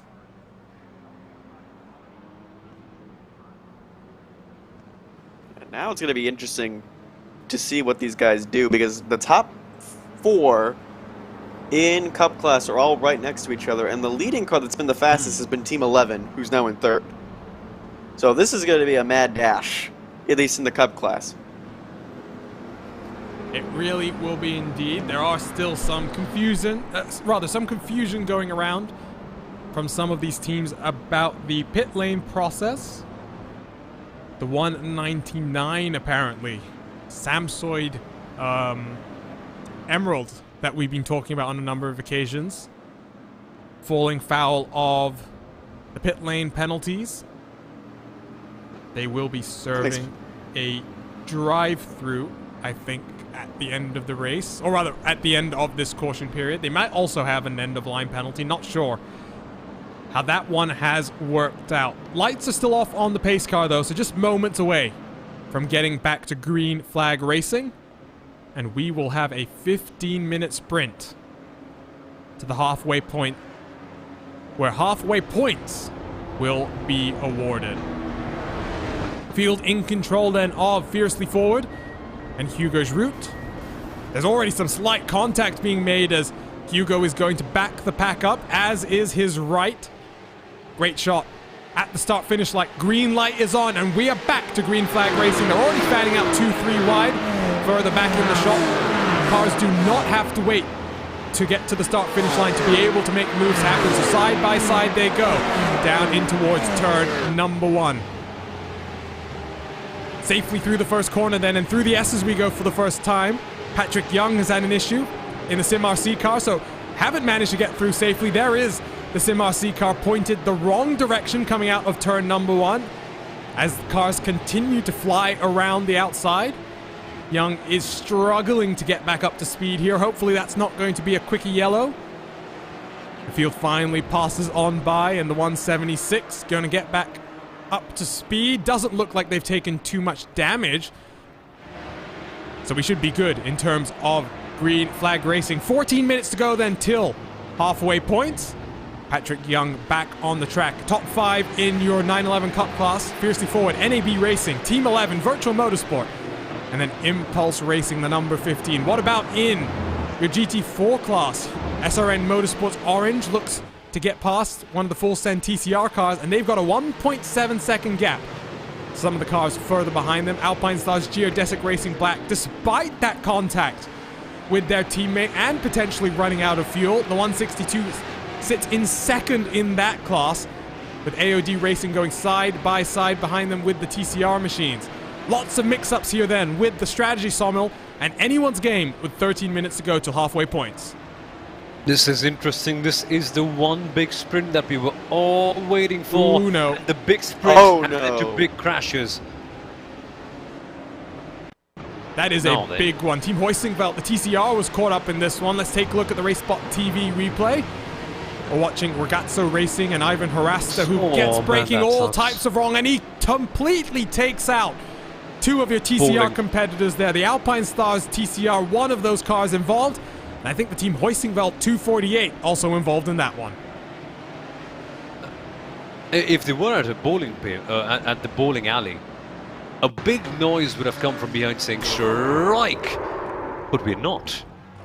And I said the same line in Phillip Island, the same game we said right here. That is a bit hard to defend. Let's put it that way. Oh, it's just unfortunate there. You can see Harasta does everything he can do to try and avoid that contact with the TCR machines, but nothing. Once you get that braking point wrong, there's not much you could do. And so there's a few cars now feeling a bit worse for the damage there. You can see the 248 side by side with Fiercely Forward through turn number 1. Fighting it out for 6th and 7th place as they dive through the S's. Full Send Racing still leads this category. The 285 and Mikel Garcia have a 4-second buffer over their teammates in the 287. So let's run you through the situation in terms of our half points. Out front, Fiercely Forward leads from NAB Racing by about 0.3 of a second right now. Nick Thyssen still in that car after starting the race. Maximum drive time, 2.5 hours, so Thyssen can get out on the next stop. Giroud still has some work to do, though, to hold on to those 50 points that they can get halfway into this race. Let's talk about GT4 very briefly. SRN Motorsports Orange have a 4-second buffer now. The second place Alpine Stars Geodesic Racing car, and that BMW is feeling the pressure from behind. AOD Racing and Walter Green trying to sneak up into second place with the My Days 124 car hot on their heels. So TCR, we mentioned the 2 Full Send Racing cars running 1 and 2. Lightbit Esports and the 253 currently sit in 3rd position. 10 minutes to go till the halfway points, Jonathan. Hopefully we can get there green. Yeah, but you can see some of the urgency in some of these Cup cars as well. They're trying to get positions. And remember, this is not like stage racing in NASCAR where the caution will come out. We're going to stay under green. And then the strategy will also kick in too, because those guys that have been pitting a little bit after the top of the hour, now they're going to have to pit as well. As down the inside, the Fisher Motorsports car almost gets into the Full Send machine. It's just 3 classes under a blanket right here, and they're all big, like, leaders. The 285 is leading, but then the AOD Racing and has other competitors behind to worry about. To the inside for the My Days car, trying to take away third position from the hands of AOD Racing into turn one. The grunt of the BMW is going to drive it up the hill. The My Days car squeezes it on the inside. They almost go 3 wide on the entry to the corner. The 285 Full Send Racing car says, I'm not having any of that, holds its line, and now My Days slides up into third. H Motorsport is going to try and get in on the fun on the entry to the S's. They're going to have to slow down, slot back up into line. And all the while, Alpine Stars Geodesic Racing in second place now have a 2-second buffer over the My Days 124 car. RaceSpotTV replay. Let's take a look at what happened to Patrick Jung on that restart. Side by side with the My Days car. Through turn number 1, he sticks to the outside of that Alpine Stars Geodesic car, and just contact was made, and that's an unfortunate one there, Sommel. Just sometimes you stick your nose into the place where you think it needs to be, and well, you just get squeezed in. A racing incident there. That TCR car is built like a tank. We saw a bit of contact with the Bergen car, but then the Geodesic Racing car just bullies him off, and it may seem funny from now, but for those guys in the GT4 car, it just feels excruciating being in that situation. Now, of course, they have to get past. They are the faster car, but there, in that situation, perhaps a little bit too hurried. Again, very easy thing for me to say, sitting in my bedroom on a lovely little comfy chair. But doing it is far harder, generally. It takes a lot to keep your emotions in check and to keep your excitement in control, but you know that the race could be slipping out of your palms if you don't make the move quick enough. He tried it, and didn't quite work out with it. It did not. What has happened, by the way? Mikel Garcia has been forced off the road from the TCR race lead. And the 285 now sits in second place in this class. Oh boy, big drama as we approach the halfway point of this one. RaceSpotTV replay of Mikel Garcia making contact with the world of sim racing Porsche Cup car. We'll get a better look at this. We caught just the tail end of this incident, but here you can see Jonathan just talk us through this one. The world of sim racing car on the outside and the Full Send car on the inside. Nowhere to go.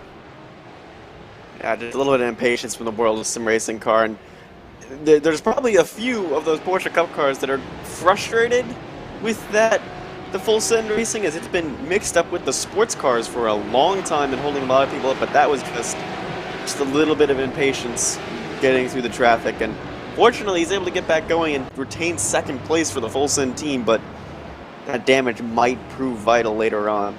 Well, there goes the 50 points that they were looking at. They'll not be securing the perfect 50 points. Instead, their teammate, Thomas Benninger, looking in a good spot to take home the points. Still a 1-2 for the Full Send team. Fortunately, I'm sure they won't be too happy. Let's take a look at some more replays. Might be of a slightly different incident this time around. So Caroline Martin for Alpine Stars Geodesic Racing. He sees that Impulse Racing car that was already lost on the outside of the corner, gets a little bit spooked, messes up the braking, and that's going to then send off the RSR by G Performance car as well. So let's take a look at this replay. Side by side with Michael Evdoka, I think that is, in the Pure Sims Esports TCR car. You can already see the Impulse Racing TCR car has had its off, and well, Anthony Pisano does the right thing, goes the long way around, and now let's see if we can figure out exactly why that Impulse Racing TCR was going so slow there, Jonathan. It's a bad parking spot. That deserves a parking ticket, 1 or 2. I think this is the wrong Impulse machine. I think you're looking for the TCR. There it is. So it's fighting with the Fiercely Ford machine. It's trying to keep up with the Heiskenfeld car. And there's a Cayman that looks to the inside, and I'm wondering, does the... Oh, no, he's just all wrong. I'm wondering if something has gone completely wrong on that machine. Maybe a little bit too much front brake bias. That might have been the contributing factor there. The balance of this car under braking is so very crucial to get right. But we jump back to live pictures. 5 minutes to go then. And it's looking like Fiercely Forward. Very comfortable. With Nick Thyssen for NAB Racing trying to apply the pressure, but instead of closing up the gap to the 34, instead the gap to the number 70 behind is starting to come down. Halfway points 5 minutes away from being awarded. And Sommel, I mean, I know you weren't necessarily on the call with me for the ClubSport Summer Series, but I remember distinctly That finale was all about the story with half points, and it's going to be something that we need to think about heading into our final race of the season as well. Half points, it's not just 50 points. When you think about it this way, it's 50% of the points you can get for winning the main race. So if you can get first place at the halfway point, you've already secured a good chunk of the points that are on offer in your class. So a third of the points are about to be awarded in each of our classes. It's a critical factor. The races, the championship, it can all go down to really unimaginable margins. And those halfway points, you never know when they come in handy. As we take a look at another replay of something going wrong, which has been somewhat of a trend here today. AOD Racing, the GT4 car, get clobbered on at the S's, and is that the fiercely forward machine that's done that? I think that actually might be... Oh, watch the rejoin there, Walker. That was close. That might be the Alpine Stars Geodesic Racing car. There, you can see it, in fact. We'll jump on board for a look here. Just a slightly clumsy look there from Mark Noski as he tries to get some of his halfway points as well. It's a bit of a home run rush in this particular case. Everyone wants to get those points, and I don't think that's what they meant when they meant by any means necessary. Well, more replays to look at here. There's Manuel Mayer, who just gets... Oh my goodness. I mean, I don't know how to even describe that incident there, Jonathan. There's nowhere for Mayer to go. Two cars on his inside. I mean, the only place for Mayer to go is, off the track, maybe into another zip code. The 22 was being a little bit naughty there, trying to push the 45 off, and unfortunately, there was nowhere for him to go. Let's get another replay here. That's a slower Carrera Cup on the outside. Augusta Racing has not been having a good day, and he just sends it. Maybe looking to visit the Alamo or something instead of being on track. I'm not sure where he's trying to go, but at least he gets back underway. So just a few minutes away then from the half points. Battle in GT4, not really a battle, let's be honest. The gap 8 seconds between Ryan Huff and Christian Young in the My Days 124 car. Third place in this class as well, H Motorsports in the highest running BMW M4. This was a track where, I expected the GT4 class to be a bit less balanced, or rather, be a bit more balanced than maybe some of the other tracks that we've seen. The BMW always strong in a straight line, and that's something that we've seen on a number of occasions here today. The Porsche, much better in the twisty stuff. And that's been evident watching the body language of the cars through the S's section, through the tight and twisty section that completes the lap, leading up to that triple right-hand corner. So 2 minutes to go then. Mikel G. Garcia continues to try and close on his teammate Thomas Benninger, who's had an off of his own. Benninger now off the track and coming back right next to his teammate. What is this type of drama? We're approaching that halfway point, and well, no one wants to apparently claim those 50 points. First it was Garcia saying, no, you have it, Benninger. Just hand it over, and the favor has been returned here. Jonathan, 90 seconds to go right now. This is really interesting to see how... there's so many points on offer at this point, and, well, cars unfortunately having some issues. So the drama of the whole race getting involved here as we get a replay. Looks like, oh, don't tell me the Heiskefeld team has gotten it wrong and sent him wide. No.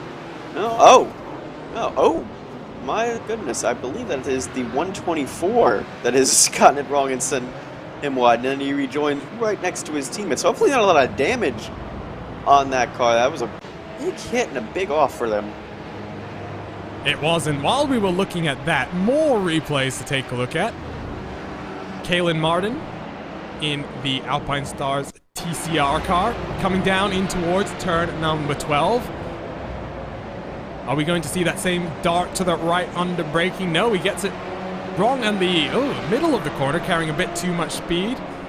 Fortunately there, Martin, who's already been involved in a few incidents since he's gotten behind the wheel of that car just about 7 laps ago, has had an interesting afternoon to say the least.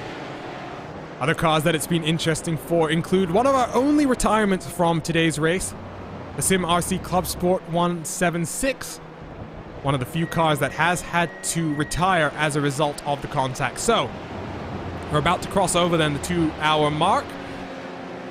Your race leader coming around the triple right-hander in towards turn number 19. So when he crosses the line, that will be the point at which halfway points do get awarded. And so let's run you through the top 8 in each class once again. Fiercely Forward are going to take home those 50 points, with the halfway point now being crossed. Virtual Motorsports in second, NAB Racing in third, Team 11 in fourth, Team Bergen in fifth, the Impulse Racing number 15 in sixth, with Alpine Stars Geodesic Racing in seventh, and Hell Racers, the number 26th, in 8th place. Now let's walk you through the GT4 category, and while that leader still has to come across the line, still an opportunity for other teams maybe to get those 50 points. Looking good for the 175 and Ryan Huff as he works his way through the triple right-hander. My Days and the 124 almost 10 seconds down the road with H Motorsport. The first BMW 3 seconds behind the 124. Huge Ass, the 137 in 4th place, right behind the 125. The Alpine Stars Geodesic Racing car in 5th. Team Hoistingveld in 6th. World of Sim Racing in 7th. And AOD Racing in 8th. A bit of a switch up there, you can see, as they battle it out on track. Third and final class then. Let's talk about the halfway points. Full Send Racing 1 and 2. The 285 retakes the lead just in time for those halfway points to be awarded. 287, just 7/10 of a second behind. Lipid Esports about 3.5 seconds behind. They do have the Team Hoistingveld 248 chasing them down. The Boosted Motorsports 267 in their RAF tribute livery, 6 seconds behind the leader. Bayer Sim Speed Performance in 6th, with Fiercely Forward and Pure Sims Esports rounding out the top 8 in this class. And while we were running down the order, more replays to show. It's always like that in IVRA competition, and this time Ivan Harasta has had another disaster heading down in towards turn number 11. There you can see, trying to get it done under braking, and okay, I just had to inhale for a second there and just relax, because Sawmill, that was as close as I think I had remembered seeing a car almost take out a car like that and manage to get away with it. That would have been a proper wrecking ball coming through. Okay, let's look at the margins. How many inches? Centimeters? We're talking about millimeters here.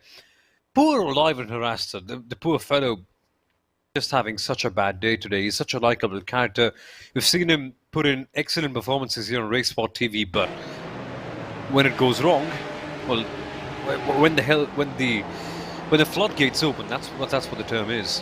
They open big, and for him it's been rather big. But what's happened here? Virtual Motorsport have retaken the lead from Fiercely Forward just right after the halfway mark then, Arjuna. Slight mistake there from Hugo Schroot. There you can see under braking in towards turn 1, goes a bit deep, compromises his line, loses about 3 seconds at that point. Change for the race lead though, and crucially, Jonathan, it comes after a halfway points allocation. So Fiercely Forward still leads with the perfect 150 points on the season so far. Yeah, they still lead, but they still got another 2 hours to think about this race, and in a couple minutes time they're going to be down pit road for strategy, and I think that's what's struggling with that 34 right now, is it's going to be the tires are wearing out, and maybe that Virtual Motorsport car is just better on the longer runs, as he's already gapped him a little bit too. And they've also left Nick Thyssen behind. So that number 7 machine, we haven't really talked about it much, but is a fast machine. But we can't also forget about Team Bergen and Team 11 that are only a handful of seconds behind the battle for the lead as well. And I'm still waiting to see if Team Bergen is going to get dinged for what we saw on the exit of pit lane. But pit lane window seems to be opening then for some of these cars that didn't come down the last time around.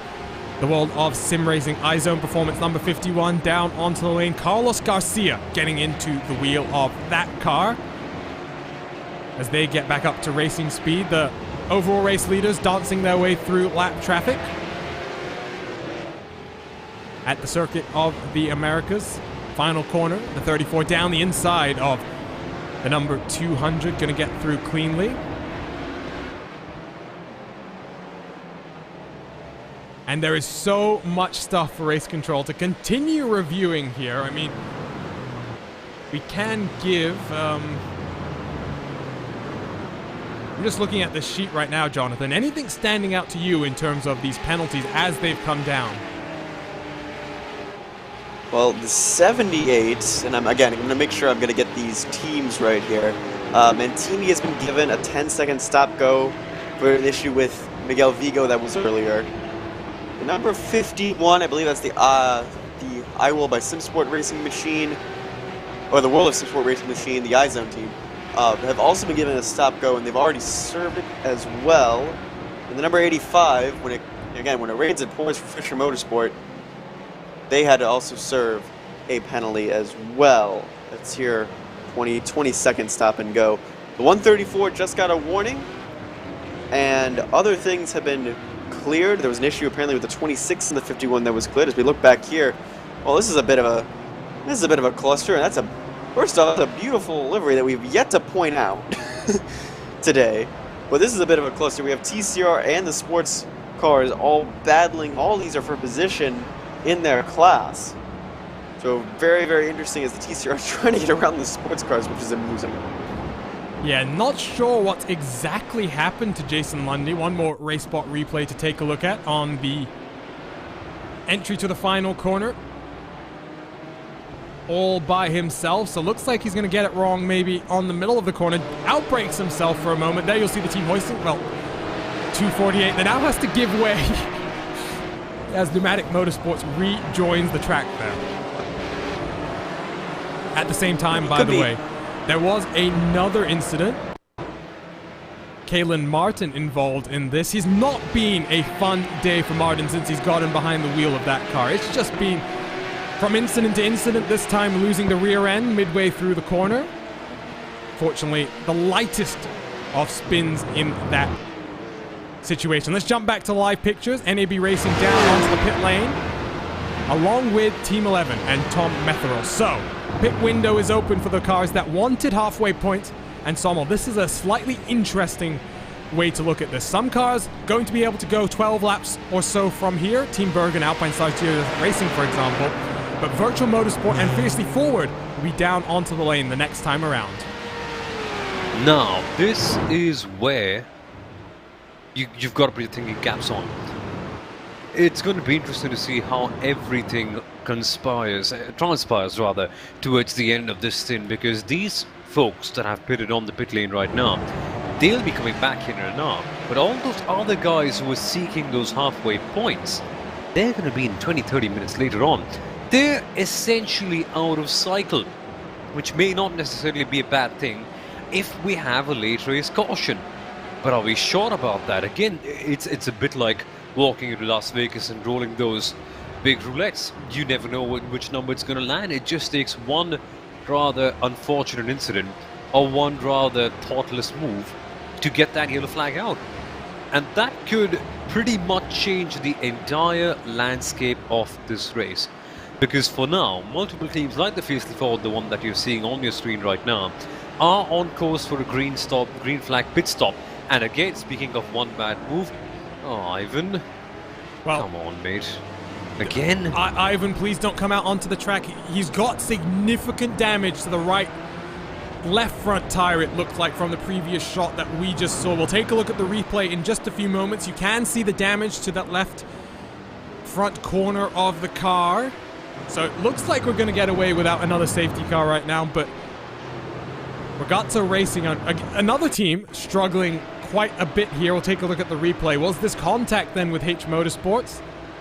In towards turn number 19. There is going to be contact made. H Motorsports gets body checks off the road, who were running up in 4th place at the time as well. They won't be too happy with that. Ivan Harasta not making too many friends out on the track there, Jonathan, and that's something that some of our YouTube chat have noticed as well. It's something that is a big factor, especially in a long endurance series like this. Everyone knows who everyone is. They recognize which names they trust, and they recognize which names they don't. Harasta has had a difficult race here today, and the reason I say that is last time out at Road America, he did not have this level of difficulty. It's just been one of those combinations maybe where the car and track combo just not coming together for the number 63. I think I also pointed this out earlier, like some of the teams that we're seeing have a few collision issues were not the ones that were having these issues. Mentini Racing in particular, they kept it clean all throughout Road America. You know, the Hell Racers had a few issues, Hugh Jazz had a few issues, but again, there's a lot of these teams that just been involved in contact and collision that didn't help. Oh My that's goodness. your race leader! Your race leader is just being spun around by one of the TCR cars trying to get the power down. That is disaster for Bas Slob. Virtual Motorsport still trying to get back out on track, but at the worst possible place, the exit of turn number 11, he has to wait an eternal age to get back up to racing speed. And let's take a look at a RaceSpotTV replay. What happened there? Contact made with the fiercely forward TCR car as Virtual Motorsport just tried to use all of the track width. Sommel, I'm going to ask your opinion here. I think that's very unfortunate there. The fiercely forward TCR car, nowhere to go, and Virtual Motorsport just leaning on them a bit too much. Yeah, that's a bit too unfortunate. The fiercely forward TCR car just comes in, the Virtual Motorsport car leading, as you mentioned, and look at the bigger picture, Arjuna. Now, this just opens up the floodgates for conspiracy theorists. A fiercely forward car taking out the other fiercely forward car's main rival. This is just like the ultimate headline that anyone could ask for, because this just means that the other fiercely forward car is now the leader, the Porsche Cup Category 1.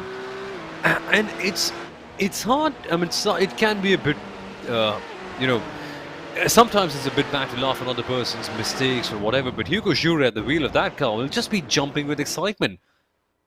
He will be. This is just... Well, I think that is the definitive angle there. You get a great look of the cars as they try and get the power down. We'll get one more look at it then up on your screen in just a few moments' time, as having some slight technical issues as cars working their way down to the braking zone at turn 11. But what you'll see here, Jonathan, is you'll see the fiercely forward car all the way on the right-hand side of the track, nowhere else to go, and that Virtual Motorsport car always heading to the right-hand side of the track. Yeah, I think he assumed he cleared him as well. Like, that's almost a perfect area for a blind. There's nowhere really for the fiercely forward car to go. If he slams in the brakes, he gets slammed from behind from the geodesic machine. So it's a really tough situation. I'm sure that has been reported right away by the 70 team. And they're down on pit road, and thankfully they're still in the same cycle as the 34 machine, but they're going to lose tons and have to work through the field. That is an unfortunate one, and well, I'm sure there are going to be some allegations of team orders being thrown around. It always happens in these kind of situations, but you know, I mean, I said it there, Jonathan. What can the fiercely forward TCR car really do in that situation? They're all the way on the curb. If they're going any more to the right, they're going off the track themselves. Virtual Motorsport has just put themselves in this position where that TCR car really has nothing they can do. And that incident was immediately reported. I just saw an update on the list. It was immediately input. So Race Control will have a look at it, but there are some other incidents to get to. Yeah, there's just nowhere for that TCR car to go, and, you know, as the faster car, as the fastest class, you have to keep in mind of the lap traffic, and I think the 70 just thought he was clear, and he wasn't. So more drama then here in the IVRA ClubSport Series round number 2. I think it's pretty clear, at least in my opinion. There's no team orders being played there. There were some questions of team orders coming into question in our Porsche Esports Super Cup qualifying this very morning. Not going to name which team it was, but there was a driver that got involved in a few incidents with some other drivers, where both of those drivers needed some good finishes.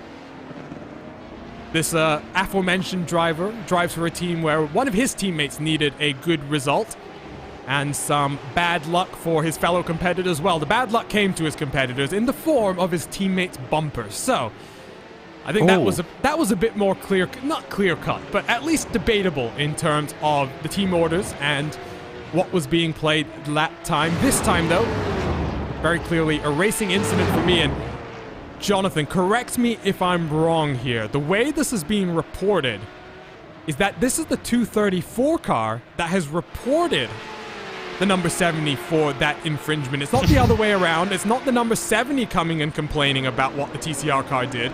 It is very much the TCR car that is complaining about the on-track behavior. Yes, the TCR car is the one to have reported the incident. The 234 Fiercely Ford machine has reported the incident. T-State Schneider currently behind the wheel.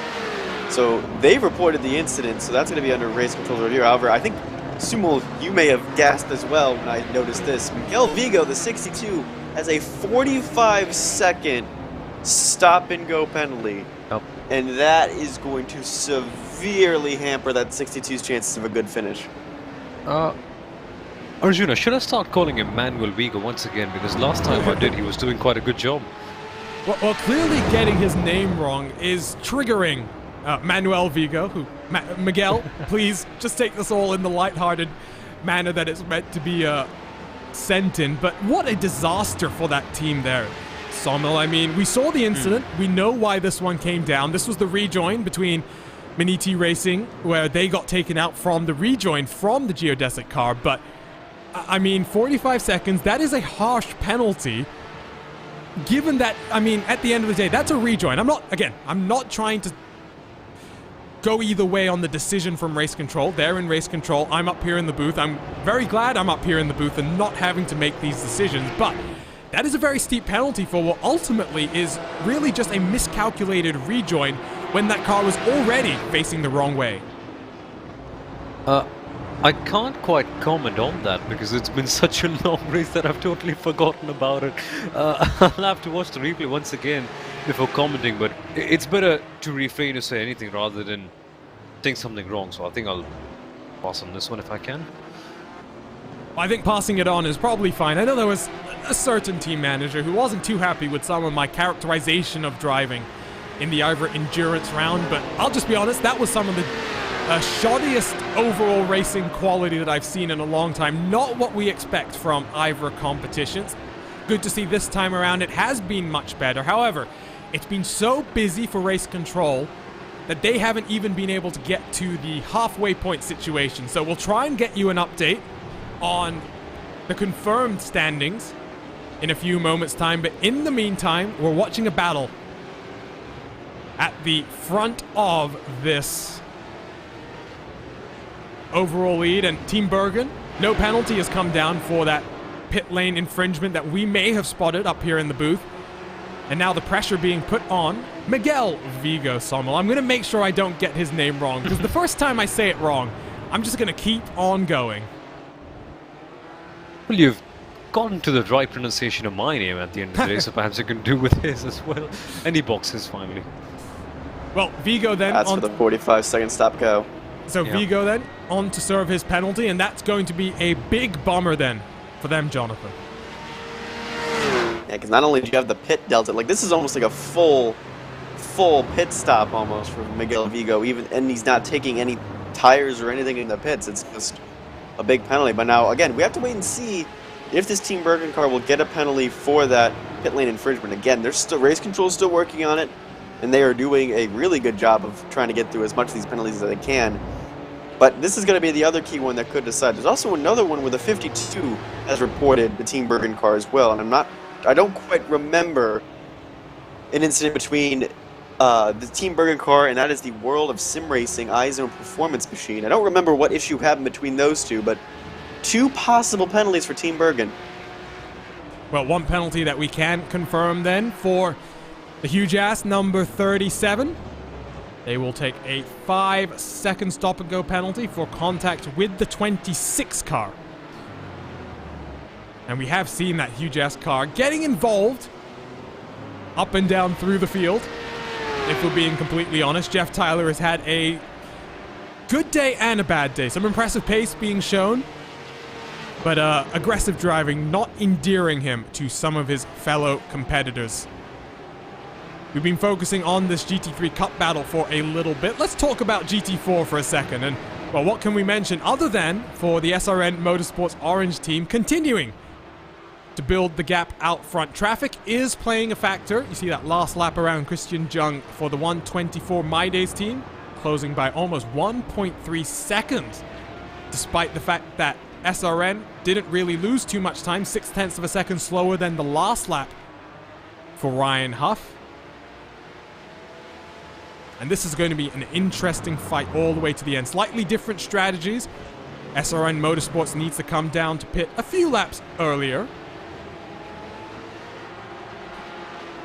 Some of the YouTube chat, by the way, guys, referring to some of the driving that we saw in Phillip Island, and it's good to see. I mean, we all expected to some degree, all three of us were on that broadcast at Phillip Island for the Endurance Series.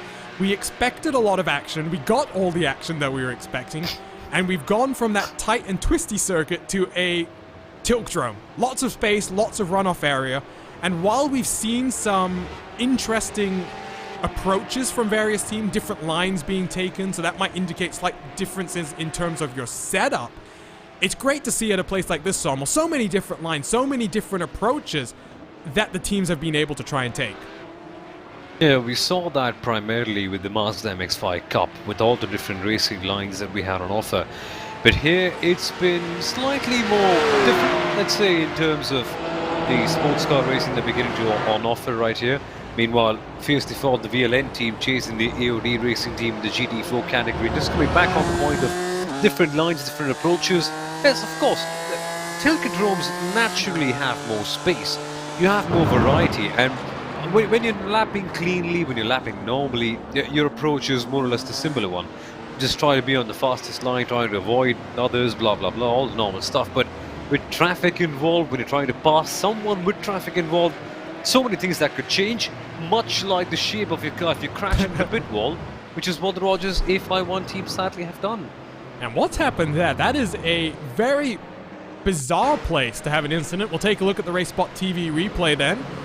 Peter Short, the other car that's going to be involved in this, and oh no! Oh no. That's just clumsy driving. Let's take another look from the aerial look here, and I mean, Jonathan, at the end of the day, all that's happening here is one car is holding its line and the other car starting to drift from the right-hand side of the track over to the left. We've seen this a couple times today as well, like guys start to drift over to play defensive, and that they were just so close together already that was just a kind of a clumsy move, and unfortunately Bombshell Racing has to check up again to not hit the other car again. So a bit of a rough situation there. That incident, I'm sure, is going to be reported as well.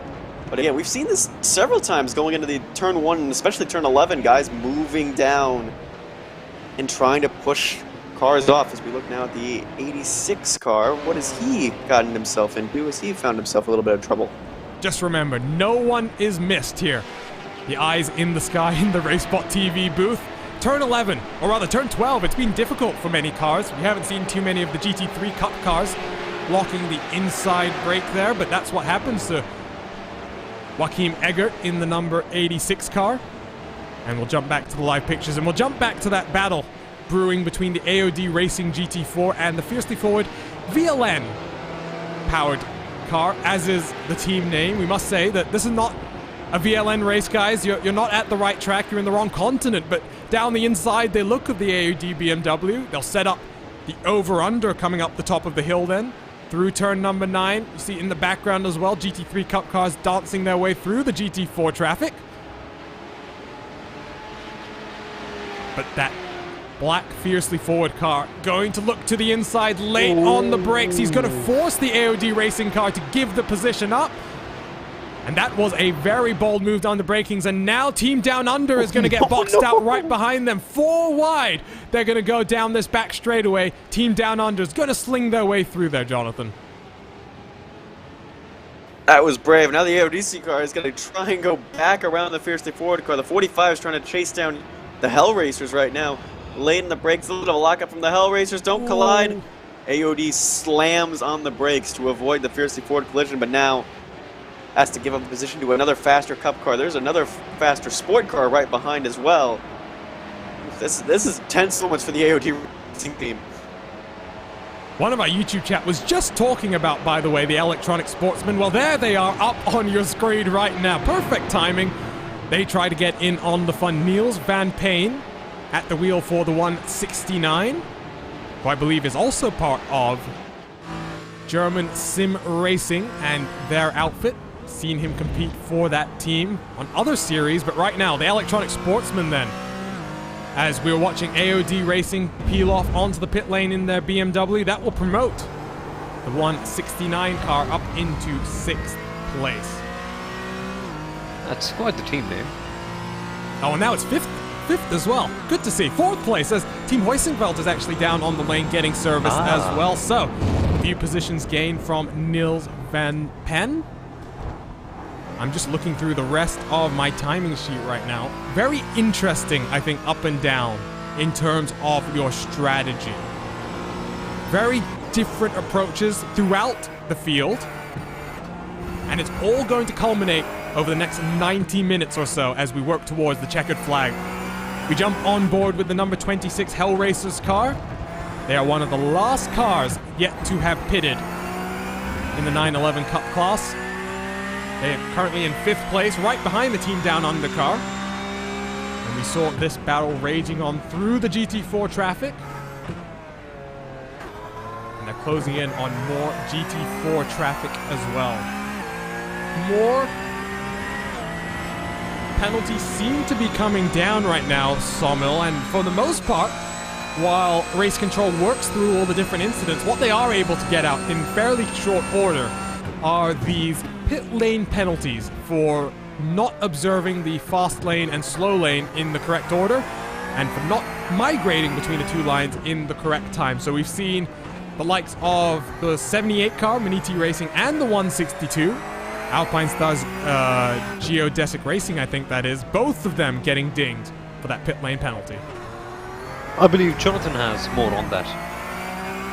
And the pit lane issue that we had with the 46, the Team Bergen car that's currently, I believe, still in the lead. Yes, still in the lead by a healthy margin.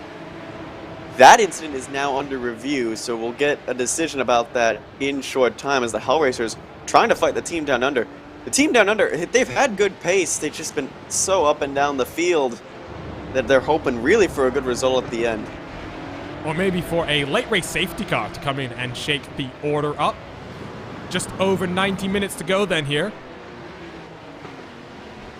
And the Team Down Under at the front of this train in 4th position. Pascal Thies for Fisher Motorsport Neon in the number 85. Hanging on the back of this train as well. As I'm keeping a very, very close eye now, Jonathan, on the race control decision sheet because, well, Team Bergen, that number 46 car, the story is going to be, is that a penalty or is that not?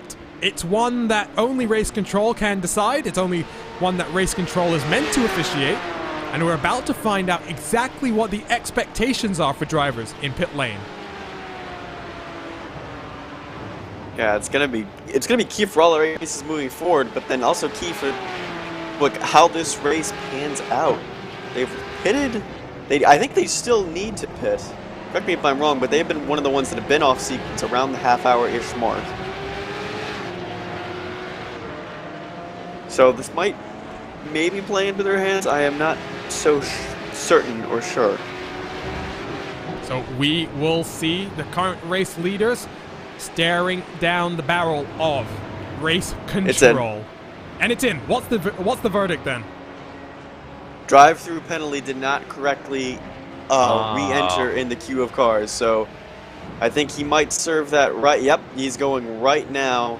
Probably the best time to serve it as well while some of his rivals are pitting. Well, but yeah, that's... I don't want to say I called it, but I called it. I did note it immediately. Immediately when I saw the Team Bergen car do that, I knew something was wrong.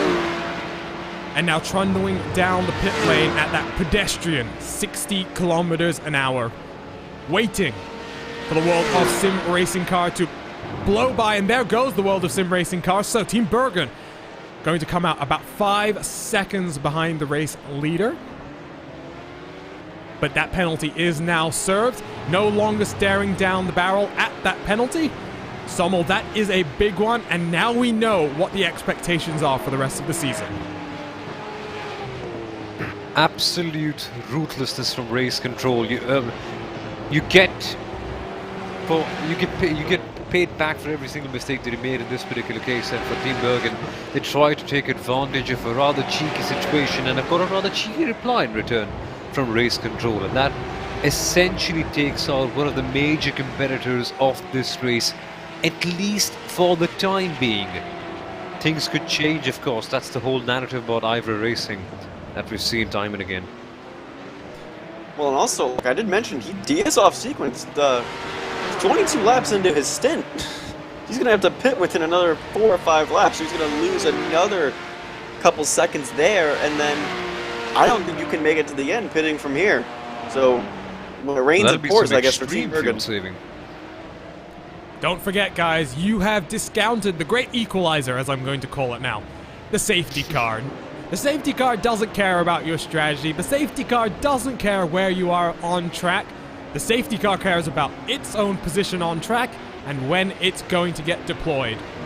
So, selfish. How selfish, I know. And I mean, that was a great race. I forget which race it was recently. It's probably the IMSA WeatherTech race at the Charlotte Roval. I'm trying to think. Or maybe this was a tidbit that I heard on a fantastic F1 podcast with Tom Clarkson. I think what's happened in the past, guys, is there have been a few races where the safety car has been required so frequently that the safety car then runs out of fuel and needs to get its tank filled up. You know what it is? I'm remembering now. It was IndyCar. It was IndyCar. At St. Petersburg, wasn't it, Jonathan?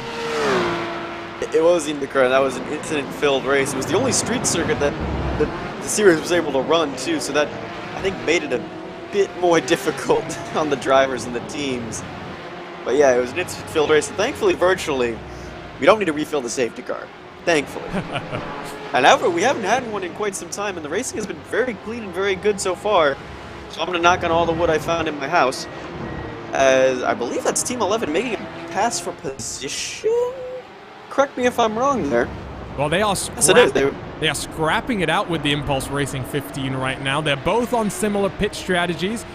At least they both exited the pit lane. I do think Team 11 had a penalty to serve recently, so that influenced their on-track position. They're going to almost go 4 wide in towards turn number 1.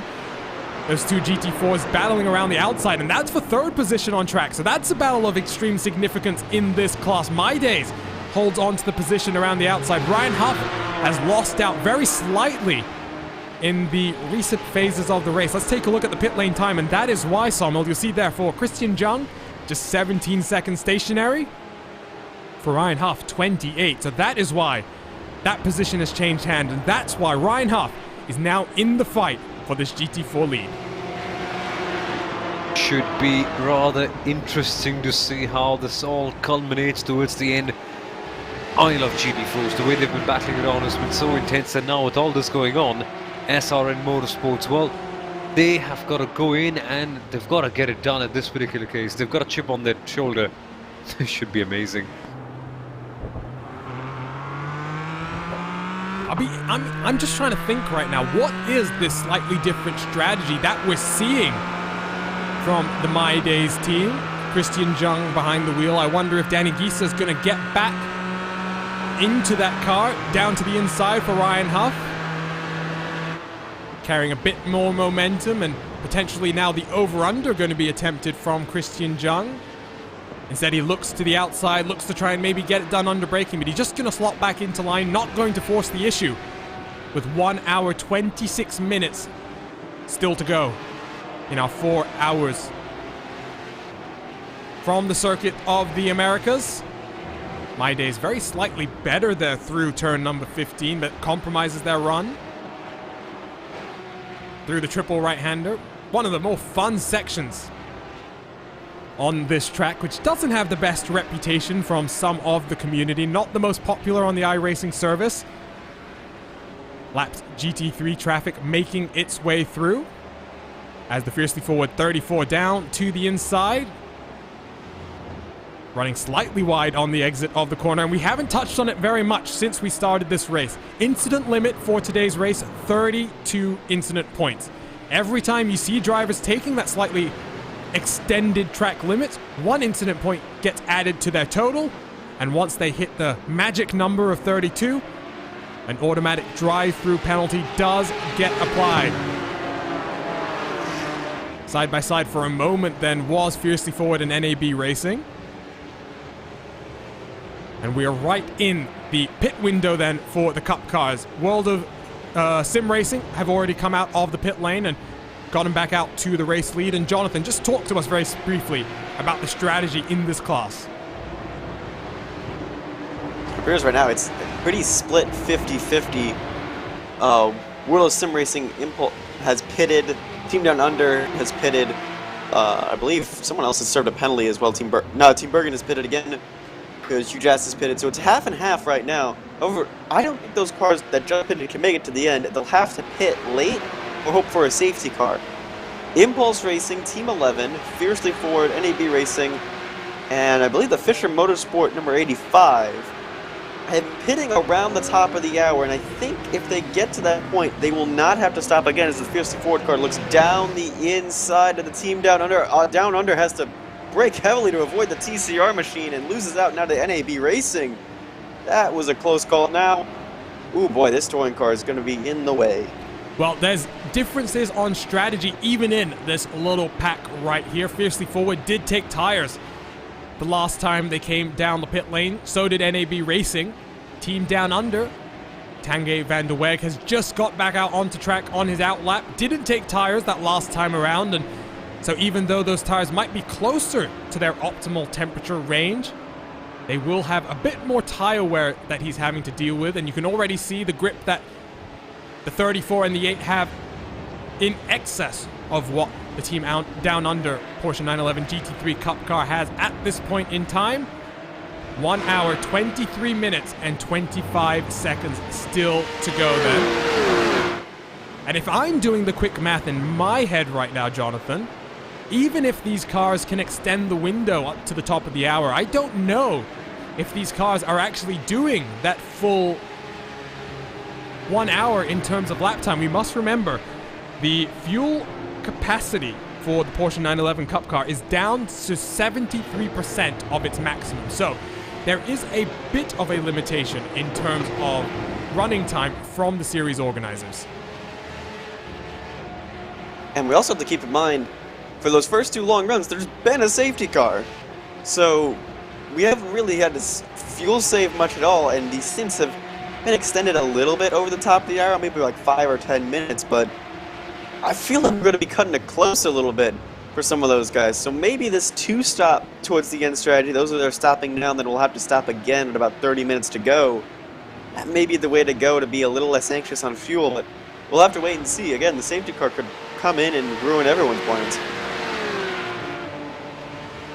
So we will wait and see then. Let's take a look at TCR for a few moments' time. Haven't really talked about it recently, but current race leader, Full Send Racing and the 287, they are 4 seconds ahead of Team Hoisingveld in the 248, but Hoisingveld already back up to speed after coming down the pit lane 2 laps ago. We await the 287 to come down the pit lane, and the sister car for the 287 currently sits 2 seconds behind Marcel Tai in the 248. So looking good then for Full Send Racing.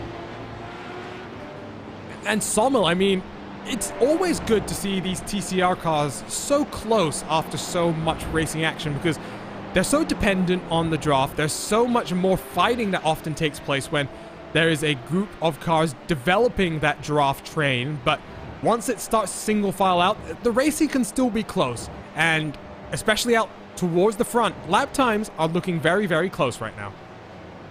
Yep, that's the good thing with the DCR category, and even more so with IVRA, that we've got a field of drivers that are very closely assembled. I mean, even after 2.5 hours, we're seeing, not even 2.5 hours, it's been more, we're seeing everyone just so closely matched with each other.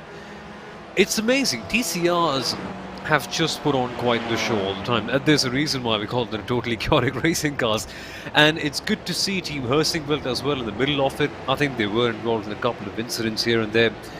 They are now back on track. Full Send Racing with Michael G. Garcia. I mean, we saw them having a bit of an off early on. Both the Full Send Racing cars have had few issues here and there, so it's good to see this battle still. being put up at the very top of the field. It's good to see everyone doing their part, trying to be very competitive, and even more so when you factor in that it's at a circuit like Circuit of the Americas. Yeah, you can see all the fans in attendance, everyone coming here and watching. Now, usually Circuit of the Americas in an endurance race, traffic can be a bit of an issue, and sometimes all the field just gets distanced out, I beg your pardon. But still, to see all these TCR cars at the very top, still on the trees within under 3 seconds, is honestly something very, very relieving. And the best part is, with all the pit cycles that are going on, we could see even more interesting battles coming up as the race progresses. And Marcel Tire also, let's touch up a little bit on Team Heusinkveld while we're on about with this. And Team Heusinkveld are a team. Heusinkveld, if you don't know about them, they're a manufacturer of sim racing pedals and equipment. They're quite good at what they do. And they also run this organization side by side. So they're quite prominent in GT3 racing. TCR is where they specialize quite a fair bit. And we've seen their GT3 team in the IVRA GT Series as well. And now, TCRs is usually what I associate with the Team Heusinkveld racing team. And now they're here, they're doing a good job in being number 2. Quite often our units would just be a case for them about avoiding incidences for Team Heusinkveld. And now, all the teams around them, both the full sim cars have had incidents, but they've still had a relatively clean one. And here they are being number 2. It's just turning out to be a very good battle. Well, for Heusinkveld, not just about keeping it clean, also about reading the rules on a number of occasions for them, especially in IVRA competition. Hope they don't mind me poking a bit of fun. Who can forget Jan Sentkowski taking pole position in the IVRA Endurance season opener? Promptly proceeds to jump the start, completely missed the start zone, and gets a drive-through penalty that puts them on the back foot for the 12 hours of Spa. So, and then got caught up, because they were in the rear of the field, got caught up in a few incidents not of their own making. Absolutely. I mean, that first IVRA Endurance race from Spa just had it all. You had the leaders bidding it on safety car restarts. Miguel Vigo having not one, but 2 different incidents down in towards La Source, leading the field back to green flag racing. We've had a number of cars crashing themselves under caution. That was always fun as well. But right now, pit window is open, and Sommel, you've just noticed Team 11 has come down the lane. Yep, Team 11 has indeed come down the lane, so it's something interesting. I'm just trying to figure out whether this was a scheduled one or not, but it does put them quite a way down the order. And now everyone's got their calculators out. They're trying to figure out like how do we get to the end without stopping, or what's the maximum way to maximize time on track and get a stop in there. It's really interesting. Right now, Impulse Racing has the lead in that class. World of Sim Racing is currently running second. But even in the TCRs and even in the GT4s, there's still tons of strategy to be played, and everyone just needs to wait and show their hands. Very much so. So 15 minutes then from the top of the hour. And the final 25% of the race will lie in front of us. Watching the World of Sim Racing iZone Performance number 52 diving down the hill in towards the S's as he closes up on the back of one of the GT4 Porsches. Always confusing when you say closes up on one of the Porsches. Well, which one is it? Is it this beautiful 911 GT3 Cup or the 718 Cayman? So we will watch a few of these strategy battles with great intrigue then, and still trying to just understand the various situations and how they might unfold as we approach the, let's say, last 20 minutes of this one. That was very close there for the number 52 down the inside of the fiercely forward TCR car. And in general, guys, this is a great track. I know it gets a lot of dislike from many of the iRacing community, but Sommel, you mentioned one thing earlier that I think is a crucial factor. Driving on a single screen here is so difficult because so many of the corners have blind apexes. Then you're not able to look into the corner as you're approaching it. It just becomes a lot more difficult to spot a lot of your reference points without multiple monitors. I've literally had so much trouble with that while racing normally. I mean, I race MX-5s because I'm only new on the service in terms of driving. And of all the races that I've competed in, all the handful of races I've done, I've almost always faced trouble at the start. Now, I decided to go deeper into this and investigate all the replays, and it just turns out that with a single monitor, it's hard to know who's side by side. And when you're racing with such intensity, trying to take your apexes at the fastest speed possible, it's not quite possible to press the R2 button all the time and look left, look right, while still maintaining the same speed. So naturally, there are bound to be crashes in that case. So single monitor, yeah, it's a cost-effective solution. It's a good way to get into the sim racing business. But you can't race at that level that we are seeing with the IVRA series with a single monitor. No, not unless, of course, you want to cause major accidents and be taken on. I want to record that and send that to my parent for Christmas and say, hey, this is what I want. Hey, well, I want more monitors, please. I think what you might then get in response is them trying to go to maybe one of the eNASCAR Coca-Cola guys, and they'll say, well, you only need a single monitor, and not only do you only need a single monitor, you don't even need force feedback. You know what? Throw that out. You can just have a regular wheel, no force feedback. You don't need a load cell pedal. We're on ovals. We're not braking that much anyway. I mean, talking to some of these world championship caliber drivers on the oval side of things, Jonathan, it's always interesting to hear how they approach the sim racing equipment side of things, and how some of them are very much of the opinion that less is more, rather than what we tend to see on the road side of things, where we're seeing a bit of a trend where most drivers now have triple monitors, most drivers have some kind of direct drive wheelbase, most drivers have some kind of high-end pedal sets. I was trying not to name names, but let's just be real. Most of them are using Hoisingveld, either Sprint or Pro pedals. There's a bit more variation on the oval side of things, and that's always fun to see as well. Yeah, I think everyone's just kind of seeing what works on the road and trying to manipulate that as best as possible. But I think on the oval side, it's just a matter of setup and comfort. And I think that just goes for everyone. In order to do sim racing well, you need to have your own comfortable setup, as it looks like Team Huiskefeld car is going to send a message to Full Send Racing that, hey, I'm here and I'm not going away anytime soon. Look at that, over half a second each lap. Full Send is going to be under attack here. I think slight differences in tire strategy starting to become a factor here. At the front end of the TCR class on board with the 248 Marcel Tai, and Matthew Crisp, fiercely forward, has indeed confirmed that single monitors around here is horrible. I think we can all understand that. It is interesting, though. I'm going to ask both of you this question. We're in a little bit of a slow phase of the race, so we can have a bit of a conversation about various topics. Have either of you guys actually tried virtual reality, not just for fun, but as a serious sit down and you're going to do a few races and see what it's like? Have either of you had that opportunity just yet? So I'll go first. Well, our colleague Dylan Coyle did offer me to buy his VR headset. I have not tried VR, and he said it's a really good experience. It helps with a lot of the blind spots that you'll see in the corners and stuff, but it is expensive. As Huiskefeld right now might send an expensive one up the inside going into turn 11 and late on the brakes. There he goes, Marcel Tai, a little bit of contact right there. And the Huiskefeld team is clear, Full Send right behind, and now there's a faster Porsche that's going to get into the mix. But now Full Send has a draft as they head down to a crucial turn 12. I think the tires are the big factor here, as Full Send's going to get forced to the outside.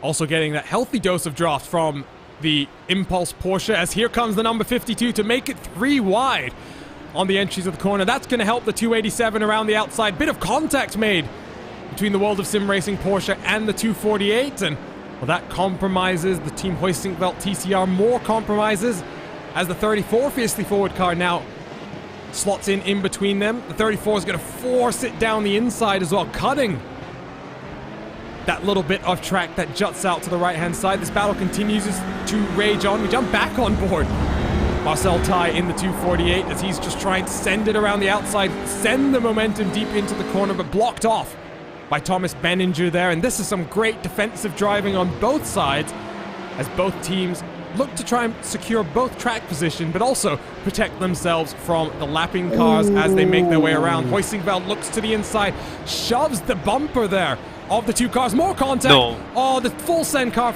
able to hold on to that one, Sumo, but that was close to being pretty much a disastrous outcome for both of those teams there.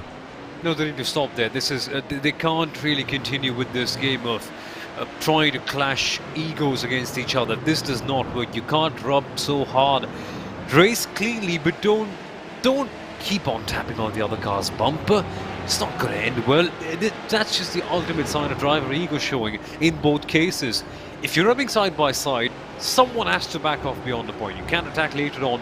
If you're not confident enough in your own abilities that you can't really back off, just go beyond the point, because they are going to get past in that case then. But yeah, this could be far worse. But here comes the Team Hurstwell team then. Hope this is going to be a cleaner move this time out. But, well, totally chaotic racing cars? Yes, sir. So now Sorry, go ahead, Somo. Which reminds me, the Team Hurstwell could very well make a move at the end of the straight. That's what I was about to come to. And here they are then, taking no prisoners, getting it done early on, but this also means that they don't get the draft. Not only are they not going to get the draft, they got compromised getting the power down.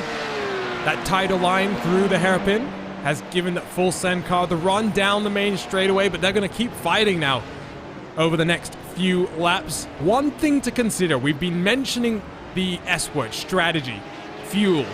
I wonder if some of these cars are going to do a bit of fuel saving. The Team Hoisingveld 248 right up into the rear bumper. They're going to look to the inside once again, forces the full send racing car to cover off the move. This is great stuff we're seeing from both of them.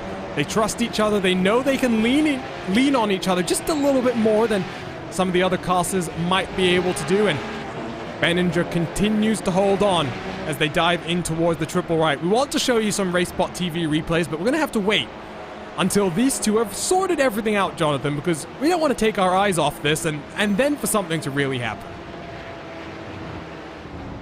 No, we don't. This is the lead battle in TCR, and these are the two teams that have been towards the top of the field most of the race. Full Send showed in Road America they were fast. Heusinkveld have shown they've been fast, but just haven't had the results, and now all this is going to be way too easy. This is a big draft going down into turn one as they head uphill. Which way is the 248 going to go? It's going to go to the outside.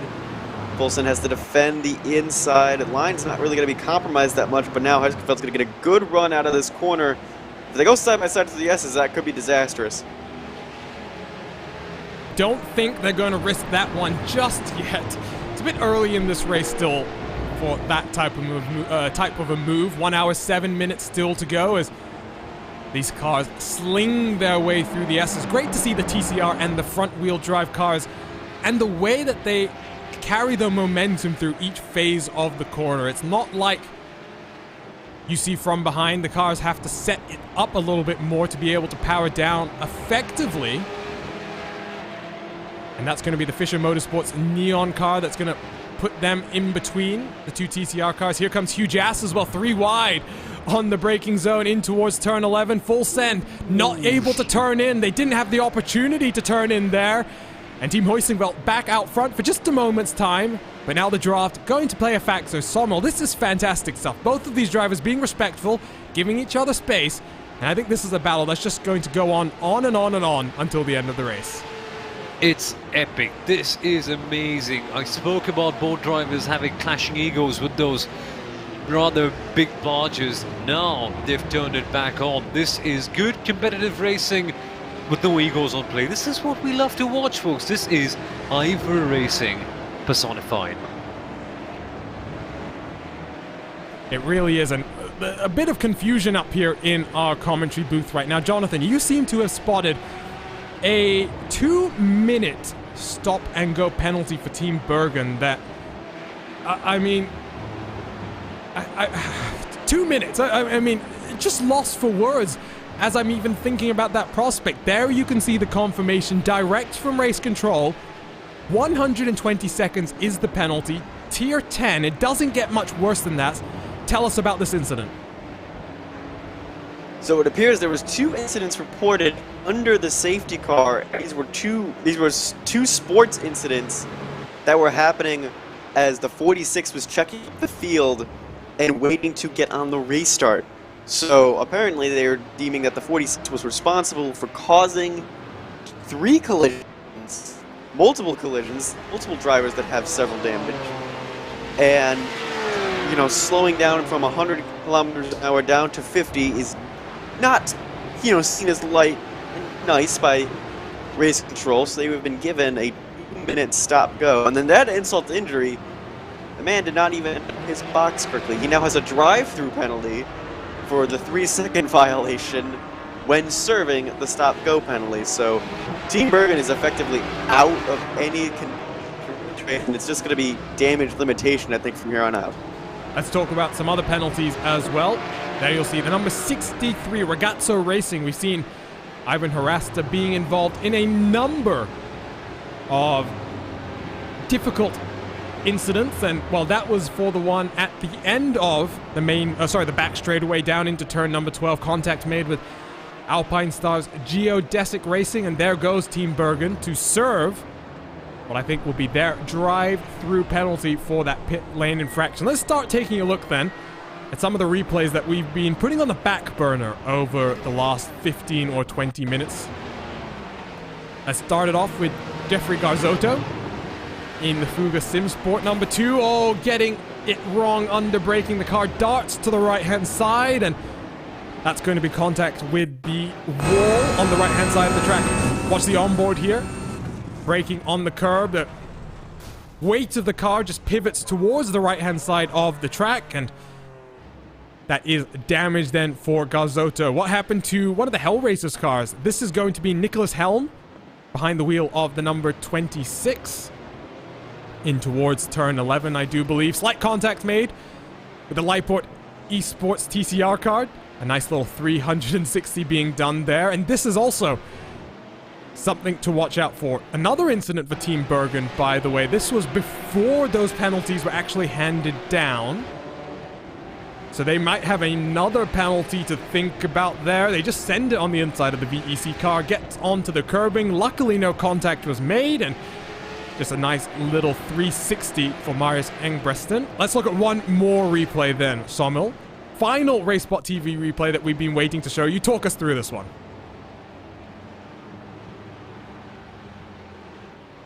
Okay. The World of Sim Racing iZone performance car. Just decide to have a cup of tea at the exit of the corner. I don't know what happened there. Honestly, I'm a bit perplexed. That was a weird one, and I lied. That wasn't the last one to show you. While we were watching those replays, more replays to watch. This time involving the number 86, Joachim Eggert, on the brakes down in towards that corner at the end of the back straight, and that is the Fisher Motorsport, sorry, the Mayo Sim Speed TCR car that was involved there, Jonathan. I wonder if he just didn't assume he was going to make the lunge. It's a late lunge that Porsche Cup car was making, and I don't even know if you would expect it if you were the TCR car. You had a Porsche in your mirror, and then all of a sudden he's alongside you. Got more replays. There's always something to show out on track, and this time for Fisher Motorsport coming through turn number 20. That's the first time I think we've seen that, where a solo car incident as Mayer gets it back pointing in the right direction. At the same time, something else happened to Nicholas Helm. So more replays to take a look at. We'll stick on this one for a few moments' time because something happened after this. Oh! That's what happened. That's what happened right after we were watching the World of Sim Racing car going a bit deep into the corner. Well, Nicholas Helm has just done a nice little barrel roll there, Sommel. Not bad. Very bad indeed if you're Hell Racers. That's quite the spectacle. But, as Jeremy Clarkson once mentioned on the Grand Tour, if you flip over a Porsche, you all of a sudden have a coupe. Not so much an iRacing, you just have a scared driver and lots of lost time. Impulse Racing, meanwhile, I don't think it's the first time we've seen Impulse Racing make that very same mistake. I think we saw it in the first part of the race or something, but yeah. Circuit of the Phillip Island. Memories of that previous IVRA endurance race, which was very much more a RaceSpotTV replay studio than a RaceSpotTV live broadcast. But let's talk about some of the battles once again. Out front, My Days Urban Works trying to close down the 175. SRN Motorsports and Ryan Huff have a nice little buffer heading into the final hour of the race. These two drivers are also about 6 seconds in front of the huge-ass 137, so not much danger at this point in time from any of the cars behind. And let's look at TCR for just a few moments' time. There was something that just happened out on track involving Kalen Martins again, who, like we said, has not had the best run here since he's gotten into the car. Martin going to lose the rear end by himself, carrying a bit too much momentum, and right into the path there of the Rogers 851 TCR car. So that was slight contact being made, but nothing too bad. At the front of this class, though, the gap between the 248 and the 287 has gone up because the 287 has just come down the pit lane. The 285 then slots into second, and you can see the lap gaps not really moving too much. 5 seconds is where the gap has been holding pretty stationary over the last 20 minutes or so. But the team hoisting well 248 then in a very, very strong position in this final hour of the race. Sommel, they've been the car with so much pace throughout this entire event, and right now they just need this nice little green flag run to the end, and it's looking good for the 248. It's looking very good for the 248. They've got to keep it very stable.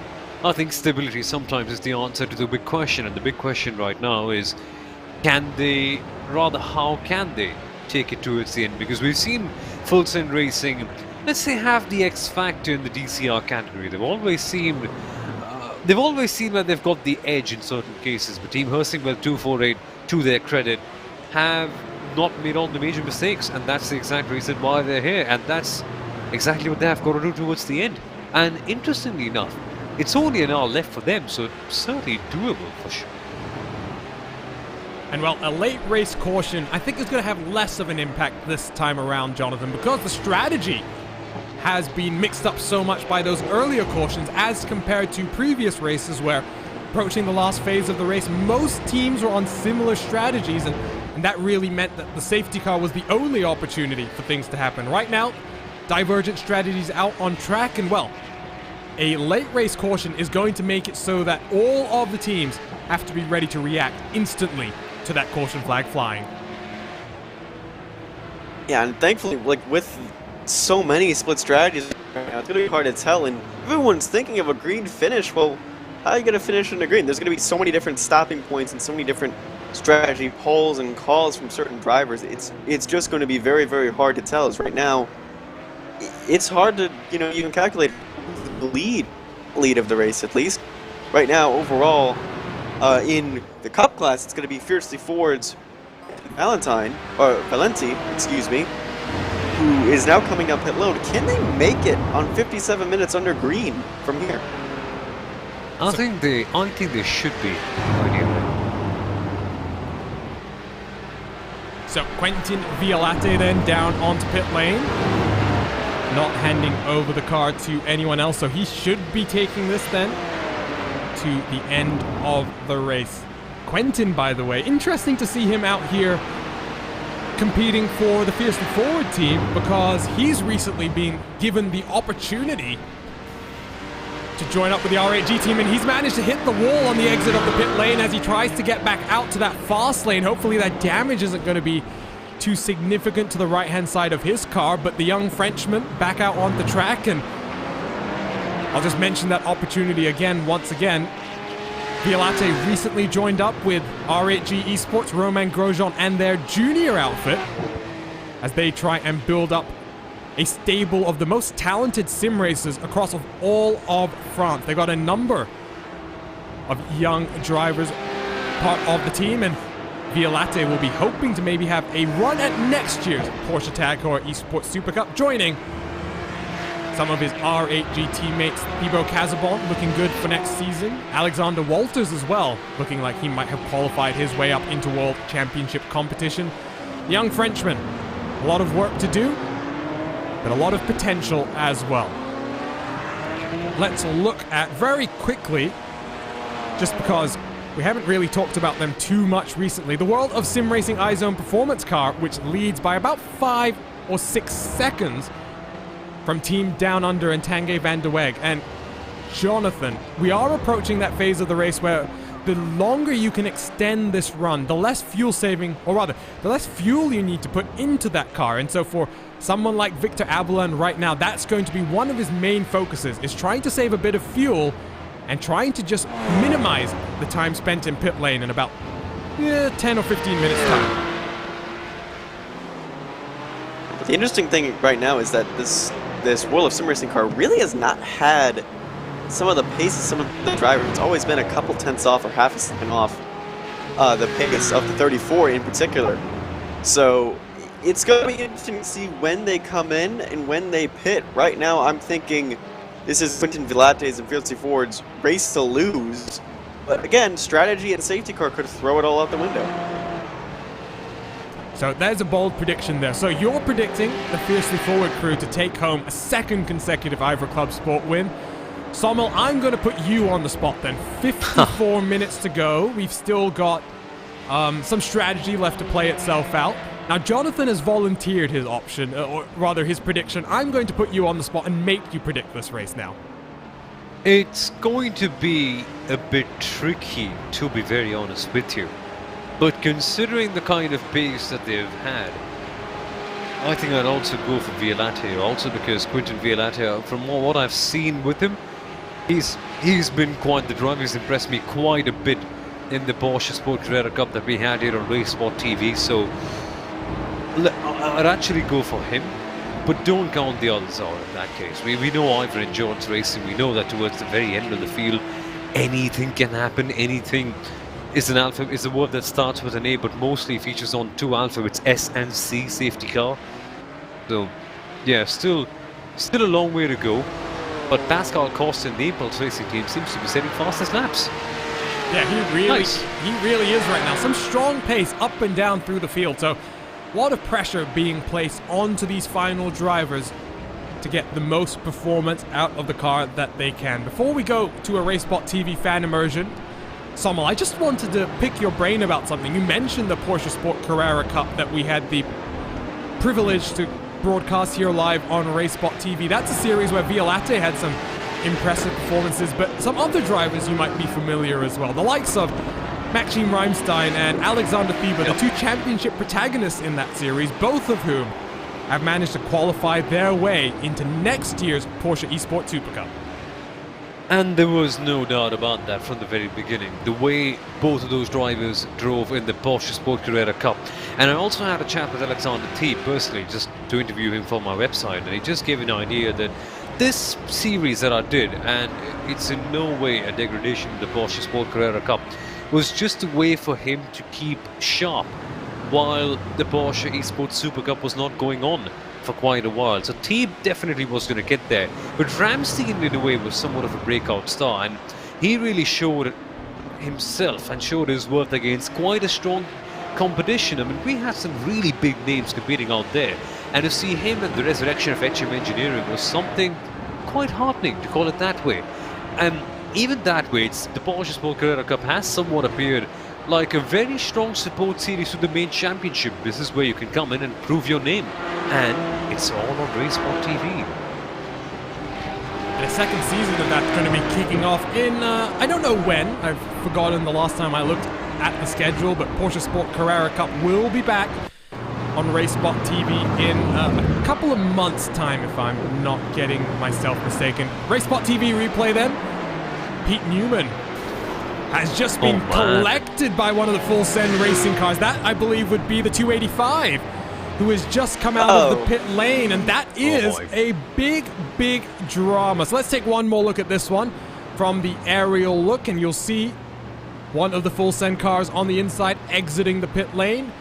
Newman sweeps down, not expecting that car to be there, and, well, two doesn't go into one there, Jonathan. Well, they've had issues before. They've had issues all day, unfortunately, and I don't think it's going to be any nicer. And I can't believe the 216 really, because I don't feel like the 285 should have shoved it up the inside like this. It's like you just came out. Felt like he should have just let off a little bit and been a little more patient instead of trying to hold on to the position.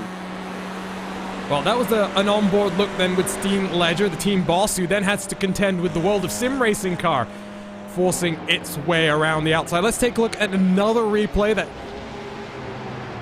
was happening almost at the same exact time. Ragazzo Racing in the number 63, that's a place where they've had some issues on the braking zone into turn 12. Problems continue, and Fiercely Forward gets collected in this one. We were just looking at Fiercely Forward and Quinton Violate as they challenge for the lead of this race, and contact made there. Let's take a look at an onboard look with Violate at the contact with Ragazzo Racing, but here you can see to the inside of one of the GT4 machines, Violate looks. Oh no. I hate to say this, but Ragazzo Racing are doing more harm than good today by being on the track. It's just been one of those days, hasn't it, Yeah. where nothing goes your way. You get one bit of bad luck after the other, and then it just sets your mood heading in the wrong direction, which in turn affects your driving, which in turn affects your mood, and you know that never-ending cycle continues there, Sommel. Yeah, it does, and the thing with regard to racing, sadly, is that it's not just with one driver. They've had a driver swap, and it seems to be continuing on. So you need just one big positive influence, one positive moment to shift your mood that you mentioned, to break out of that cycle. Let's hope they get it. Let's hope that they have better times ahead. Meanwhile, one team that is having better times ahead is... Wow, that's a good move in the GT4 category. I almost forgot what I was talking about. Heli Media making an excellent move right there, but they are going to be eaten up by the draft once again. So the battle isn't quite done yet. They are being attacked from behind. And the electronic... Is that the electronic sportsman team that's attacking them? Yes, it is, and you can see that's Ragazzo Racing down the inside, and Ragazzo Racing almost has another issue at turn number 12. This is the battle for 7th and 8th place on track right now then. 50 minutes left to go in this race. Take a look at one more replay, and then we will head for our final RaceSpotTV fan immersion in what has been a very, very long broadcast. Started with the two IVRA Club Cup races. There's contact between Pneumatic Motorsports and the Rogers A51 car on the entry in towards turn number 1. Take another look at this one for just a brief moment's time, but it's been a very entertaining broadcast so far. We had the two Club Cup races sandwiched either side of Club Sport qualifying, and then the main event, 4 hours of racing here in the ClubSport Series. Pit stop window then open for many of these competitors. Team Down Under down on the lane, along with Fisher Motorsports, Impulse Racing, and Huge Ass Cup. Lots of moving and shaking throughout each of your three classes. But let's jump on board then for some RaceSpotTV fan immersion. You know what? I am a big, big fan of the Boosted Motorsport RAF Tribute livery. They do have a lot of damage to the right front. I have just noticed on this most recent shot. Hopefully that car is not too hurt as they work their way through the double left-hander. I think we haven't done a GT4 yet. You're right, you know, we haven't done a GT4, and as much as I want to show off this beautiful RAF liveried Boosted Motorsports TCR car then, let's go on board. Let's go on board with the Porsche 718 Cayman that's trying to chase down the race leader right now, right behind this two cars. And in fact, we're not going to go on board there, Sommel, because pit window well and truly open. I tell you what, let's jump back to the car that we were following around for much of the last 15 minutes. Fiercely Forward, Ollie Slade will be quite happy that Quinton Violate gets some more attention, but nevertheless, RaceSpotTV fan immersion, let's jump on board for a few laps of the Circuit of the Americas circuit on board the Porsche 911 Cup car, the number 34.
So a few laps on board around the circuit of the Americas circuit with Quintin Vialate in the number 34 Fiercely Forward 911 GT3 Cup car. Let's run you through very quickly the standings across all three categories with just under 40 minutes still to go in this race. H2 Performance SRT lead by 20 seconds from the Fiercely Forward number 34, but they owe us a pit stop, while Fiercely Forward should be good till the end. NAB Racing about 3 seconds behind your race leaders, or net race leaders right now, looking to try and close the gap. Impulse Racing in the number 15 are also in contention, 5 seconds behind the net race leader, but Team 11, the number 97, do owe us a pit stop and will be down onto the lane in a few laps time. Team down under 40 seconds behind the number 22 car, along with Huge Ass and the World of Sim Racing iZone Performance number 52 car.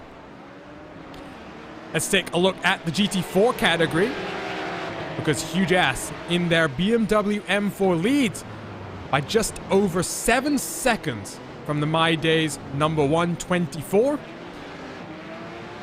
Right behind the 124 car is the SRN Motorsports orange car that has led part of this race, but Ryan Huff has gotten out of the car and handed it over to Mike Young for the last portion of the race. Team Hoisingveld, they are in 4th position, and despite having some very, very strong pace underneath them, they are now 24 seconds behind the race leader. Fiercely Forward, the 134, is in 5th, with Hella Media, H Motorsport, and World of Sim Racing iZone Performance rounding out the top 8 in the class. Let's look at TCR then, and the totally chaotic racing action. That has calmed down just a little bit. The Team Hoisingveld 248 leads by almost 14 seconds from the 287 for Full Send Racing. The 285 for Full Send Racing, 23 seconds down the road, does have a penalty to serve. We haven't been following along exactly with race control, but there was an incident with the Pure Sims esports car heading into turn number 1, and the 285 will be looking at some type of race control intervention. The rest of the standings then in the TCR class, you've got the Fiercely Forward 234 car, Boosted Motorsports in their RAF Tribute livery are in 5th, Kinetic Racing in 6th, VEC Sim Racing in 7th, and Impulse Racing, the 222, in 8th position. So 35 minutes to go then, and still a lot of intrigue out on track. And Sommel, the pit strategy has been something that right from the first caution of the day was something that you had flagged as being very, very important. Yep, it was bound to happen. We saw that the last time out at Road America, that when the safety car gets thrown into the mix, things can change just so quickly. It's a lot like rolling the dice in a certain case. It's a bit like if someone pulls a rock from beneath your legs. What do? You scamper about trying to make the right decision. Sometimes plays in your hands, because then you can just find your way around, but most of the times it does not for certainty, because certainty is what you need for efficiency. Efficiency can be boring, but it is what works out. Oh my goodness me, that's a speeding Porsche car right there. Did they just miss their marker? Vialate is doing fuel saving. Vialate doesn't think he can make it to the end. This is very, very interesting. Let's take a look at our pit stop times. You see 26.5 seconds stationary for the Frenchman in the number 34. Interestingly though, just 9 laps into this stint so far. Let's look then, starting with your new race leader, NAB Racing and Frank van Brandwich in the number 8 car. 11 laps on his stint, and a very similar pit lane time. There you can see 25.5 seconds roughly for the number 8. Let's jump back to Impulse Racing. 53 seconds in the box, which does mean they likely have a fresh set of boots, fresh set of tires to work with. That's going to be something Pascal Costa is able to lean on, but they are 13 laps into their stint, so if anyone has to do any fuel saving, it's likely to be the Impulse Racing 15, who gets a bit squirrely on the braking there, has to abandon the look to the inside and go around the outside of the World of Sim Racing BMW as they work into the S's. 34 minutes to go, Jonathan, and well, it really could be any one of these 3 that takes home the win. 4? Where did Lewis Ward come from in the 97? We're up here early on in Team 11, but they're right there. don't forget, Jonathan, Team 11 does owe us a pit stop. They will be heading back down onto the pit lane in a few laps' time. But I feel secure, whereas, you know, if Fiercely Ford, if they're telling Via Latte to back off and fuel save, what are the other two in front supposed to do? They're 2 laps more, 2 and 4 laps more than Via Latte. They can't be safe. Well, and this is where that intrigue comes in, Jonathan. Are these teams banking on a late race caution? It's been a storyline in each of the opening rounds of both the IVRA Endurance and the IVRA ClubSport Series late race cautions. Are NAB Racing and Impulse Racing banking on that late race caution to come and save them? Team 11, by the way, have now gotten past the Fiercely Forward car up into that third and final podium positions, as NAB Racing, with a slight mistake, is going to let Impulse Racing through to the race lead now. So there's a lot of intrigue here in the top 4 of this class. The question marks remain over who can make it to the end, who has got some incident points left in the bag to push all the way to the checkered flag. Because again, Sommel, that's something we've mentioned a few times. 32 incident points allowed for each team, and as soon as you get the 33rd one, a drive-through penalty is automatically applied to each car. Yep, absolutely. So you've got to keep it clean towards the end as well, and that's something that can't quite be said for quite a few teams racing here today. So not only are they some teams banking on a safety car, there are others banking on just keeping it clean for themselves, and that's, I think, the most underrated mantra of endurance racing, essentially, just staying out of trouble. Sounds boring, it's like the dullest concept in the world. It's a bit like the bidmaster, bottomless concept in math, whatever they call it, depending on whatever part of the world you're in. Yeah, like, you do have to study this again and again, but it's the most important part. If you don't use it, you don't get your answers right. Oh, that's a car spinning off in the background. Is that the late race caution that we were maybe thinking of? That was a 911 GT3 Cup car, I think. I'm trying to keep an eye out on my timing screen. Who was that slow car? That was the Hellraiser's car, number 26. What in the world has happened here? Oh, that is a bizarre incident there, Jonathan. Just talk us through this one. We'll take a look at the aerial look, but Nicholas Helm has just pancaked that car over one of the anti-cut curbs and then straight in to the tire barrier. Yeah, you just can't get on those curbs, and we've seen like the MX-5s can get a little more risky when we were working at the Club Cup race earlier, but a lot of these cars, you just can't do it, and I think Nicholas Helm trying to redeem himself and trying to get as much points as today, just bounces over that first one and just loses control of the car, and hopefully not a lot of damage, but it has been a rough day for the Hell Racers. It has been a rough day out front, by the way. Impulse Racing trying to just let loose right now. Gap between first and second, 1.9 seconds, almost above 2 seconds as they work through the triple right-hander. Those new tires that Pascal Costa has the use of really aiding him as he tries to run away with this race, even if he has to save a little bit in the dying portions of the race. It is looking good, I think, for the number 15. Issue for the number 84 and Manuel Mayer. We'll take a look coming through the infield complex between 12 and 16, just losing the rear end of the car. Fortunate to not get collected by the World of Sim Racing BMW there, but again, we've seen a lot of cars having issues getting the power down. Not the first time we've seen that, and not the last, I think, with 30 minutes to go. We will see that mistake happen a few times again, and well, pit lane strategy going to be the name of the game in the next 30 minutes. Cars that do have to dive down the pit lane and are already committing. Nicholas Helm, we saw the Hell Racers car having an issue. Kaylin Martin in the Alpine Stars Geodesic TCR, as well as Fuga, the Fuga SimSport Red car, the number 2. They have just dived down onto the pit lane. So, Jonathan, pit window for those cars that were trying to stretch it out but not able to do that on strategy is open to get to the end. Noticing something on my sheet, and on the timing list at least, 45 of the Team Down Under and the 37 of the Huge Ass both pitted. They're about 8 laps into the stint. It's going to be pushing it a little bit, but they have been lighting up the timing, and they have been faster than all 5 of the guys ahead of them. And the gap is 9 seconds, but if these guys have to fuel save ahead and those two are safe, maybe a race down to those two. We'll see, as it looks like Lewis Ward is going to take a dive down to the inside of the number 8 machine. He's looking. And the 8, very respectful racing from NAB, and they've been very respectful all day, both drivers. Well, I think NAB knows that the Team 11 car does have to come down to the pit lane at some point in the next 28 minutes. So why fight? Why compromise yourself and your own fight for this race win?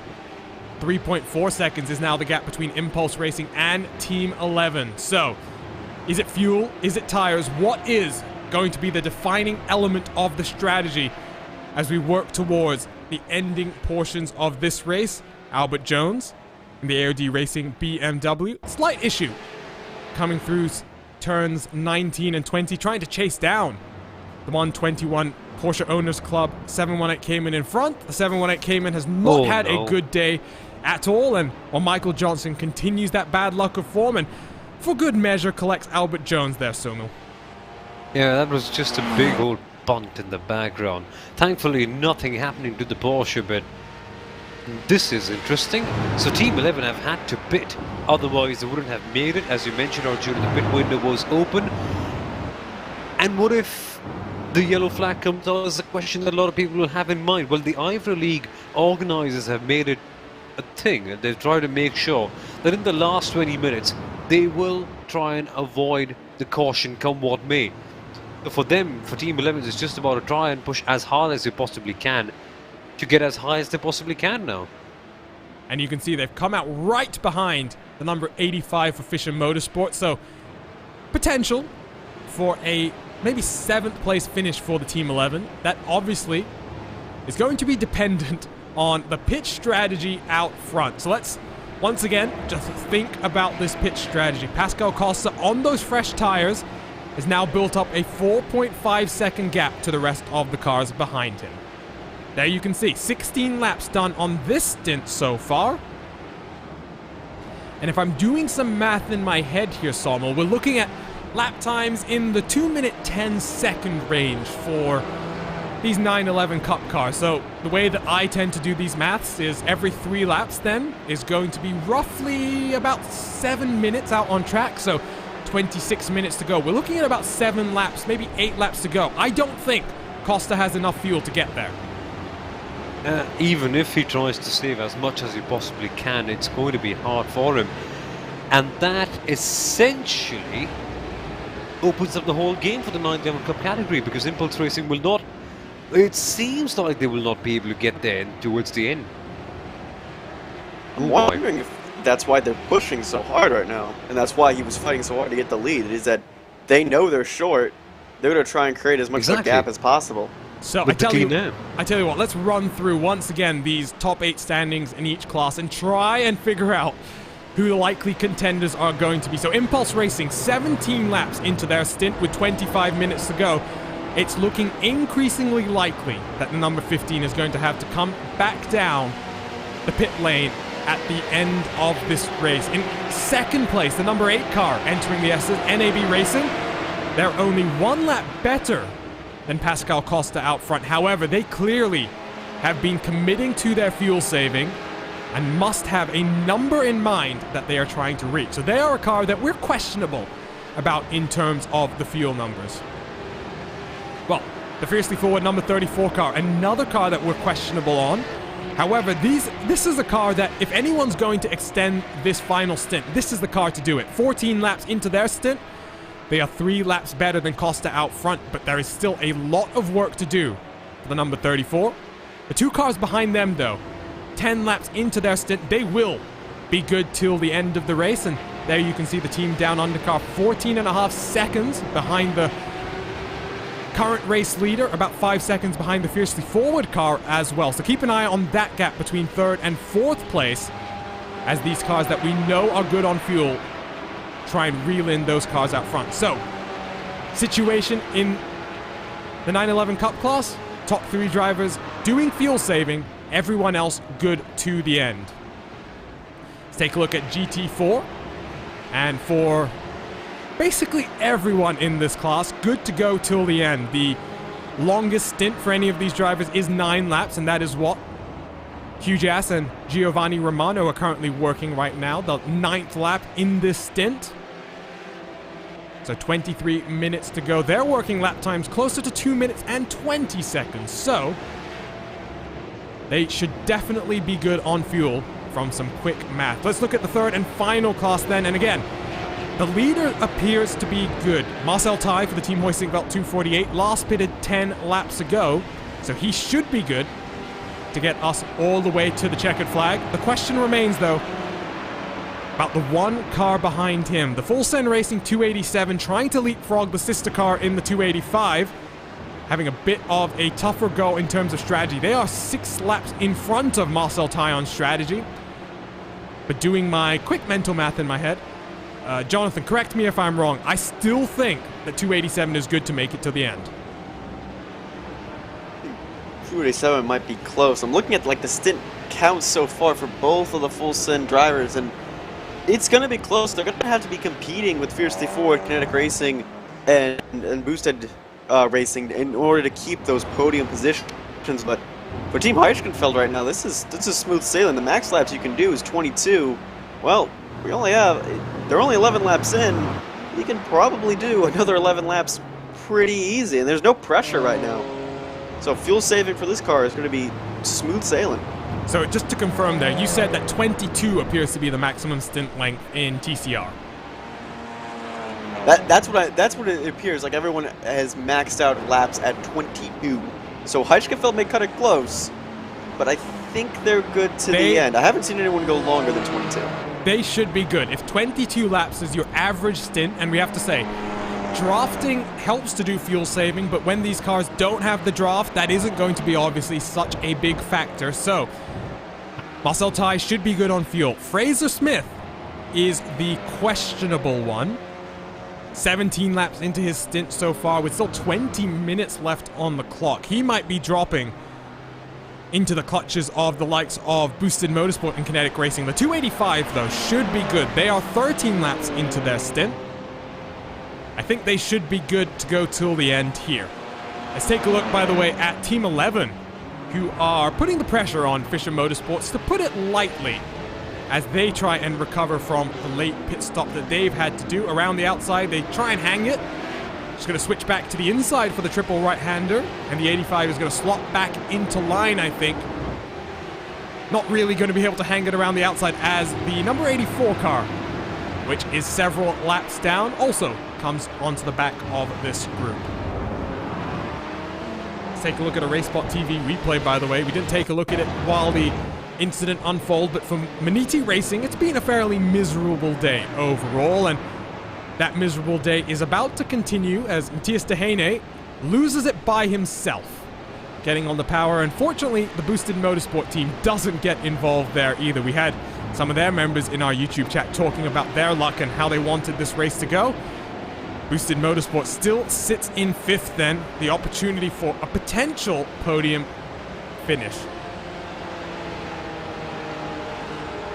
Look at those lap gaps, Sumo. Look at what Pascal Costa has been doing. Not fuel saving, not doing anything, pedal to the metal.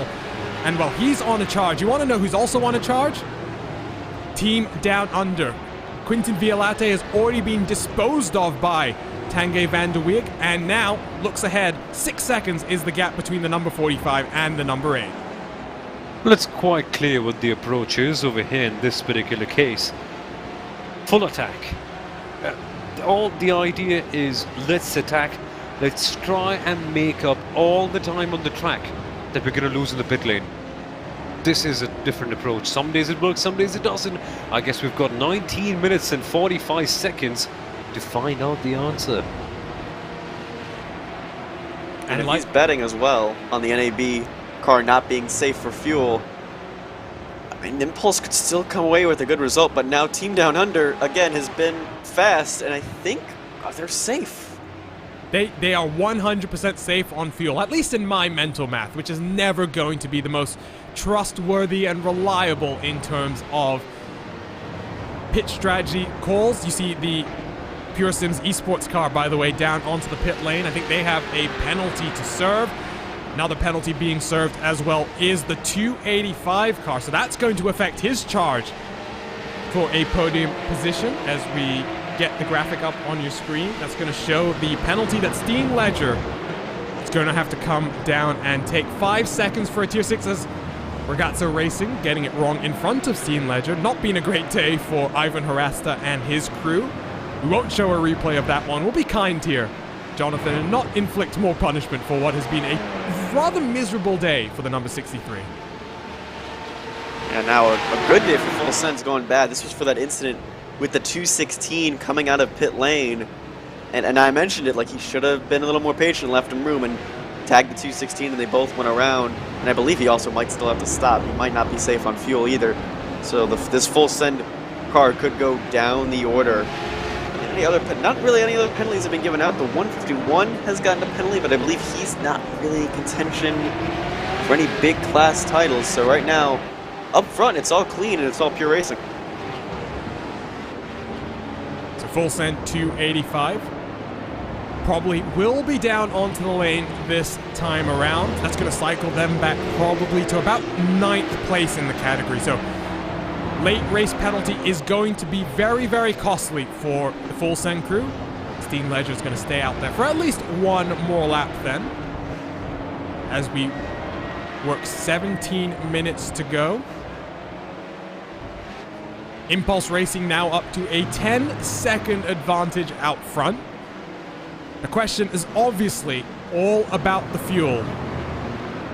And Pascal Costa has had to blink. Pascal Costa down onto the pit lane, and if Costa has to come down to pit, when will NAB Racing and Fiercely Forward come down as well? So Costa has to blink with 17 minutes still to go as we await NAB Racing and potentially Fiercely Forward to dive down onto the lane in a few moments' time. NAB Racing then goes ahead into the overall net race lead, but the question remains, Sommel, how long this will last. Well, it's going to be tight for NAB Racing. They've been somewhat of the outsiders in this battle for the lead. They've been thereabout, constantly poking their nose in, but have they got the X factor to maintain the lead for the last 16 minutes? It's not a long period of time, mind you. But they've got a deep dive, rather deep, and find some special zone of performance to keep it right here, especially with all the competition that's coming from behind. It's all about the who's going to have the lightest right foot when it comes to getting the power down, who can save the most fuel, who can extend each of these straights, or shorten them, if you will. I mean extend in terms of maximize the fuel efficiency. Fuel saving in iRacing, pretty simple. Lift and coast. Don't mess around with an engine map or anything like that. It's all about the driver, all about that right foot control, and looks like it's going to be fuel saving across the board then. 15 minutes to go. I'm getting increasingly worried, not just about some of these cars in the 911 Cup class, but also in our TCR class, Jonathan, about their possibilities of making it to the end. I mean, Fraser Smith, for example, 19 laps into his stint, definitely needs to come down the pit lane, but if you are someone like Team Hoistingveld, for example, you are one of the cars that is pushing it in terms of fuel limit, and you don't want to be that close to spluttering across the line when you're leading your class. And he's gone 22 laps before, early on in the race when there was a lot of traffic, a lot more chaos, and probably the fuel saving wasn't much in consideration, but those might have been also with safety cars. So this is going to be close, as NAB now has to pull the trigger, now has to come down. So the last one remaining is going to be Fiercely Forward. And now Team Down Under, well, this is the worst to first, well, the first to worst to first story that we all want to see. This 45 has been fast in qualifying and had a bit of issues early on in the race, but, you know, has fought back quietly to retake this lead. And we're not going to try and jinx anyone here, but for the crew Down Under, must have been a late night as they stayed up for this race, or maybe didn't get any sleep at all. Let's just be completely honest. Racing from the land Down Under, especially in these leagues that have a American and European focus, often is challenging from a time zone perspective, but it was the riches to rag and then the rags to riches stories. From the pole position to the end of the field on the first caution, then a superb recovery drive, like Jonathan says, using the strategy, using the cautions to fight back up through the field. And for Tanguy van der Weg, 13 minutes left to try and hold off the charge on Sven Demel right behind. There you can see the gap between the two cars up on your screen, 0.7 of a second. And Sven Demel has been a silent killer, just looming in the rearview mirror of the number 45 car, and now has a few opportunities to get out to the front of your field. Let's just jump you through then the various categories once again, because they've closed up through the traffic. The gap between first and second in GT4 also under 1 second. And a second Huge Ass car contending for class honors with the Huge Ass GT4 machine, fighting off the charges from the 718 Cayman BMW versus Porsche. And of course the BMW slightly stronger in the straight line. The Porsche a bit better in the twisty stuff, like the S's right now. You can see the car much steadier, except he gets on the anti-cut curb. They make contact, and Huge Ass car is going to go around. The Maides car is going to try and redress the position, though. You can see Maides waits for Huge Ass to get back up to speed. Very respectful racing there, but drama with 12 minutes to go. And this lets in, potentially, the third place cars behind, Jonathan. The SRN Motorsports orange car is not too far behind now, and he's going to be gaining fast because these two have lost momentum, but just a little bit of curb right there, and then the slight contact. Really nothing either driver could do, just didn't want to take the curve, but again, respectful from the Maides machine to allow Huge Ass to get back underway, but that fight is still not going to be over. And the more they fight, again, the more that 175 can get brought into the fight. So on board with Danny Gisa, who started the car for the 124 team, back in to finish off the race. And now the question is, how much damage has been done to Giovanni Romano, and how will his car manage to cope in the dying moments of the race? Let's jump back to TCR for just a few moments, because both of the Full Send Racing cars have had to dive onto the pit lane, one for a penalty, one for a pit stop, and they have now fallen to 8th and 9th respectively in their classes. So now onto the podium in TCR, Fiercely Forward in second, and Boosted Motorsports in third place. But Boosted Motorsports has a challenge right now from Kinetic Racing behind Sommel. I mean, action in all three of our classes right now. It's coming all the way down to the checkered flag. And that is what we love to see. Big battles throughout the very end. We've seen it at the very beginning, and right from the first lap of the first race of the IVRA Club Cup Series that we had earlier today. And now we're getting it right down to the wire right here in the TCR category. They call it totally chaotic racing. That's what we're going to get right now. This battle is getting more excited as we come to the third sector of the circuit. Boosted Motorsports have to defend hard. So this is for the third and final podium place. There's also a battle happening for the third and final podium place in the 911 Cup class. Impulse Racing, having come down the pit lane, are now charging back through the field as they try to get up past Quintin Violate for the third and final podium spot in 911 Cup. Meanwhile, Team Down Under have pulled about 1.2 seconds over Huge Ass in that class. First and second, not really fighting too hard.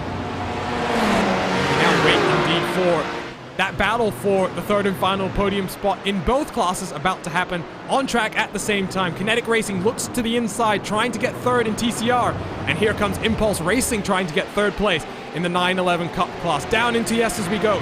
Who's going to be sensible here? Impulse Racing's going to try and get the move done on the entry to the corner. And there was slight contact. Kinetic Racing loses out there. Fiercely Forward, though, doing a great job to hold on. Boosted Motorsports mounts the curve. So much action, and they're going to rejoin the track on the inside, but they're going to have to give up the place to Kinetic Racing now. Except they don't, because they're going to try and clear the slowdown before giving the place up. This is great fighting, and all the while Impulse Racing now up into third. I'm surprised that was the only collision out of that. That was some brave action, as now they're going to head down into this deep braking zone. Kinetic Racing, can they finally get the job done? Heavy on the brakes. There's a Porsche behind. That's a faster sport car. And Kinetic Racing, we haven't mentioned them almost at all in today's broadcast. and they are slowly putting together a fantastic race for them. Yeah, it really has been superb stuff, as there's been a big crash. That is big drama. This is at the front of your field. What happened here?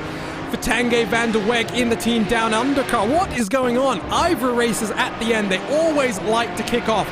Take a look at the RaceSpotTV replay. This is coming up on the World of Sim Racing car, and Oh my god. he's just thrown away the race lead right there. Number 45 has just gone in a bit deep trying to get past the World of Sim Racing car and thrown away the race lead in this class. Let's jump back to live pictures, because if you were looking out at the top of your screen, you will have noticed Q-Jas down onto the pit lane. My Days, the 124, now has a 2-second gap to the car behind them, but there is going to be drama in terms of race control that is going to come down and have a final say on this battle in class. The My Days team might lose that win to the SRN Motorsports orange car that is 3 seconds behind them. Well, all the drama was building up very, very nicely, and then in the space of about half a corner, maybe 1.5 quarters, things have been mixed up, and all of those gaps that we were trying to monitor have now been blown wide open, Jonathan. All the positions we were monitoring, all the leaders and stuff have been completely changed. We talked about this 37 car earlier on in the broadcast. The first 2 hours or so was just not having a good day, and that they've recovered, and now we're in the lead. Impulse Racing, they were the team that needed a good result, and same with the World of Sim Racing 52. Both did not have great days at Road America, and now they're on the podium. But then you can look at the GT4. We don't know. The My Days machine in the 124 could hold the lead, or couldn't. You just had to come down and take a pit stop. And then in TCR, Team Heichkefeld, that seems fairly straightforward for them. But further down, we don't know. Well, what I do know here is, looking at the race control decision sheet, both My Days and the QJS cars have both protested each other for different incidents that we've seen now on track. So, like I said, race control is going to be partly responsible for the result that we're going to see out on the track. There are some battles still going on. It's not like they've stopped fighting now that things have calmed down. There you'll see Fiercely Forward trying to chase down the team down undercar now that that mistake has been made. Let's take a look, by the way, once again at that incident that we saw.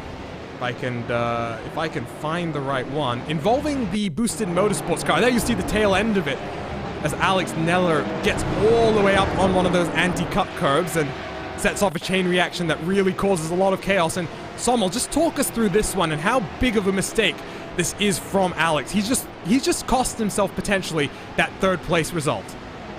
Yeah, he has. He tries to take one corner a bit too short, ends up compromising his line for the next S, which leads him on to the third S, which, if it would have happened in real life, the underfloor of his TCR car would have been absolutely demolished. Look at it. There were stoppers right there to stop a Verstappen. And man, this impact, this frontal impact was absolutely chaotic. Look at this. All the Porsche Cup cars also have to just drive around him, try to make sure that they don't hit him. This is all the kind of driving that happens towards the end of the race, where your concentration is dipping, you just want the race to end, you're fighting against the time. That is when this happens. To 5 minutes left on the clock then. And for 3 teams, 5 minutes left to go. 5 minutes to hang on to take home the win in the second round of the IVRA ClubSport Series. We're watching a battle just on the edge of the podium here. VEC Sim Racing in 4th place leads the way from Impulse Racing in the 222, along with Fraser Smith in the 287 full send racing car. Confirmation from the teammates, by the way, Boosted Motorsports now suffering from some engine damage as a result of that brief aerial moment going over one of the Verstoppers. I love that name, by the way, Verstoppers. It's just such a fitting way to coin those anti-cut curbs there, Jonathan. He's running an RAF tribute livery, and I don't think he intended to audition to join the Royal Air Force at all on that in that one. But he was getting aggressive. He was trying to hold his line against the Kinetic Racing, and trying also to to give a little bit of room to those Porsches. We see a battle right here. Ralph van der Linden and Maslov battling hard at the edge of the top 10. These are two cars that have been through the wars, unfortunately. They were both near the top at one point, and they're just kind of fighting for scraps at the end of the top 10. And for the Alpine Stars team that has taken home multiple race wins in the IVRA Endurance Series this season rather, it's taken some luck. It's taken some safety cars. In particular for Miguel Vigo and Raf van der Linden. They languish at the edge of the top 10 this time around, but they'll be hoping to dust themselves off. Look forward to the next IVRA race that they're competing in and hope for some better fortunes in that one. Virtual Motorsports looks to the inside, but there's always going to be a bit of a dive bomb if they were going to send it and commit to the pass this time around. Well, you were talking about debuting for the RAF, Jonathan. David Van Broek, part of the Boosted Motorsport team, makes a very, very good point. Spitfires are meant to be up in the air. So, I mean, really all they were doing is trying to let that livery free into its natural domain. I mean, you know, I figured they would at least wait until after the racing action was done in order to fully be free into the skies, and not during the racing action near other competitors. But yeah, it's definitely meant to be in the sky, but probably not for the best on the track as this battle continues. And again, this is kind of for bragging rights, just for a slim amount of points, because both these two were up towards the top of the field, and Virtual Motorsports going to look to the inside of the geodesic machine. Nothing doing there, and he's going to have to worry about the Pure Sims car on the outside. No! Oh, man. Well, we've seen that happen to the Virtual Motorsport team on a number of occasions, unfortunately. And for Bas Slobs, the second time that's happened. My timing screen, by the way, has just lit up as you see troubles continuing for Bas Slob there. We're going to try and figure out exactly what's happened here, because I've just had about 10 different cars that have just been highlighted on my timing screen. And I'm not exactly sure why. So, 90 seconds left on the clock right now, but has there been a rather big issue? Looks like it's all good for at least the World of Sim Racing team. Let's take a look at one of the other cars highlighted on my screen. Does look as though for Hell Racers everything's okay. But I wonder if there was just for a brief second there some technical issues on the iRacing.com service. Nevertheless, though, it's also getting close to the incident limits. Potentially some of these cars getting close to the incident limit. Nevertheless, the white flag is up in the air this time around. The huge-ass 37 car waits behind the Leipert Esports TCR machine. Finally gets by, and about 10 more corners to go then. Sven Demel in the number 37, and Sommel, it's been an interesting race. There's lots of ups and downs, and, well, ultimately, you need to put yourself in the right position come the end of the race, and well, Sven Demel and his teammate have done exactly that, and they're going to take home the win in a few corners' time. Yep, huge ass racing. We saw them having a few issues early on. We were debating about whether they did the right thing or not in certain cases, but it has so been the case that the way strategy has played out, the way things have panned out, all the dominoes trickling over, has eventually led to the race falling in their hands. And once it did, they grabbed it by both hands, and with only 15 seconds to go, it seems to be theirs to win. Yeah, it really is. He'll come out then of turn number 15 for the final time this race through the triple right-hander underneath the Budweiser sign. Get those Budweisers ready in pit lane. Get those drinks ready. The celebration's about to commence. And not just celebrations for the winners, just surviving what has been a crazy race so far should feel like a victory to all of the teams. But for Huge Ass, the victory out on track. They'll take the overall race win. Jeff Tyler and Sven Demel take it home in the number 37 car. Great job by the Huge Ass team. Let's take a look at the other leaders as we wait for them to come across the line. The My Days 124 car, Danny Gieser and Christian Young, going to take home provisional class win here. We will wait and see, of course, if race control has anything to do with that final classification. Across the line as well for the 248 and Team Hoisingveld. Marcel Tai and Michael Schottler take home the win then from the Lone Star State.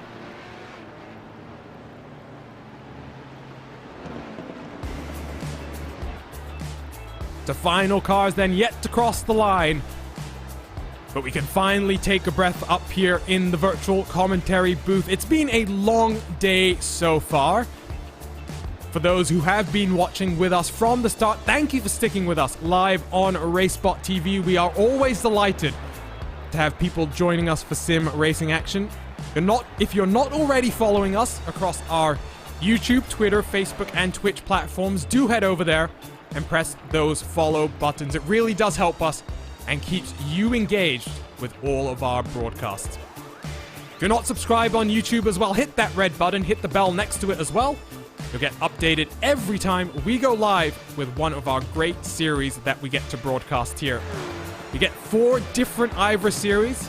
We have the IVRA Endurance Series, we have the IVRA Club Cup Series, the IVRA ClubSport Series, and the IVRA GT Sprint Series. So, if you want it, the reality is RaceSpotTV, the IVRA organizing body, we probably have whatever you want out on track. Just a few more cars yet to finish, and Sommel, I just want some closing thoughts from you. It was a fun race. It wasn't necessarily as hectic as the last time out.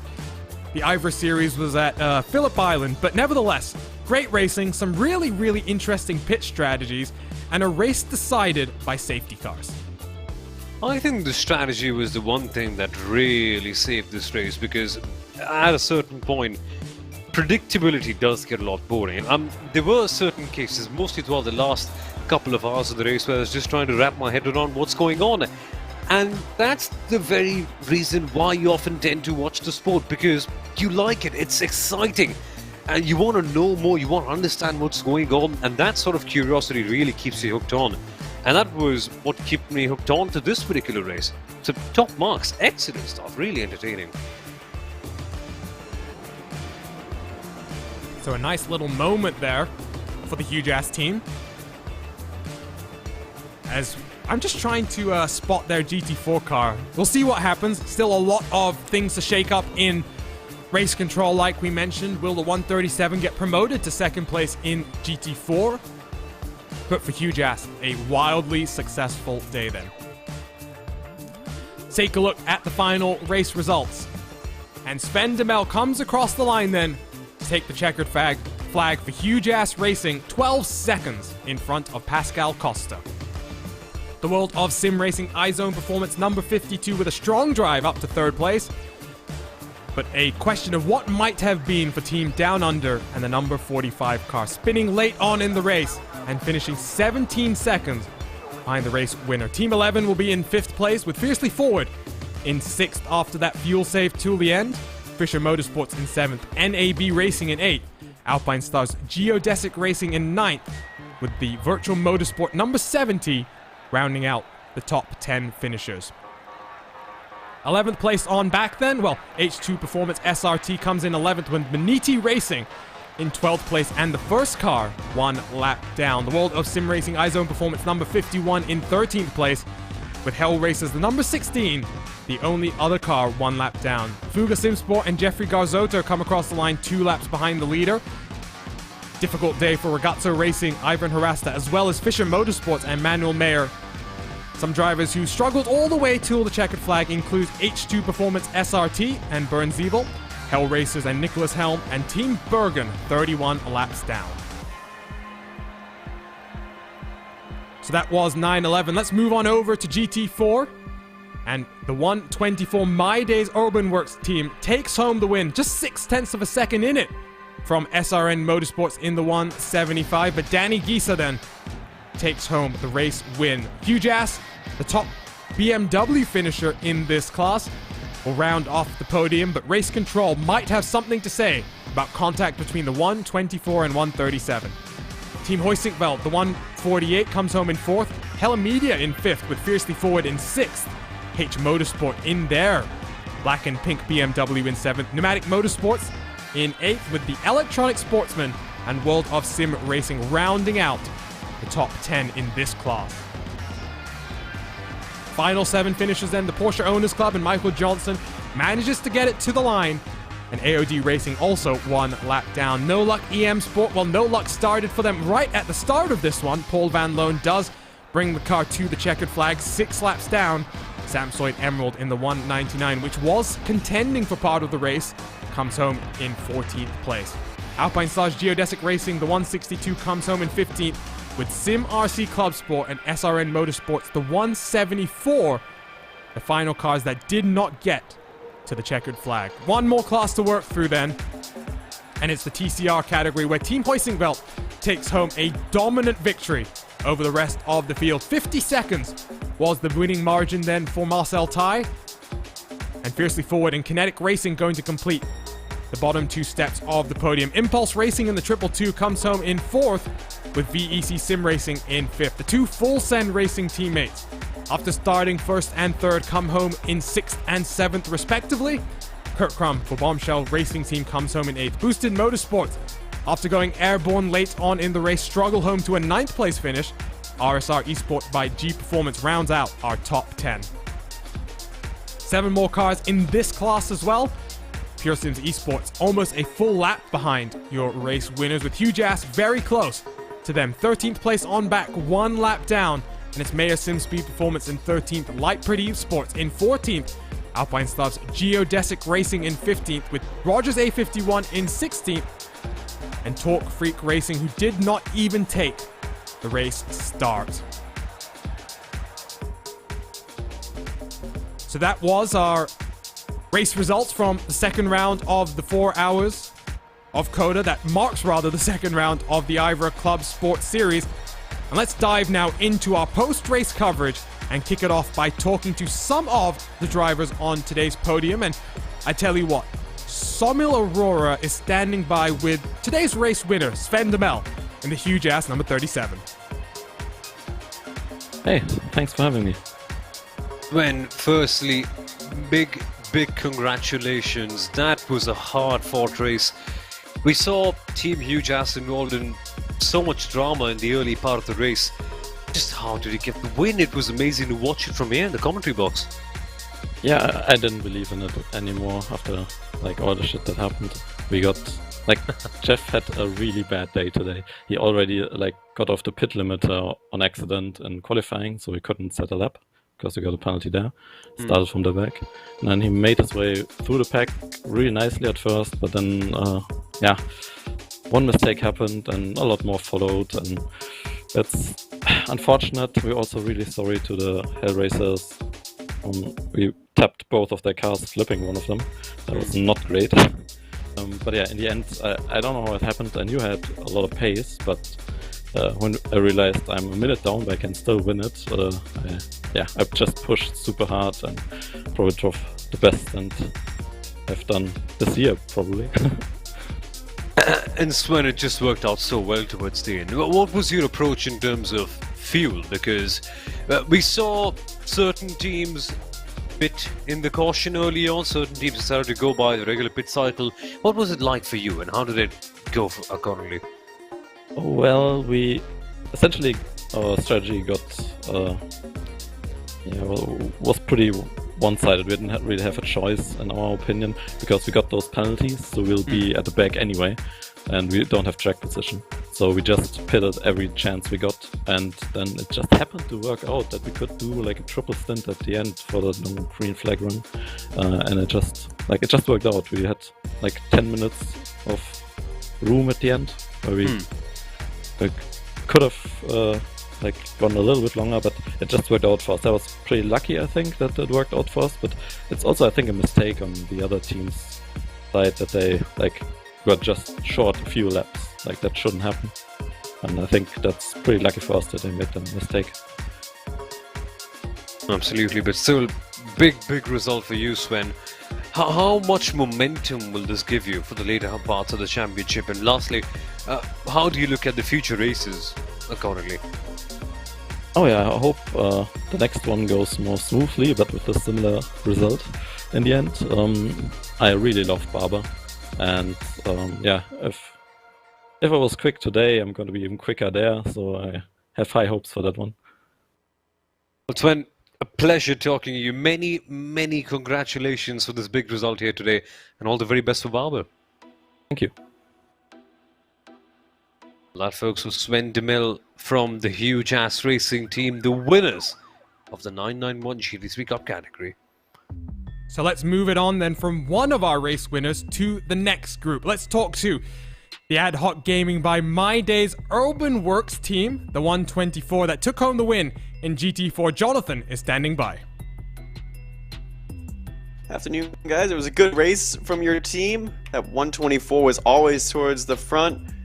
How was it avoiding through all that chaos and stuff, through the traffic and all that? Well, first of all, thank you for being here. And yeah, the traffic was quite heavy actually. But to be honest, most of the people really had an eye on faster cars and passing. So it was hard, but the people made it more easy than it looks. And obviously the strategy was split throughout the class. How did you guys approach the strategy, each of your runs, each of the safety car periods? What was the thought process like? Well, yeah, of course, we always try to maximize the driving time of the faster driver. I think it's quite obvious. And then we have a determined strategy before the race, which we are driving out in practice. But to be honest, when the race is hitting, there are so many different factors that you really don't have any strategy at all anymore, because you need to watch for the pace car and traffic and fuel management. So sometimes it's a bit spontaneous, actually. And one last question. Your race controller is still investigating the incident between you and the huge ass machine. What are your, both of your thoughts on the incident, and if you think any punishment is fair? I already talked to Sven, actually, when we had the chance in the waiting room. I apologized for my incident with him, because it's not the way how the Meides Erlebniswerk team wants to decide races, actually. And I'm really sorry for that. But in the end, we both made mistakes. And we both waited for each other. So I think it's even. But I can totally understand when Giovanni is still mad about it. And I'm really sorry for that. And I want to apologize to the whole team, because they put so much effort into those things. Because the BMW was actually much slower here. So their result was really an accomplishment. Very, very respectful and very honest with you. Congrats right now on the win. Hopefully, if any decision comes down, it doesn't really take or change much of the race. And we'll see you guys next time out. Thank you for having us. Thank you. So that was our second group of winners then in our GT4 category, the My Days Urban Works team. I hope I didn't butcher that too badly. They managed to say it's just so easily. It just rolls off the tongue. It's almost like it's a couple of German drivers who are pronouncing a German team name. But one more German team name, or rather one more German to get through, and Samuel Aurora is standing by with our TCR class winner, the 248, and Marcel Tai. Marcel, firstly, mate, congratulations. What a big win this is for Team Hursting. Well, long time coming, isn't it? Yeah, was a good race, I guess. How are you doing? Everything's good, Marcel. Tell us about your race. Tell us about you. How are you feeling after this win? We had a very, very good race, very clean race from off the start. Actually, Michael did a good job in the opening stints, and then in the first caution we decided to pit. I think it was like halfway down the fuel tank, and I think us and a couple of more teams decided to pit because we gambled or just thought that if we pit now, then we can make it to the end with three other stints without any further caution, and we went for that. And the second caution wasn't even good for us, but still, the strategy worked out perfectly in the end, and we also had quite good pace and a very clean race, apart from one incident after the second restart, I think, when the Cup Porsche shoveled another TCR into the back of our car, but there was no damage to the car, fortunately. So we were able to just maintain decent pace until the end. Marcel, you mentioned about that incident, about all the crashes and chaos. How did you dodge through the chaos? Because there was quite a lot of it. From my personal point of view, it was quite okay in this race. So that was the only incident where I had a contact in the whole race, and I think also for Michael. And we didn't find it too chaotic, I have to say. So yeah, I mean, can't say for all of the track, but it looked pretty okay. And Marcel, one last question finally. How tricky was it to manage the strategy between all the cautions, and what do you have to say about the upcoming races finally? I mean, as I said today, it really worked perfectly for us, and we just took the right decision for the strategy, so that was good.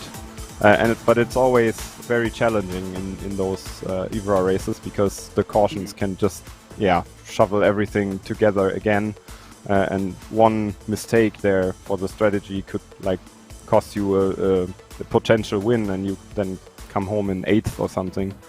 So that's very tricky, and I think that also will be tricky in the next race. But we are very confident that we will have another good one. So we are looking forward to that. Marcel, once again, very, very major congratulations on this big win, and all the very best for the next rounds. Should be very interesting to see. Thank you. Cheers, guys. Thanks for the broadcast.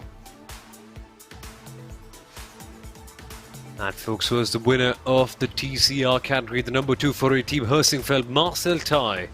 What a win. What a win, and what a performance from that entire car, dominating most of the race. Comes home almost 50 seconds clear of the rest. So, post-race coverage then of the IVRA ClubSport Series round number 2 from the Circuit of the Americas continues, and we'll just quickly wrap up here. And Jonathan, I want to ask you something. We talked about race control looking in to the finish of that race. You noticed something about the GT4 finish and how race control is reviewing it. So one of the incidents, the 124 reported the 137, and I don't know if this was for the same incident, but that is deemed a racing incident. It is still marked that the other one, where Hugh Jass reported the 124, is under review. So it looks like these might be deemed racing incidents, and the 124 might be able to retain that top spot. So maybe not drama then, at least in one of our categories.